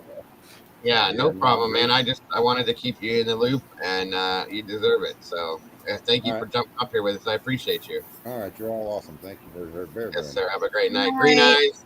Green Hey, Eyes, guys. I'm Hello. sorry. I didn't see you down there. I don't know how long you were there. Sorry. No, I just got in. I've got the app on my TV, so I watch on the TV. So I just got my computer set up because me and my husband's been sitting here watching the show. And Okay. when you said you wanted to go back, and like I said, I'm so with everybody. I have always waited for the DNA in the car. Yes, ma'am. Okay, now I have a problem. Okay. Okay. Okay. So we've been going back. Like you said, let's go back to the beginning. Yeah, yes. So many people focused, all of us did, on Kaylee and Maddie. Mhm. Nobody focused on Xana and Ethan. I did. I mean, did. that much. Okay. Right. Okay, Yeah, let me fed us Kaylee's little love story, and that's what everybody. all just of it. Right. Yeah. Okay, so this is me and my husband have been talking about this. I always thought, okay, that it happened in that house, right? And that Oh, the yeah. roommates know something, okay? Yes, ma'am. Even if it is Bryan, they know, okay? Yeah, absolutely. All right, so let's go back to the beginning. Okay, Kaylee and them went to the bar. Right. Kaylee and Maddie, right? And Ethan and Xana went to the frat house for the party. Right. Okay. Then what was said right in from the beginning, Ethan got into it with one of his frat brothers and then criticized his sexual part, okay, or something. Well, that was on the 4chan. Yeah, that was a 4chan post that was talked about that I don't know if that's been verified or not, but that's why I've never really talked about it. But yes, you are correct. Okay, it was said. It was out there in the rumor mill, okay? Right. Okay, so then let's just say it's true. Let's say he got into it with one of his frat brothers. And Right. then him and Xana left because of it. All right. Mhm. And this guy supposedly did steroids. He was a jock or whatever. All right. Okay. You got Kaylee and Maddie leaving. And on the video, they're saying, what did you tell Adam? And she's like, I told him everything. Right. You know, like it was no big deal. Right. Right. That's not her telling him she wants to get back with Jack, because they've been together for years. She was texting him 20 something times at night trying to call him. If she wanted to tell him anything, she told him herself. Well, not just that. She don't She was seem at like- the club with him. She was there. They Right. were at the club together. There could have been a Correct. conversation in person. So yeah. people saying that has to do with Jack, I always said that's bull crap, because this girl is a grown-ass woman. She speaks her mind. If she wants to tell somebody something, she told him her doggone self. She didn't need Adam to tell him anything. Right. Yeah, I never. Okay. Yeah, I Wonder really if they don't heard. have anything to do with it. Right. At So all. wonder if they heard about the fight. Wonder if they heard about maybe him flirting with Xana, that other guy, and there's an argument, right? Or whatever between them. Did anybody look at that frat brother? Did anybody call him in for DNA? Because you think about it, by the time they got home, it would have been perfectly time for somebody to get off, excuse my language, to come over there and start a fight. Right.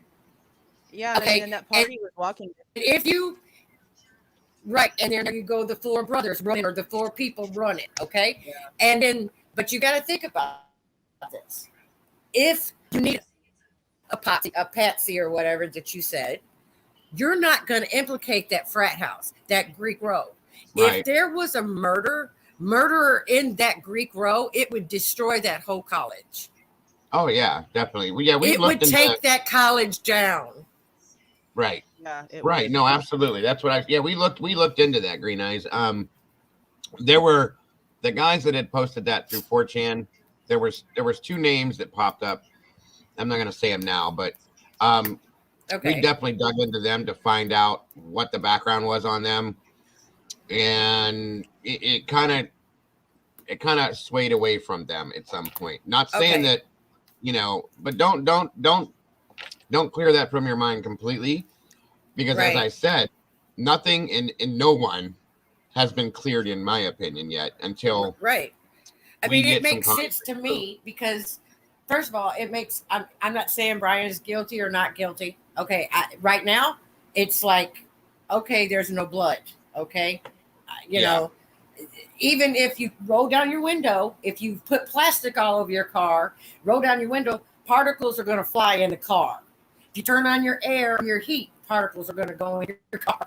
Okay, if you're sitting in your car, particles are going to get in your car. Mm-hmm. So he can't, like, I think it was the last show or someone we were talking about this.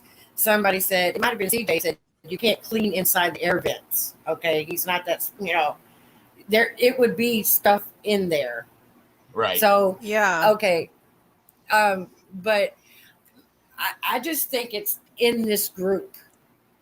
I really do. And I find it suspect that the camera caught 4 guys or 4 people running. That's something about the time of the house was like the time the murder was over. Yeah, that's something that. Well, no. It would have been. It was earlier. Yeah, it was earlier. Well, that's all that. Well, if you go back to the original timeline, it was in the original timeline. The original timeline, them running back there is sus as hell. But then whenever they move the timeline down an hour, then it's like, oh, well, never mind. But maybe we should be never minding it. Well, here's the thing, though. At that point, now that we've seen what we've seen, the timeline being moved kind of fits the rest of this now, doesn't it? A little bit. Yeah, because they can't make anything fit. Exactly. That's why we could never make any of this fit, and that's why none of these pieces fit into this puzzle, and we were all going insane. Well, here we look at this information we're getting off of these documents at this point, and if we were to revert back to the original timeline, gee, Lord Almighty, guess what happens? Things start to make sense and fit pieces fall into place. Right. Yeah. And then you have to question the people from the frat. You have to question them, because I'm telling you that I'm not saying some murderer can't walk in your house and kill 4 people. I'm not saying that. People can do that. BTK did that. His first murder was 4 people. Yeah, lots of serial killers. Right. So we're not saying that he couldn't have done it. I mean, but if there's no evidence, and if they said I didn't read the new document, but I heard some of it. I mean, heard about it. And if they said there's nothing leading Bryan to them, that means that the likes on Instagram and all that, they're not true. If that means nothing leads him to these victims. Nothing connect. And see, that's what Dateline had stated. That's why I was like so confused about what happened with Dateline, because now I'm kind of curious about the rest of the information that they told us. And this is a controversial topic because it has to do with Bryan Kohberger's sister. Because Dateline told us the IDs that were found had shit to do with the victims. Well, Christy Gonsalves verified that with Daniel on Drunk Turkey whenever she spoke to him. So yes, she was told the same thing. They didn't belong to anybody at King Road. Okay, well then Dateline also told us there was no connections found on social media, and now we're finding out that's true. So is the next thing that we're going to find out is true is that this false tip, like Caroline has been telling us forever now, was because of Bryan Kohberger's sister, because that's the other part that Dateline stated. Yep. Now I'm just curious about what else they got right, because that's 2 already. That's right. You know what I really want to know that I think that would help clear up their timeline is if we find out exactly when the DoorDash was delivered, and like if they delivered it to someone who got the food, and but they may have just left it at the door. Can I ask a question? Because I heard, now we don't know, we don't have the autopsy, we hear a lot of things, but from what I can remember from somebody, might have been Lana or somebody, or not Lana, I don't think she had any of that, but one of the channels said that it might have been the coroner said that she did have food in her stomach. The coroner did have loose lips. Oh, the coroner or something else. Let's not get into her. But yeah, she might have. I don't remember. She talked too much. Yeah. Yeah. We need to go back. That's one thing we need to go back and watch that tape, because if they said she had Jack in the Box or something like that, then that wouldn't even make sense though. Like how would you have even had time to eat? Well, here, let's stop though. I think, they do have the time verified for the DoorDash, right? No, not precisely. At least not in the PCA. They're just stating approximately 4 a.m. it was delivered. Well, let's say though that the timeline it's gotta have records though. Let's back the timeline up again, okay? And maybe it fits into that spot, and then it kind of overlapped with the secondary timeline, and maybe in a sense, and maybe she did get to eat, or maybe she ate earlier. Maybe it has nothing to do with that. You know what I mean? They went to the frat party. Right, they could have eaten at that party. There was food there. They also went to, he did. I don't know if she did or not, but he went to the dance. Hunga Dunga, Kunga Dumba, whatever the Hunga fuck it is. I don't know. Sorry. Yeah. That place. It was there at some point too. Yeah. Whether she was with him or not. So she may have done something altogether different and ate somewhere, and then, so that could be where the food came from. It doesn't necessarily mean that she ate it, because if you go by the timeline, either one of them, it doesn't make sense that she had time to eat anything. Okay. No, because if she's on her TikTok at 4:12 and the car is speeding out of the neighborhood at 4:20, well, that's already 8 minutes. Yeah. And absolutely. No, like just no. There's no way. But listen, Dave, we're going by Dylan's timeline, right? I'm not, but yeah, you're right. We're going off of the PCA's version of Dylan. Okay, right. But we're going by, I was up, I was using, and we're going by Xana's Twitter, Instagram, right? That she was, she could have been on her Instagram and died hours earlier, and her Instagram's still up. No, it was Snapchat, and the Snapchat's a little bit different. I don't know a lot about Snapchat. I don't have none of that stuff. It was TikTok. No, it was TikTok. Was it TikTok? Yes, it was TikTok. It was TikTok. So for them to know that her TikTok was open at 4:12, honestly, it didn't really mean much to me, because like kind of on like what she said, where it could have been like on for hours, but I feel like they have that specific time for a reason. Her phone could have been like thrown out of her hand in the middle of a fight, and it just popped open to TikTok. Yeah, or somebody turned it on. Yeah, or somebody made Or it look she was like getting And ready Jules, to. you had a point earlier that there's something with the roommates' phones at 4:25 that says that, hey, this is kind of like the end of it or whatever. And that's And maybe and that's them where my texting or leniency goes calling with it. or whatever.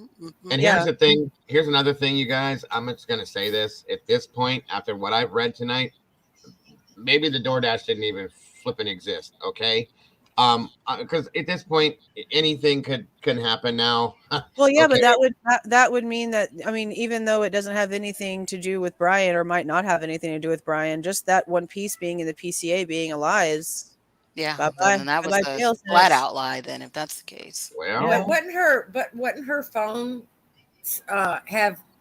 wouldn't her phone show up as ordering the DoorDash at a certain time? Yeah, but they never gave us that information. No, they can say it does. We haven't seen it though. That's the thing. Yeah. They never stated whether she was the one that ordered it or not. They just said that it was delivered to Xana around 4 p.m. Well, who would eat They food do that's have just warrants delivered for to her? DoorDash, though, too. I mean, who would eat the food if it was she didn't order it? I mean, who would even open the door? I mean, well, but see, that's the thing. We don't know if the door was opened or not. We don't know if it was like a drop-off delivery or what. From what I just had a crazy understand, thought. it was just dropped off. I just had a But I crazy don't know. thought. Go ahead. Sorry, what you No, you're guys okay. said earlier, and I was like, oh, like the killer really cleaned up and everything. What if, and this would make it fit that, oh, the murders actually happened earlier, and there was a longer period of time that the murders would have been done. What Right. if the murders actually started at 3, whatever, right? Closer to 3. Okay. Dylan is hearing everything. She's in her room, afraid. Bethany's downstairs doing whatever it is that she's doing. Remember, we heard the rumor about somebody thought that they heard running water, or had told somebody else that they heard running water. What Somebody was- if it started earlier? The killers stayed, took a shower or whatever, cleaned up and everything, and that's how they got out of the house. Changed clothes, and that's how they got out of the house with, or he got out of the house without any blood or anything. well, that's the only way that he could have got out of the house, is if they was close there, right? waiting And for him. Dylan knows that he left at like 4 something, a little after 4. Well- And then she starts, trying to call the roommates to, see, okay, no more sounds are going on. Is everything okay? Blah, blah, blah. But he's gone. That's enough time that, all these murders could have been carried out, and he could have cleaned up, and, and it I'll fits be honest the with whole you. thing. I'm kind of there with you a little bit, but something I've been thinking about. I haven't really talked about it because I've already been called crazy enough. Okay, but something I've been thinking about for the past few days, and it's based on what Jules had said after she went over that timeline insanely, trying to figure out why the hell there was that extra 5 minutes, blah blah blah, so on and so forth. Right now, just what if? I'm not trying to be super speculative. I'm just saying, based on the facts that we've seen tonight, especially, this is why I'm talking about it now. So they're stating that they believe. Oh, hold on a minute. Let me bring Dan up here. What's up, buddy? Can you hear me? Hey. Yep. What's up? This is Dan from Publicly Buzz, guys. Oh, okay, what's up? Hi. So what if, just what if, like I said, we've seen crazier shit tonight and so on and so forth. So they're stating that they believe that the timeline for the unalivings was from 4 to 4:20, right? 4 to 4:25. And then they saw the vehicle driving away at like a high rate of speed at what time? 4:20. Okay. What if the unaliving started? I'm sorry, he zoomed in all crazy and it just threw me off. Here I am. Do you see me? Here I am. I'm adjusting. Sorry, Yeah, Diego. You're good. It's all right.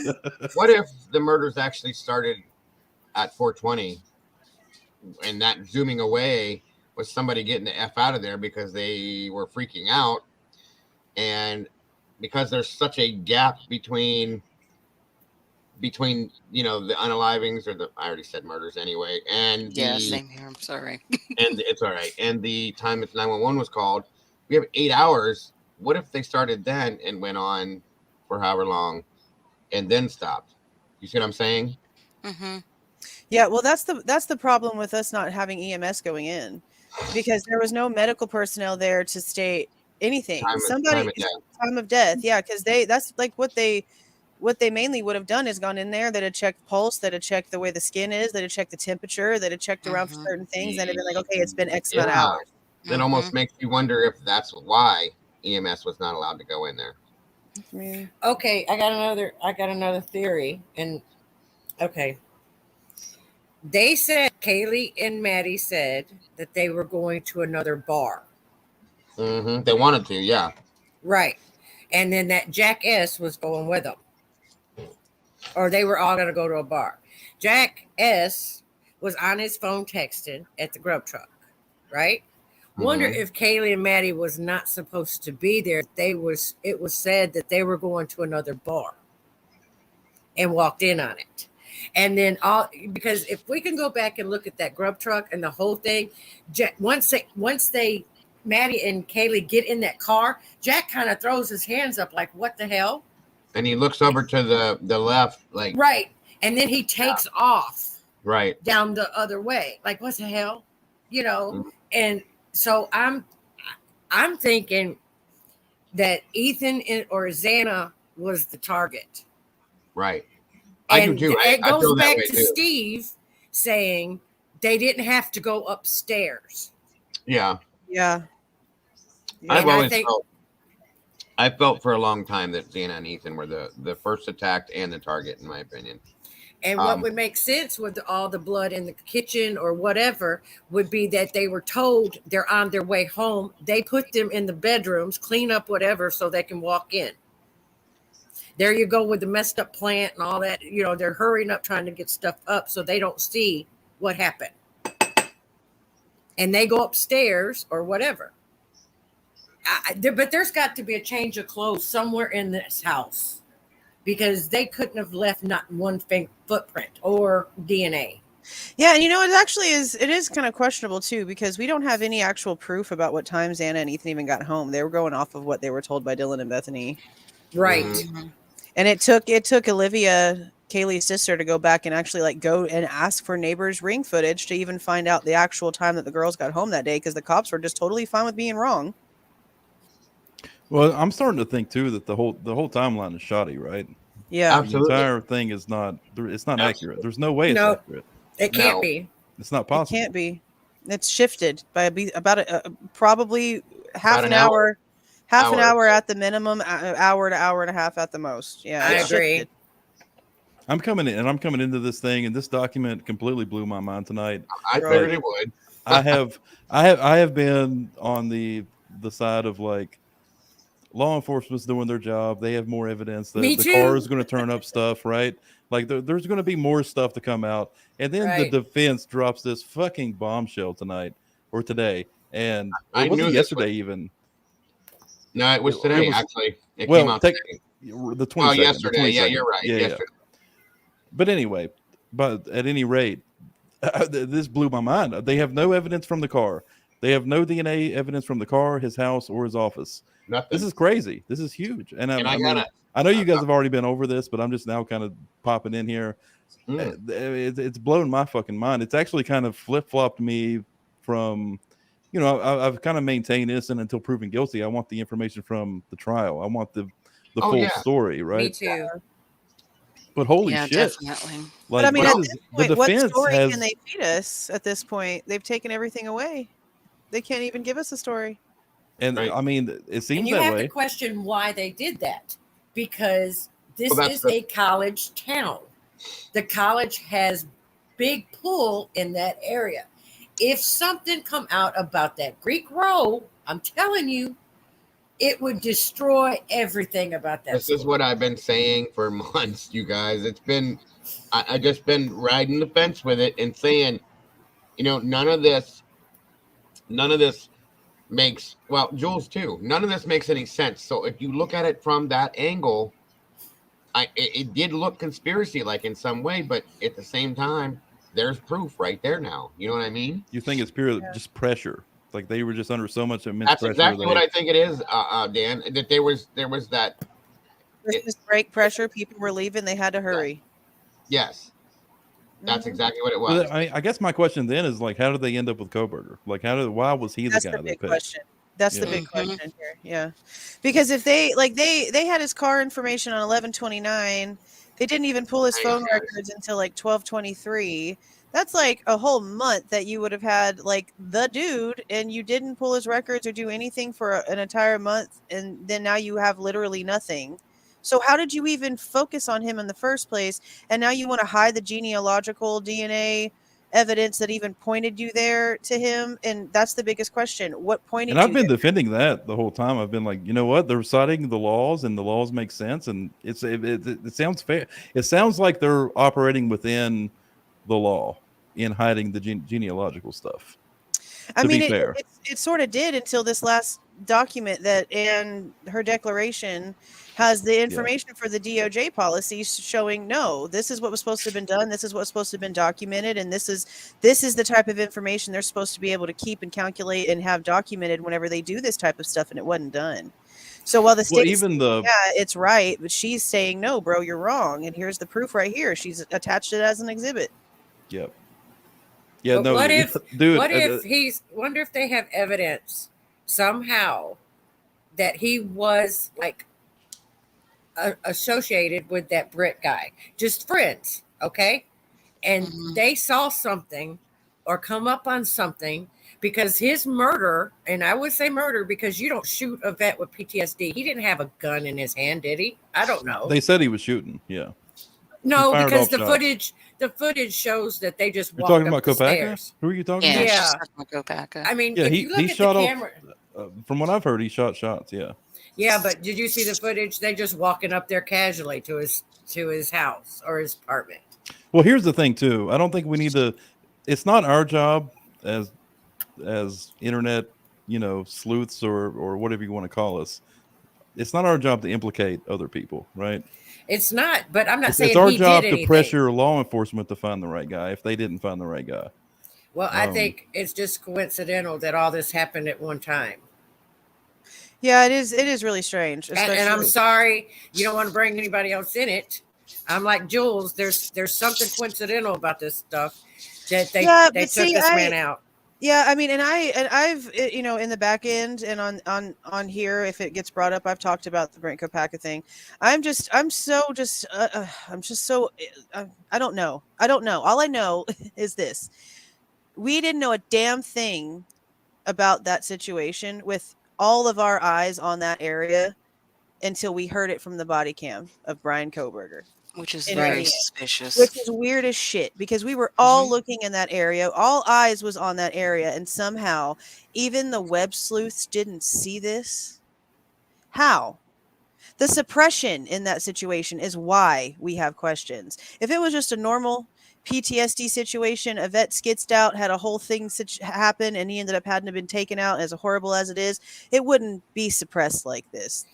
And you would see the roommates he supposedly held hostage on the news talking about it. Mm-hmm.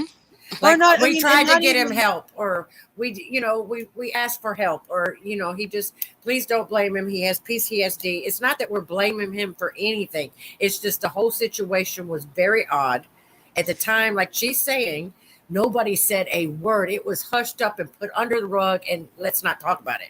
And not only that, whenever you're listening to the audio, when the guy comes out of the apartment, he doesn't even know Brent's last name. You're supposed to be his roommate. How the fuck you don't know your roommate's last name? That doesn't make any sense. And then it's still under investigation. It's supposed to have been apparently a justified shooting because he was off of his rocker and he was armed, but it's still under investigation. I follow those tweets every time they do an update on this investigation on Twitter. It's still under investigation. Why? Right. So they don't. So I can't talk about understand. it. Yeah. I understand why people are asking the questions, but again, just like Bryan having to have a connection to these victims to make sense, you have not shown me a single connection to Brent Kopaka to Bryan that makes sense to me. So that's why I haven't brought it into my channel and made an opinion on it, because I can't validate they even knew each other existed the same way that we can't validate Bryan knew that these people even existed. Well, didn't Bryan didn't they trace his car leaving and going to around that apartment complex? Nothing verified. It did I nothing thought to they show that- did. Nothing That to show- leaving, either show that he leaving or stopped. coming from his apartment that day, and going around that complex where Brent lived, and then he left and went round to that police department up on the hill, whatever, and all that. I think it traced back to his. Well, that's if you believe that the white launcher on the video cameras is Bryan's. Okay.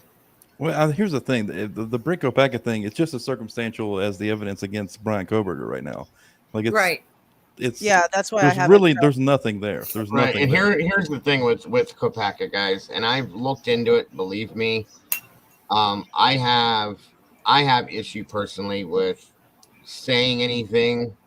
This is a Purple Heart recipient, so on and so forth. Fought for our country, all this and that.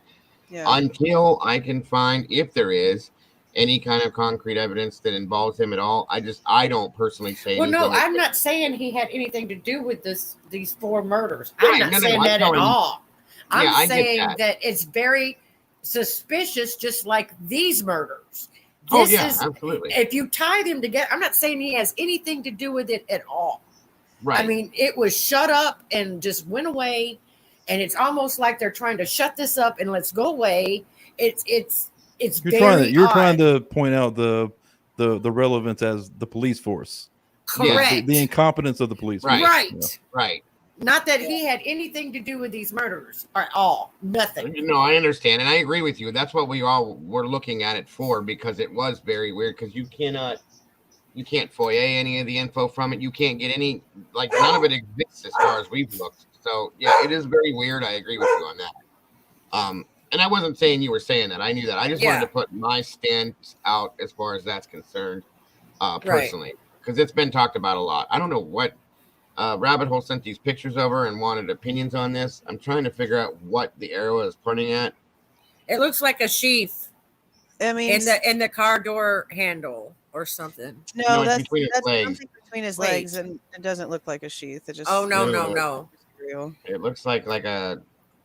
I don't know. I can't see it. I'm like. sorry. It just looks brown. The color like almost brown matches. It doesn't. Yeah, that's nothing. Yeah. And that that's doesn't. Dylan and Quinn. So that could easily be a camo soot. The cushions that you put on your car seat. It looks like a camo or something. Yeah. Yeah, that's what somebody said. A taco. A taco. It's spilled beef from one of them hard shell tacos, because you can never eat Yeah, them things yeah. right. The It's beef just always something comes out. miscolored on the seat, I think. But yeah, well, I've always had issue with those two myself, so it is what it is. Rabbit says there's a snap on it. I can't even see that. How do you see that? Right. You can't see that. I think I missed the boat. I came in because I wanted to kind of talk about the documents a little bit, and I think you guys have already covered that pretty thoroughly, haven't you? Well, I haven't heard about all the documents either. Yeah, no, we're still discussing it. I haven't read all of them. I'm gonna be breaking them down because there's so many pages and details in every single one of them. So I actually don't know everything. I just know the big points that people are talking about pieces. now. Yeah, just from this. Yeah, because I was trying to just record my instant reaction. Did you have any questions in particular, Dan, or? I don't think so. I just think I wanted to talk about how insanely, dude, the defense fucking killed it, right? They got all this out through a gag order. Yeah. Right. All right. Yeah. And I tweeted this out earlier. We heard Ann Taylor was good, but holy shit. Yeah. She just fucking killed it. She created reasonable doubt before the trials even started. Oh yeah. Yeah. Oh, and not just that, but she verified the Othram Labs rumor. Yep. Yes, she did. What was that part? The Othram Labs being the lab that was involved in all of this. It's just been a rumor up until now, and in her declaration, she verifies that it was sent to Othram. I mean, I basically understood that as truth just because that came out even before the gag order was implemented. Yeah, that also was back why in February, I think. Yeah, that was hard. That was what's his face, Bloom, that older guy that did that article. He's where all the information about that came from. Bloom? About it being Actually, touch before DNA. that, the people who broke it was some news station broke it. Was it? They didn't say original. Othram though. They didn't say Othram. Yeah, I think Okay. you're right. The guy that you said is the first person who mentioned the actual company name. Yeah, he's the one who mentioned the name and also gave us the fact that it's touch DNA. So that's also still something not verified by the police. But so far, the stuff that Howard Bloom and Dateline has said, those two at least, has been pretty accurate. Everyone else is pretty stupid. So what do they have right now? They have nothing. Dude, if you guys watch Publicly Buzz, if you guys see anything that I do, I'm so against. Like I honestly. I don't listen to speculation. I listen to what we have through documents and facts, right? Like that's my standpoint. And that's the way to be. And fucking holy shit, they just turned everything that I've understood on its head. Upside down, yeah. I mean, I've been thinking they got to have more evidence, right? There's something in that car. If there's no evidence in that car, I am completely 180 right now. There's nothing. That means how do you drive to a crime scene, commit a crime, leave within 7 minutes or so? Yeah. 9 minutes. And you don't leave. Even if he cleaned the car, they would have found it. There would have been evidence. There would have been something there in that vehicle. So, there would have been. I'm like way on the other side now. It's crazy. Yeah, there'd have been nothing. It's not just blood. You have to also think there would have been dog hair from Murphy. There would have been hair from the victims, hair from himself, hair from even the survivors. These were girls. They shed like dogs. Okay, there would have been hair. There's no way everywhere. he picked that thing completely clean. There's just no way. Even if he did, there would be evidence of chemicals or someone he. Well, here's this, guys, too. That little bit of transfer DNA they're talking about that is on the sheath. Imagine all the skin. And it's just touch DNA. And touch DNA is easily dismantled. Like, it's a short gesture of DNA. How much of that transfer DNA would have been from the victims in his office, his apartment, his car, his parents' home? And there was nothing. That's actually a really good point, Dago. So they're relying on the off chance that he just, he touched this button of this sheath. Yes. And that DNA sustained, right? Yeah. But no DNA from the victims ended up anywhere else. Nope. From him traveling from the crime scene to anywhere, his apartment, his office, his parents' house. That's my point. That's insane. Or the sheaf having DNA from his house. Because if he had the sheaf in his car or in his house, you got to think about he vacuums, he's cleaned, particles are flying through the air. Their skin cells like this. There's nothing other than that little button. Nothing. And that's what I'm saying. There's no way in hell, no way at all that is even possible. There's no way that nobody could clean everything. I don't care if you're obsessive compulsive, whatever the scenario is, you're not going to get that. There's something that will be missed somewhere, a skin cell, a drop of a dab of a piece of blood or something like that. There's nothing, guys. There's nothing there. And as Ann said, based on what she said in that, and also not to mention the car, they have the wrong car going the wrong direction at the wrong time. And somebody else's DNA too, another male. Yeah, there's two other other male. Other male. Three. And I want to know, did they investigate those DNA samples as thoroughly as they investigated the button? No, right? Dan, they didn't, because as of today, they're still labeled as unidentified male profiles. Okay, why don't they send them to the FBI? Yeah, why don't they send them their genealogy? Yeah. Well, and not to mention that glove that we were told to ignore. How about that? There's that. I'm not like, what's going on there with the glove? So two of the male profiles were found near the deceased, according to the document, but it doesn't state which victims, just says near the deceased. And then the other unknown male profile is on that damn glove that Chris Madonna found whenever he was over there. That they he was in the trash. Right? He's just the YouTuber guy. He's like an ex whatever. But it was like he found that recently, right? He found that he was out there. Yeah, that was when was he out there? Like 5 months ago. Right after it happened, he was out there. It was snowing. I think it was him and his wife went out there, and they also isn't that whenever like the Elantra or whatever was apparently seen flying by. Okay. So but all right, so I can exclude that one a little bit because that could have been an investigator's glove. But it's still something we were told. Well, no, the police. He called the police over there. There was a guy, officer walking, and he says, "Dude, there's a glove right here. Are you going to pick it up?" Picked up as evidence, and they went ahead and picked it up. That's super interesting. Yep. So now it's official evidence. It was on the ground next to the garbage can. Especially after this document, man, it really seems like Idaho police dropped the fucking what are they doing? I don't know what's going on anymore. And They're sloppy. And Taylor herself said that this, in her own words, makes it look as if the state had their witness or had their suspect before they even knew who he was, as if it was to be staged or set up. I wonder if we're going to get that true timeline, right? Or I mean, obviously they're going to try to manipulate it to fit their side. I have a feeling this coming week, whether it be before or after the, it could very well be before too.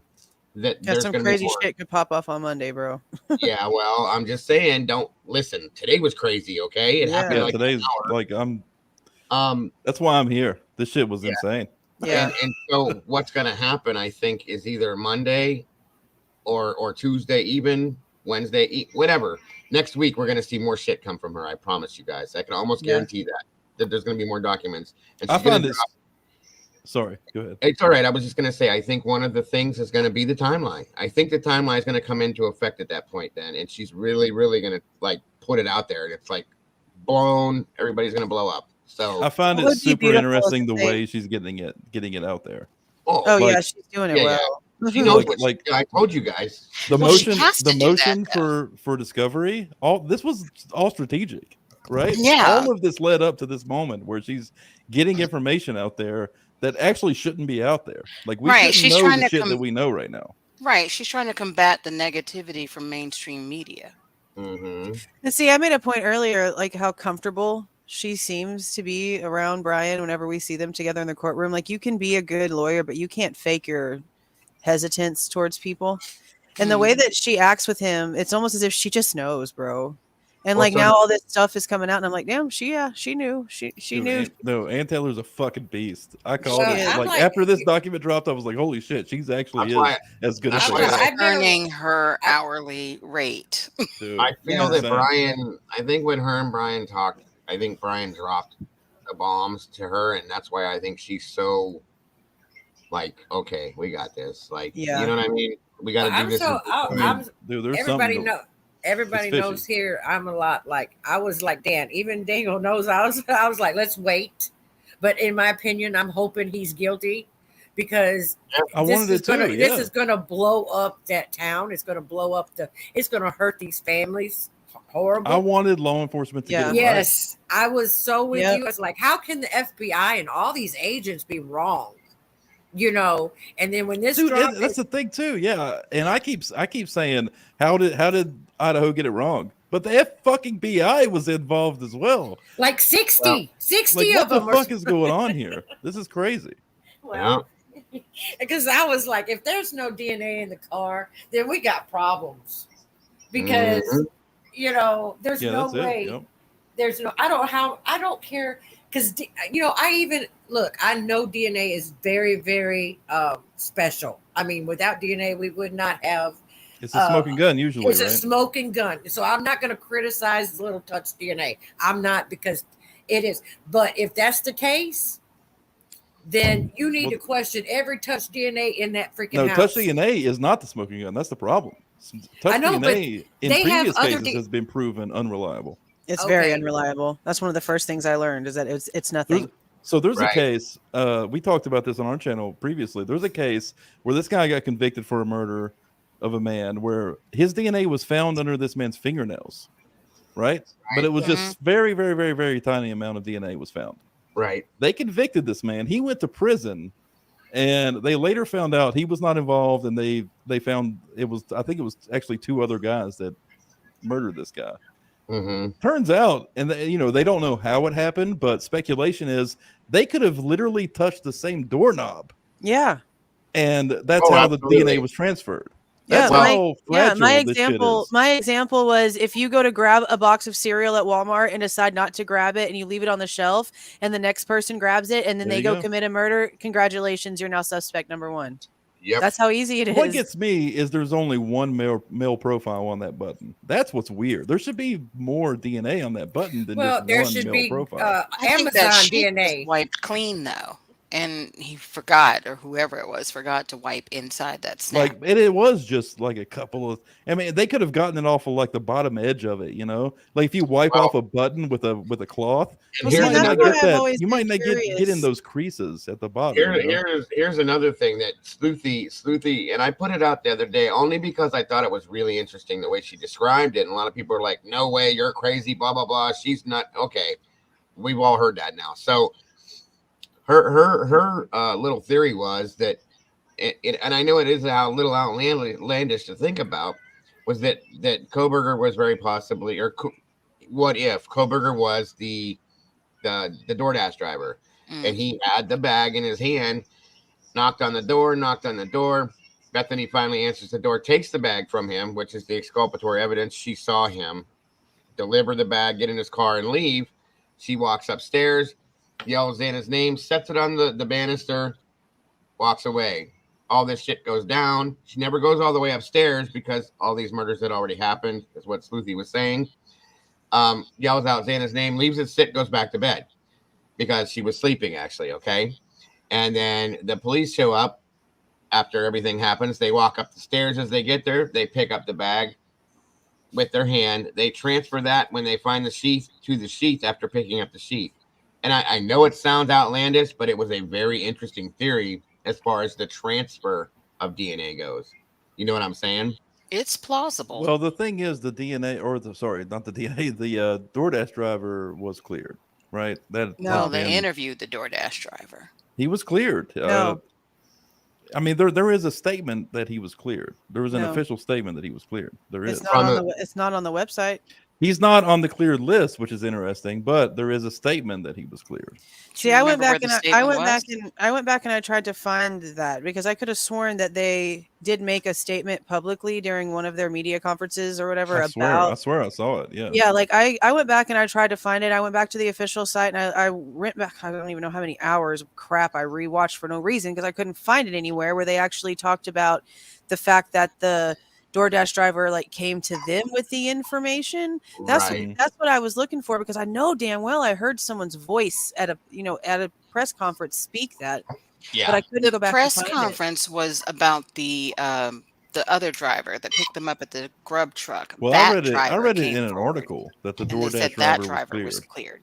Because he went to Taco Bell be able to find it. afterwards. Let's see if I can. Well, somebody asked that question to Sleuthy when she posted her theory, and she said it was. I think she said it was in the Times, and that person was approached that way and asked where they got that information from, and they said that supposedly they couldn't clarify where the information came from. So that's what I heard her say. I don't know how true that is though.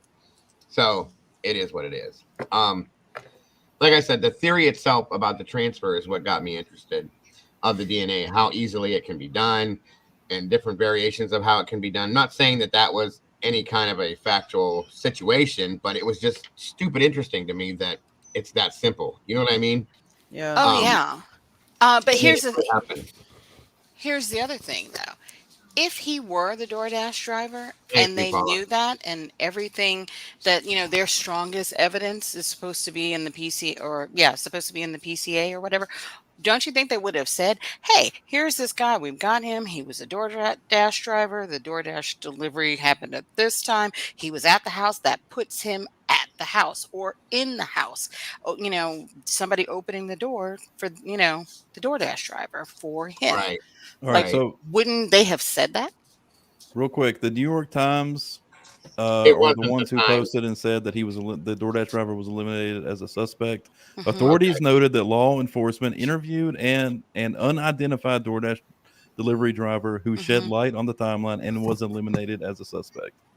Oh, okay. It was And the then Times then? that was Okay. the New York Post, not the New York Times. Or the New York Post. Sorry. Yeah. And then USA Today said that had an article saying that Kohberger was not employed with DoorDash, and DoorDash Yeah, I remember that. said that. Yeah, that was Now, to be fair, Mm-hmm. according to that second piece there, it's possible, and we speculated on this before, it's possible that Bryan Kohberger pretended to be a DoorDash driver, but it wasn't actually officially delivering food for DoorDash, right? He just faked it to get, that was his access point. But I don't think that's true either, right? I don't That think would be, I mean, you would have had to have like known they were going to make an order. not necessarily. Not necessarily. Like if a DoorDash driver shows up to your house, are you going to open the door?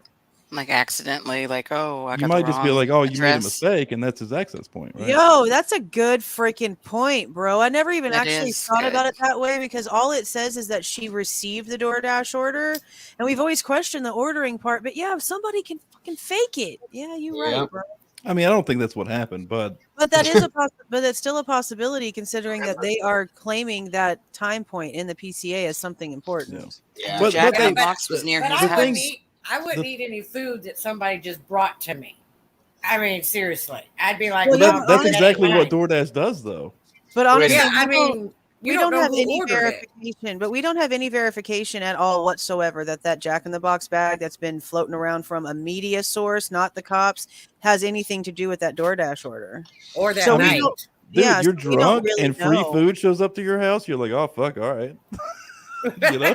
No, not me. Well, No. see, and that's another thing that I was always like really curious about, right? Because like I know on the Grub Truck video, the girls look drunk or tipsy or whatever, and then we hear that Ethan and Xana were at that party or whatever, and we don't. I mean, obviously, it's the weekend, college kids, obviously, but it always kind of like it was a question to me because if they got home around like 2-ish, and this stuff didn't happen until after 4. That's like 2 hours after eating greasy food to sober up when you're still awake and you're not. I mean, they could have been drinking and doing stuff after they got home, but if they weren't and they were just hanging out and they were eating food and it was 2 hours, that kind of also takes away the intoxication point of not being able to fight back very well, which We would don't give know if you. they took a shower or somebody we took a don't. shower before bed. Yeah, we don't know any of that. So a lot of people are like, oh, they're just wasted and that's why it was so easy. Okay, well, we don't really know that. The thing that still bothers me the most is fucking the survivors. Like I just don't understand how the fuck that works.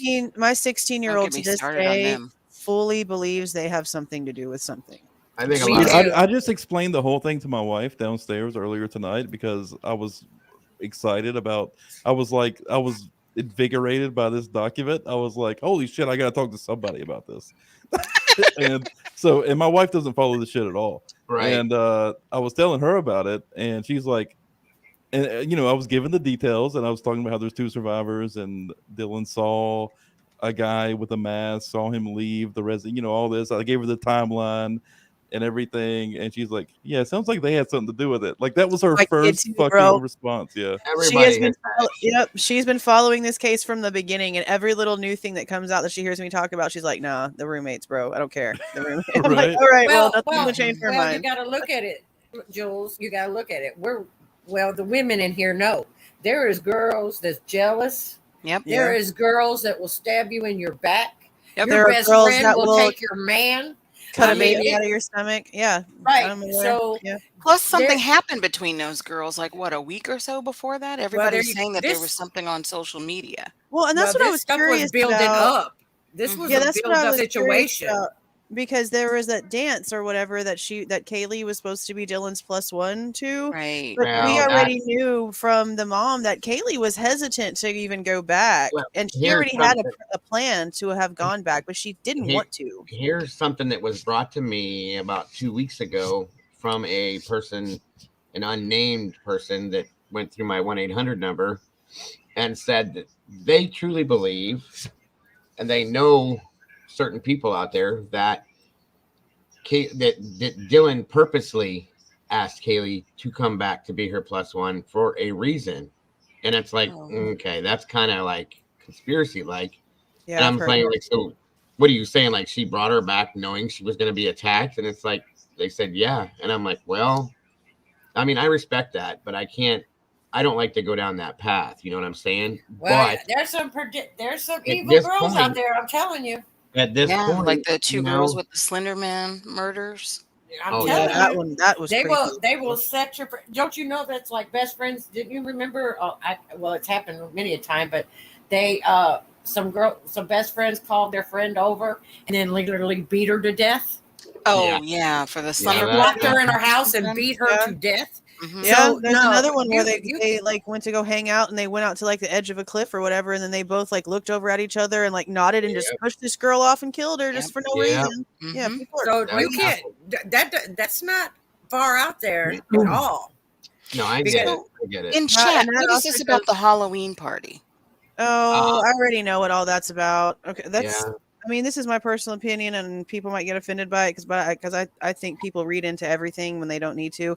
You're supposed to look ridiculous for Halloween. You're supposed to have bloody stuff on you and have fake knives and stuff. So those Halloween photos don't mean anything to me. It's just Halloween, it's just normal. I didn't see the photos though. What was This? what was She's the deal? one of They- them. her I think costume or something? Xana's holding like a pumpkin, and I think it's Dylan out on the porch or whatever, and she's like holding one of those big knives. No, it was Maddie had a machete, and Xana threw a pumpkin watermelon at her, and Oh, she the slashed the watermelon with the machete thing.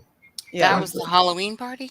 Yeah, it's a college. I mean, they're kids. They Yeah, do- I mean that sounds No. I saw normal. that picture. They're walking outside or whatever Right. at the house next Yeah. door. That Yeah. didn't look like a Halloween party to me. And I'm looking at the chat, and they're saying something about Dylan was definitely something. She was Well, that was- upset, or That was Maddie holding. she the was machete. humiliated from the Halloween party. Oh well, I don't know what that was about. So what's Caroline talking about? So there's something that happened at the Halloween party, is what's being said here.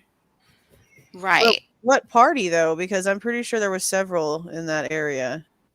I came across. And I do info. remember some pictures of them in Airway costume. Heights, Michigan, Washington, $1 million lottery ticket, winning lottery ticket was sold there a week before the murders, and Maddie had been to Airway Heights, Washington. Oh, okay. I mean, that's just, I guess, coincidental. Coincidence. Yeah, But I mean, it would. So it much would, of this stuff is coincidence. That's it the would problem. definitely be something to look into, though. You know what I mean? Well, I mean, That's- it's something How did she get happening. humiliated, Caroline? That's what Sorry. I'm wondering. Yeah, but The that's thing- that's what I'm questioning. Like, what would have possibly happened at this Halloween party to where It's she specific. would have been, come on, Kaylee, come with me to this party so I can get you back over here. Because that kind of goes back to the whole crime of opportunity situation. But this was something in their house, though. if There they was were a Halloween if party they- at their house.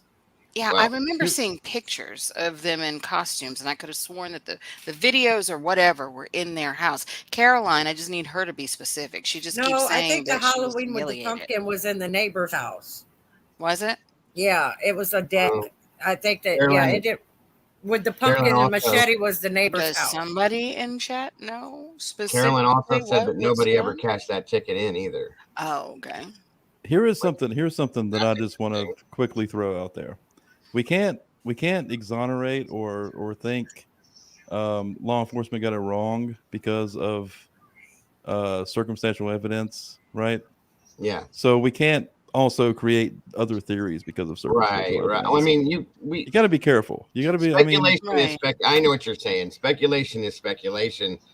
But we have a tendency because now we have this other option to go to.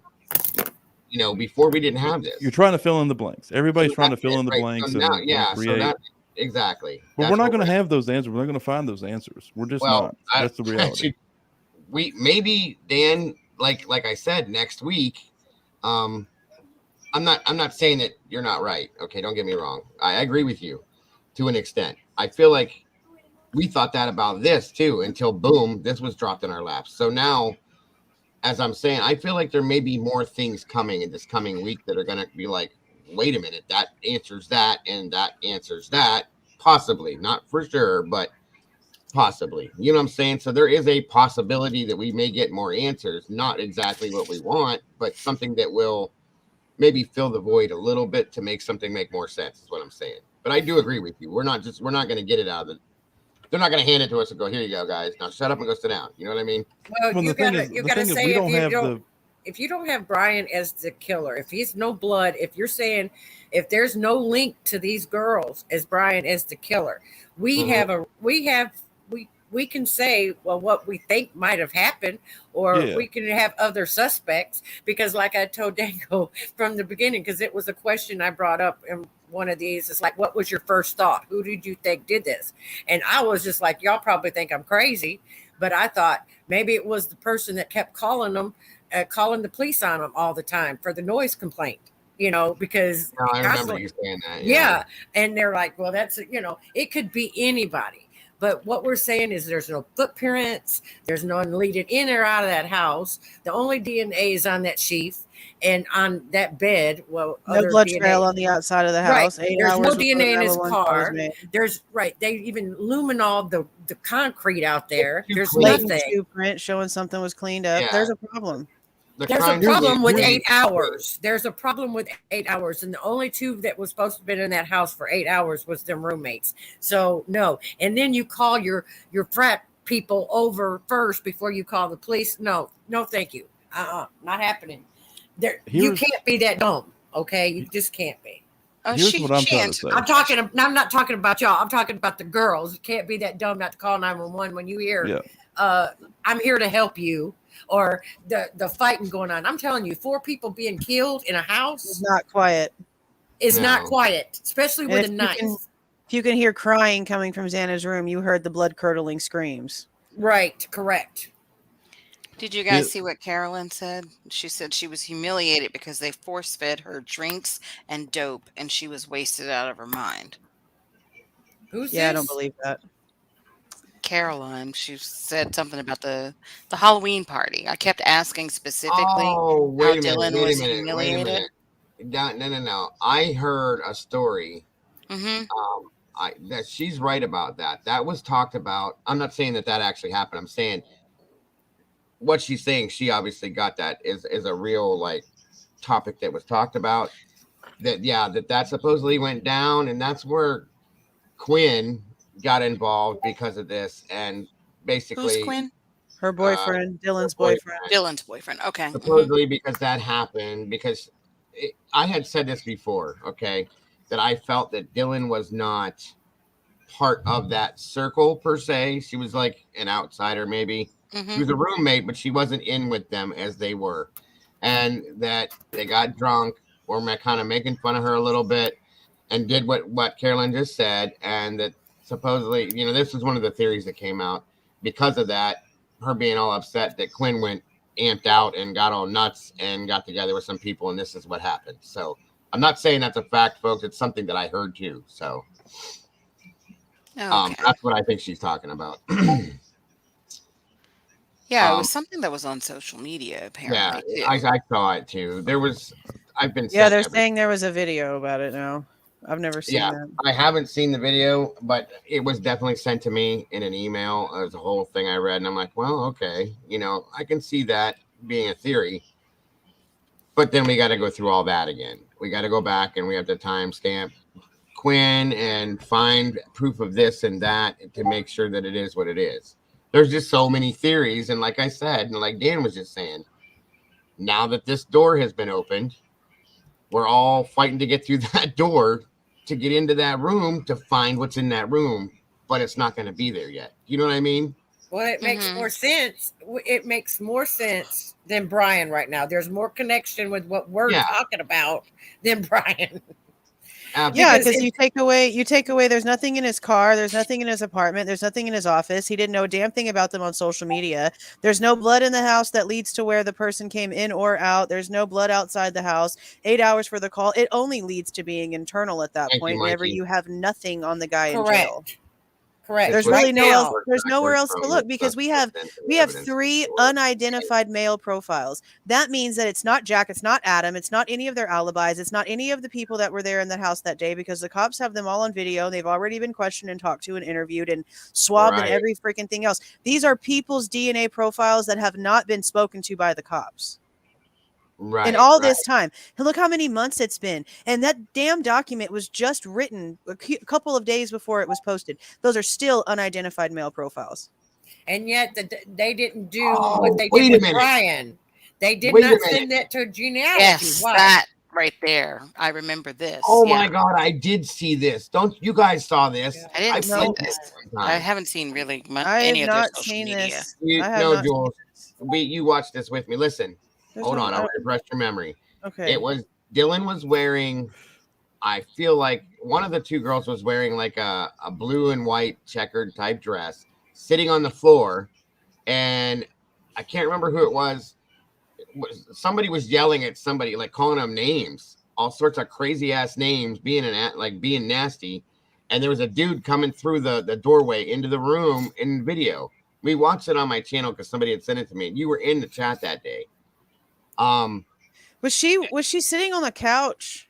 Yes. And she looked real sad, right? Like I Yes, remember comments that about. video. Wait, I remember you Right. guys saying she looks sad. Yeah, Maybe and I we were did like, see "What this. the hell is this?" If any of you guys in the chat happen to have a link to this video or have a copy Yeah. of it, can y'all send it to me so that I can see this? Because I don't recall exactly. I don't I have remember it. talking about it. It's vague in my mind, but I do remember it was like way back in the beginning of this case, and we were all like, "What the hell is this about?" You know, and then we moved on. Could this be a hazing thing? It could be. It could be. No, I don't think it could have been because they were all from different sororities. That house was strange this time around, and they weren't all of the same Greek whatever. And the room they were sitting in was like really cluttered with like clothes and shit hanging all over the place in the room. It was really like a messy ass room. So definitely never saw this. I don't know what this is. I've never seen it. I remember it. Dylan was Yeah. coming through the door. CL said, yeah, and somebody was saying a whole bunch of nasty shit to somebody, and I thought it was somebody fighting with their boyfriend, is what I had said. And then we just never watched it again. Seriously, I can't remember where the hell the video was brought from. Well, this reminds me of the video where they're walking down the street and it's that the guy supposedly says they're going to get you for this, Maddie, and you can't. Yeah. That is not clearly said at all. It's not.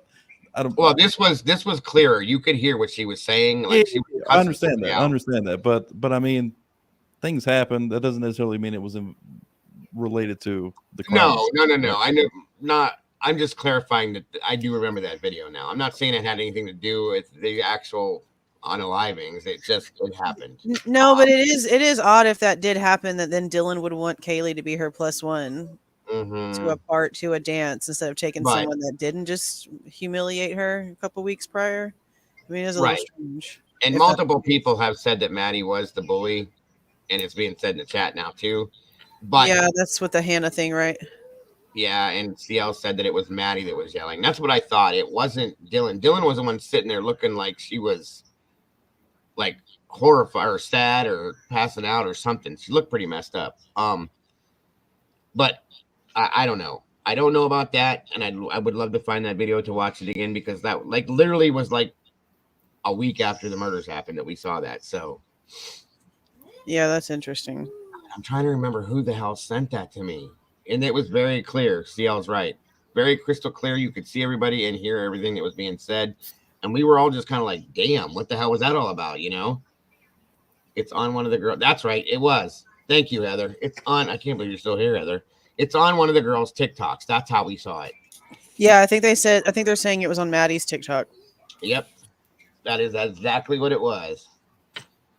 It was Maddie, not Kaylee in the video with Dylan. You're absolutely correct. See, so that's actually something else that the timing of that would be interesting because we know from the Gonsalveses that Kaylee was home for like a few weeks. Like she was already working from home on like the computer remotely, and she had been back at her parents' house. So, I mean, I'm assuming she would have gone down there for Halloween regardless. Well, let's see, October and then November. Yeah. Yeah, because that's like 2 weeks. That's only 2 weeks. Yeah, somebody said something else. It's called rush instead of hazing. You can't put it in here, hun, because I won't be able to do anything with it. But here, I'll give you my email and I'll pull it up from there. Yeah, I've never seen that video ever. It was a long time ago, and I remember playing it a couple times, but we just kind of like ignored it. We didn't know anything about any of them at that point or anything else. Yeah. Send it to my email right there. Oh my God, where did it go? Ivan Montez. Yeah, send it to my email and I will pull it up and play it. Because like I said, it was literally like a week after. It was Maddie and it was Dylan. And I swear to God, there was a guy in there too. Either walking away or walking into the room and then it cuts off. I can't believe Yeah, somebody said, Candace said, The hazing is called rush. If Dylan was trying to be in a sorority, her uppers would put her up to some crazy to do. Some with guys, they bully them sort of. Where M and D, and she's asking, were they in some sorority, or were they trying to get into the sorority? Well, there was only 2 of them that were freshmen, right? Yeah, I think it was Those are Bethany the 2 and Dylan. survivors. Right. Okay. Because Dylan moved up when Kaylee moved out. She went into another room up. Mhm. So I guess you move up as the higher grade you're in. Like seniors get the top floor. I don't think that's how it works in that house. Oh, okay. I think that house was all separate because they were. Yeah. Yep, that's the right video right there. Okay, hold on. And plus, Kaylee was on the top floor with Maddie, so it wouldn't really make a lot of sense for them to just go to the second floor. Oh my God. Yeah, I remember this now. This was kind of rough, guys. We were all kind of like, what the hell? Okay, hold on.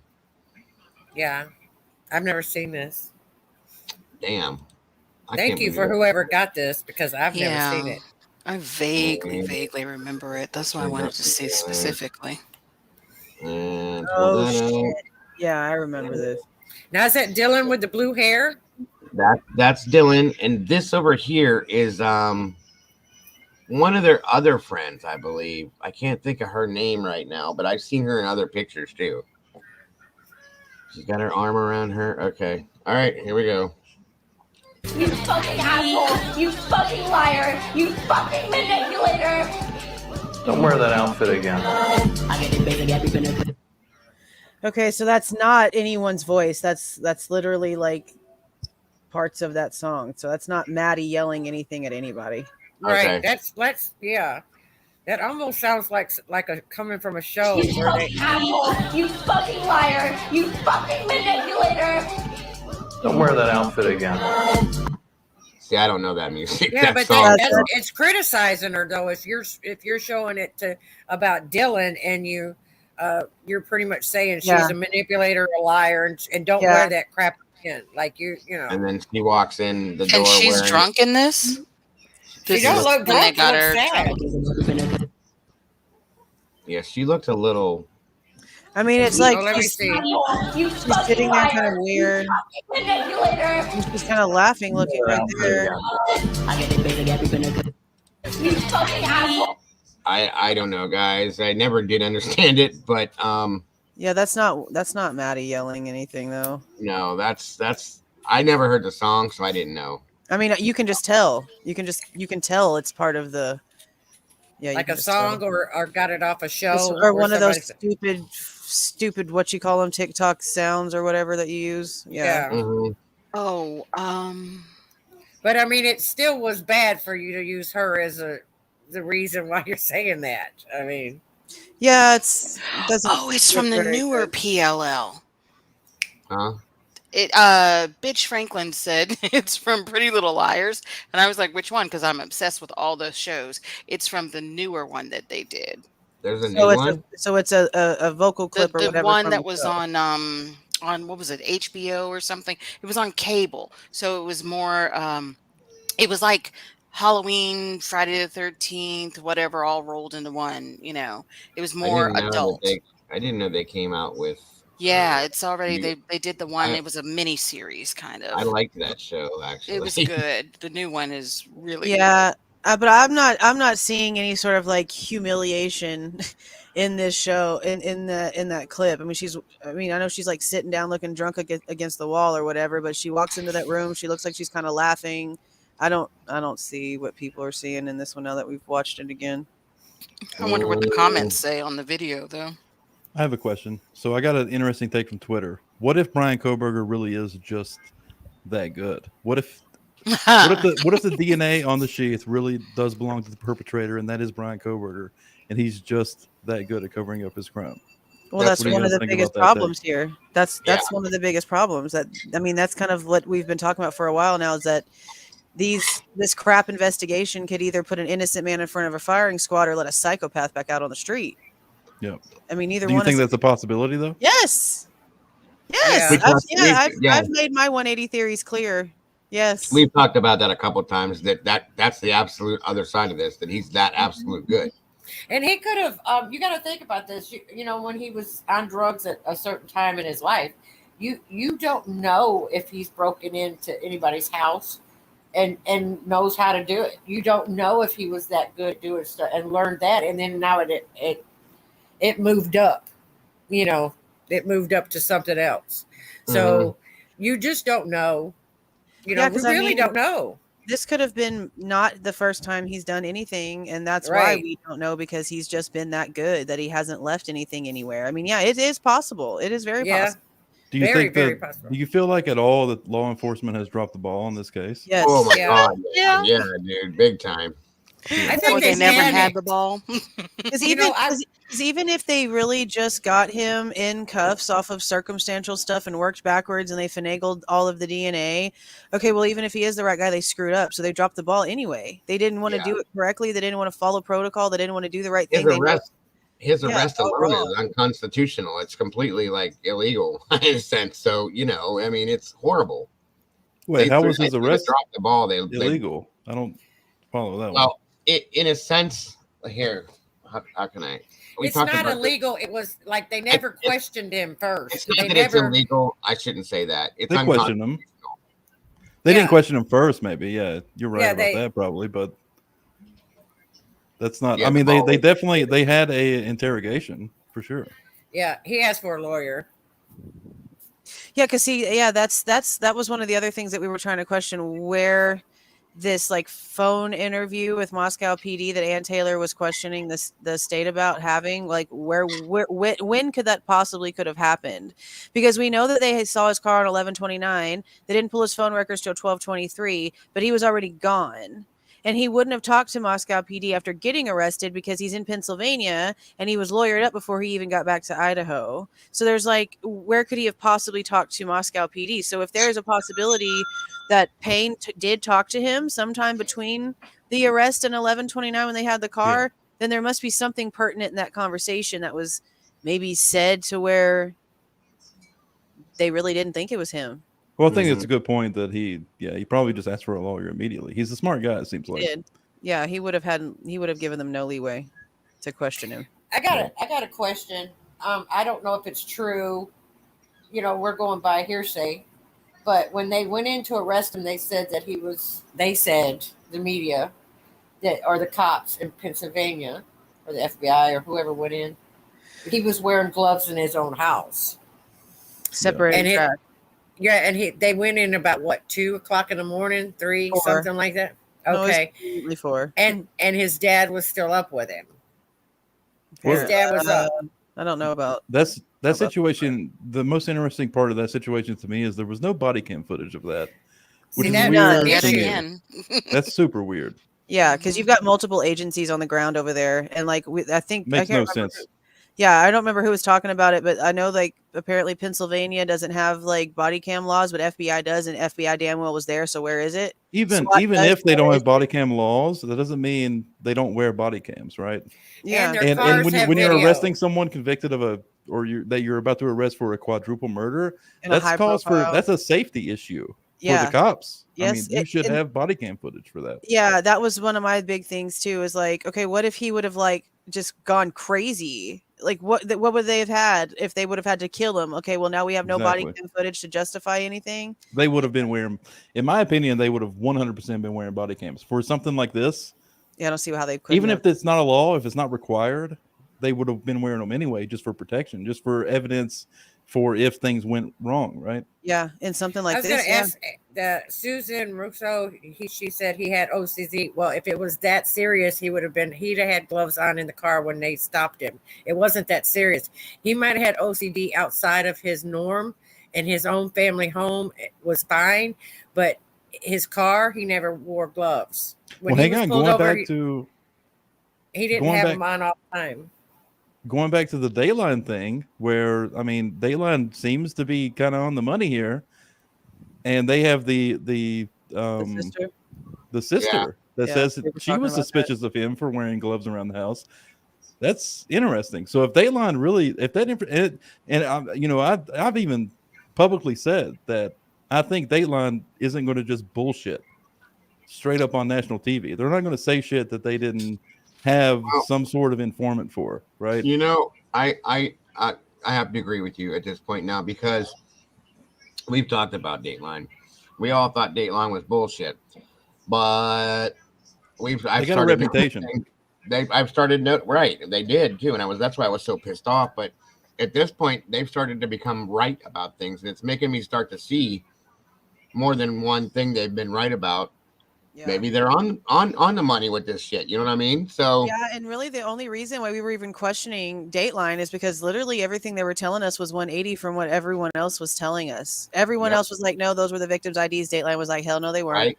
And then he was stalking him on social media. Dateline was like, no, hell no, he wouldn't. So now you have to really question what else they got right. And we were talking about that earlier. Like, what if the information about the sister and them going and checking his car and all those things, like, what if that's real?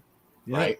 And if it is, that means that means law enforcement has the right guy, but they fucked it up. Possibly. I mean, honestly, and that's worst case scenario, right? Well, but see, this is something too about the gloves, though. Like, I know that they said that he wore gloves whenever he was inside the Albertsons, but they don't state that he wore gloves when he was inside the coffee shop. And then they don't state any of the people. That's what I was about to say. Like, all that time he went back to class, they don't state he ever wore gloves. Nobody ever saw him wearing gloves. They didn't see any injuries on him, nothing like that. Like, his behaviors were a little different, which is strange. But he was also dealing with the thing, apparently, with his professor, who was apparently getting in trouble with stuff. So there's a lot of people that has OCD. There's a lot of people that have OCD. Like, my daughter is a neat freak, and she likes to, she's like, everything has to all the time. She don't wear gloves. It's having gloves on is like, that's how I am. Right. But you can wear gloves. What is that? Huey? And not wear gloves while you go to school. Like, that makes sense to me. Oh, you're talking about Howie Mandel. Howie, now he don't wear gloves. He just don't shake. He fist pumps, He don't like touching people. That's a different disorder. OCD is like you have to do things 3 times, and my husband has to check the door when he locks it 5 times. My wife wears gloves anytime she does any sort of cleaning. Period. Right there. That's what I'm about to say. Because right now we only know of him actually wearing gloves at a public grocery store, right? And separating trash. Other than that, where the fuck was he wearing his car? Yep, he wasn't in his car. No, when they pulled him over both times, he wasn't. I said cleaning his car. Oh, cleaning his car. When they observed him cleaning the car, I think he did have gloves on. Well, see, that's something else that's normal too. Yeah, he's cleaning, right? Right. Yeah, makes sense. Your car. The grocery store one's the only one that's kind of a little bit weird. But well, I mean, to me, if he's not wearing gloves when he's walking into the coffee shop, then maybe he's just knowing there's more touchy-feely things on stuff at grocery stores. Yeah. People check out vegetables. A germaphobe. Is that what it's called? Yeah, germaphobe. Yeah, germaphobe. Yeah. He's an inconsistent germaphobe. Like, I wouldn't call like I said, my wife wears gloves if she's cleaning dishes. If she's doing dishes, she wears gloves. If she's cleaning the car out, she wears gloves. She's cleaning technically, if she's cleaning the house, she doesn't wear gloves. So it's not every cleaning situation. I guess it just depends. But anyway, she wears gloves when she's cleaning, like doing the dishes. Like, I've never seen people. I grew up, in the South. My mom never wore gloves cleaning the dishes. I don't either. I don't either. But my wife wears the big, like, up to your elbows gloves. My grandpa does. My mom does too. Well, another thing, if your wife wears gloves, if I have real dry, I should wear them because I have a dry skin, and if you're in water constantly, it messes up your skin and your hands and everything. So it makes you drier. You have more. During the more pandemic, lotion. My wife made me wash my hands constantly because she was so afraid of COVID, and my hands got so fucking like scaly and peely. Dude. Oh my god, it was awful. Yeah, it sucks. Well, COVID was no joke. I almost died with it before it even was named COVID. I had it in January, and before it even come out, and I knew something was wrong because I was a sickly child. We just weren't talking about it yet. No, we had it here in our area in the Halloween before it was announced. Yeah, it was going around for a while. When you have some, like me, I had pneumonia. I was sickly all the time, allergies, everything. So I knew what pneumonia felt like, and this was totally different. Like I couldn't walk 3 steps without like trying to breathe. And when they took me to this is what's so crazy. And you was talking about the COVID conspiracy. When they took me to the hospital, when my husband took me to the hospital, we went in and of course they're checking me for the flu, right? So they've got this thing up my nose and, running and all that. And I was like, if I'd have known, because I don't like taking shots. And said, if I'd have known that the flu was going to get this bad and almost kill me like this. And he said, oh, honey, the nurse guy, this is a total different thing. So they knew in January because he was like, oh no, this is a total different thing. Yeah. I had a respiratory infection in February of 2020 and I had a fever for 14 days. And they told me they didn't know what it was. All they told me was lower respiratory infection. That's all they could say because they didn't know. That's what they called it. It wasn't a flu. It wasn't. Right. That's what mine was too, and it was Captain COVID. Yep, it was. It was the November before the February that it hit that I had it. Yeah, the next month, if I had the same symptoms the next month, I would have been sent home from work. Right. With no pay, by the way. That's exactly what happened too. Yeah. I had it twice. I had it right before the lockdown, and then they started implementing HR rules where you could put in time for COVID. But yeah, I had it I basically had it at the perfect time because if I'd had it a week later, they would have sent me home with no pay. But if I would have had it a month later, I would have gotten pay for it. Yep. Yeah, I've never had, like, if they say you had an upper or lower respiratory, I went to the emergency. I had a bag of medicine, even an inhaler thingy. So they knew what to give me. Yeah, I had to do breathing treatment at the. Yep. I had to do 3 of them at the hospital. Yep. I ended up being sent home with a nebulizer.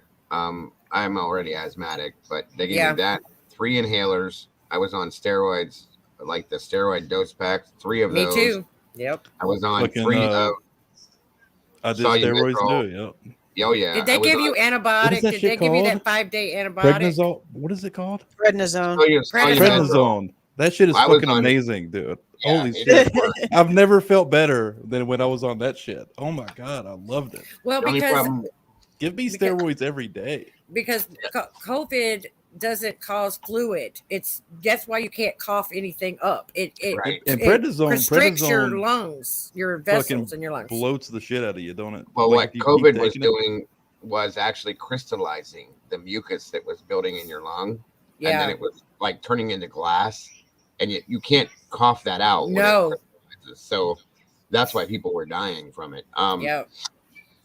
And it's not, thank God, it's not as bad. And thank God I didn't get that bad, but I'm like paranoid about that. I was drinking. I still don't understand COVID, man. Weirdest fucking thing ever to me. Yeah, I'm more on the I don't give a shit train when it comes to COVID. I'm one of those people. I just don't know. Well, I lost my smell permanently. And mine's screwed up. I can't smell nothing. I have to ask my husband, what's the smell? I gave a candle or whatever. I can smell things, but they don't. Usually it comes back. No, it's permanent. I have no smell, and I have long COVID. Wow. Where mine came back. Body aches all the time. Mine came back, but it's all weird now. Like I said, there's things that don't smell right. Like I can smell a candy bar one day and it smells like real shit. And like different things that are supposed to smell one way smell the other.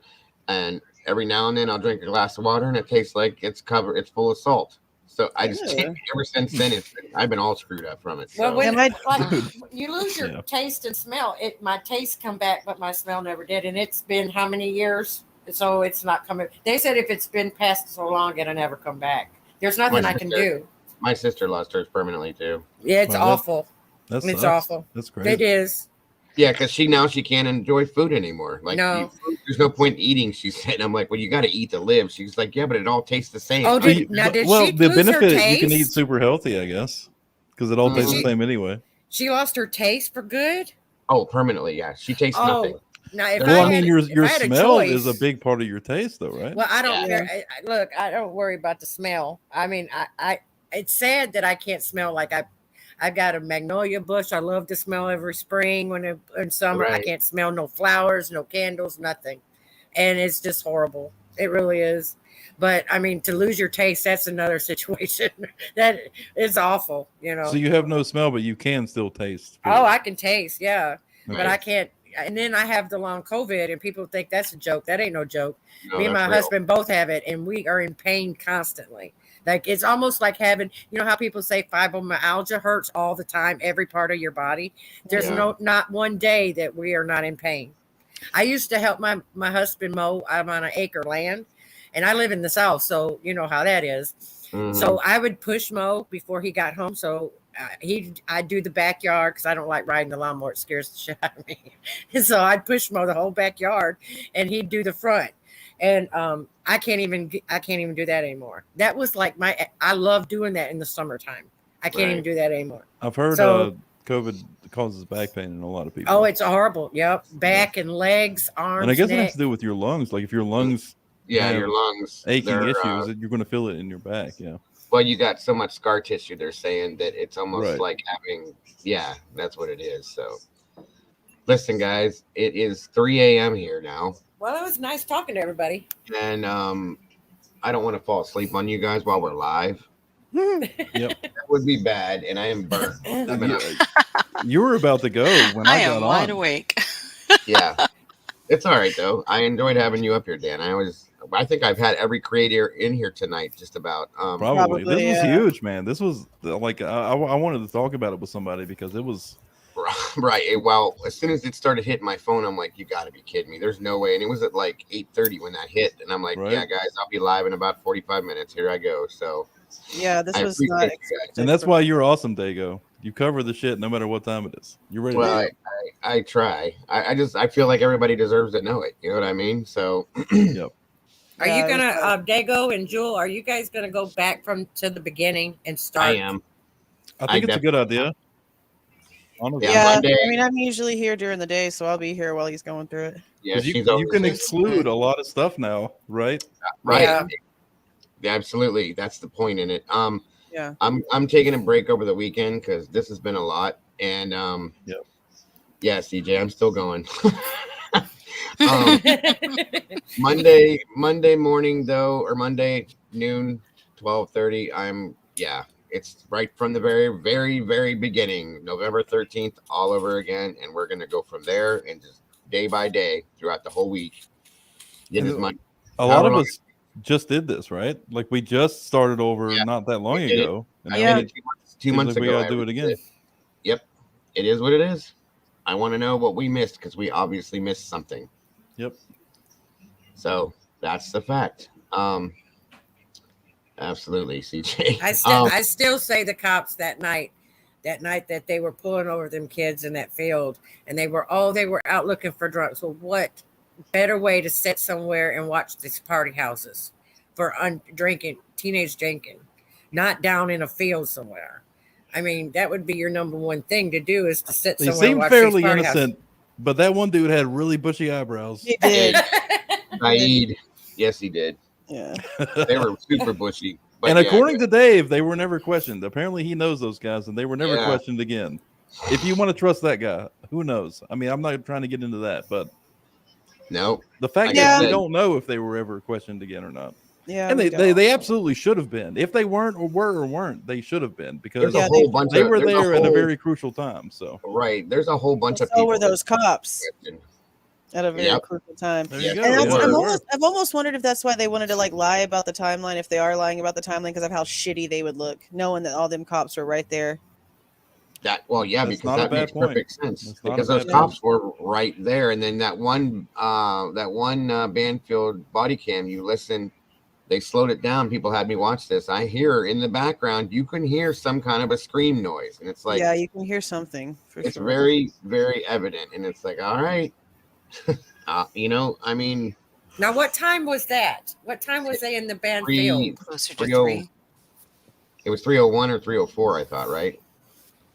It was before the timestamp of the 7-Eleven photo. Mm-hmm. But that also, like, you also have to really, like, 'cause I know people are like, oh, the sound and oh, the people running in the light. Yeah, right. But those were only like a few seconds apart, really. Oh my God, chat is insane. So you have to like, okay, if you heard a scream, but then you saw these 4 people run past, it was almost like too close together for them to have been. Wait, what?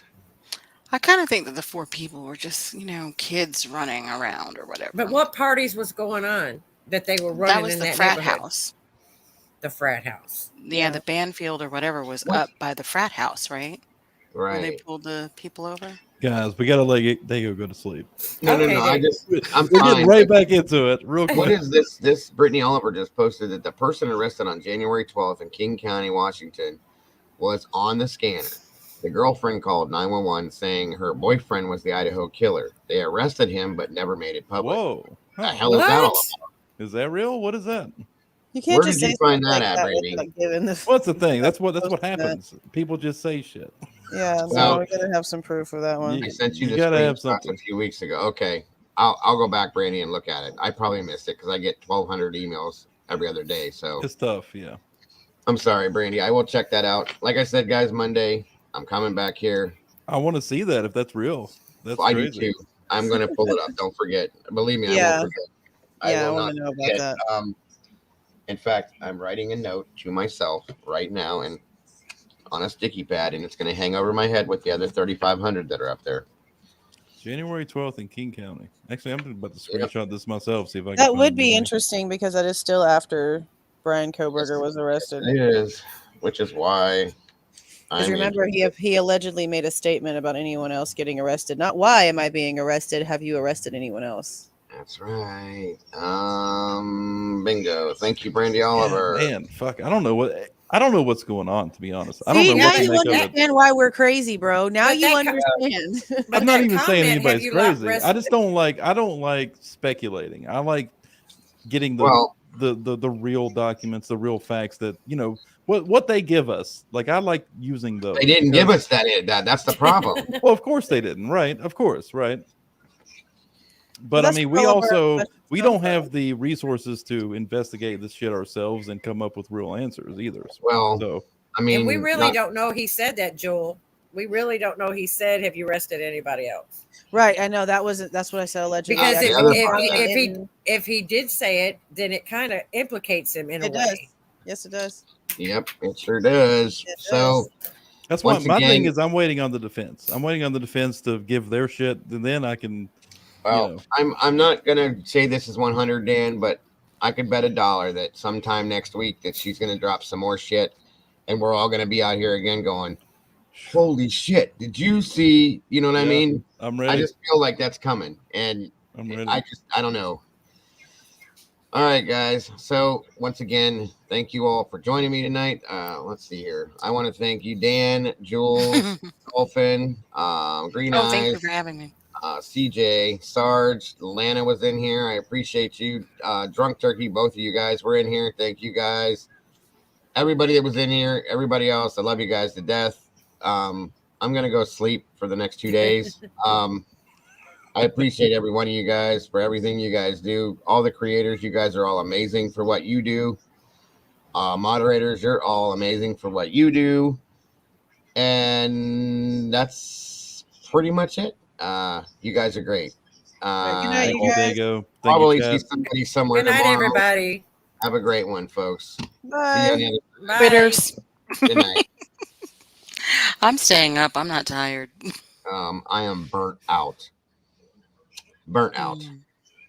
I'm so sorry. I wish I could go longer. I'm not 25 anymore. I'm not either.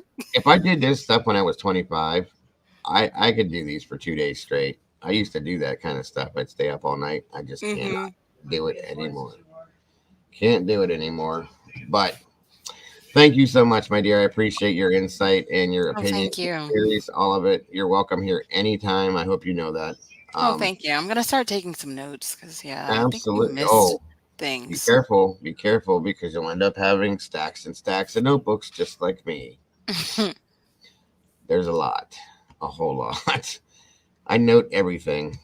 All right, guys, in the chat, you guys are great too. Thank you all so very much. And again, guys, Dolphin, have a wonderful night. I will see you all, guys. Jesus, I can't even talk. I will see all of you guys so very soon. Have a great one. Alrighty. Thank you. You too. All right, hon. Good night. Night. Let's see. How do I get out of this? Oh. There you go. But great ones, folks.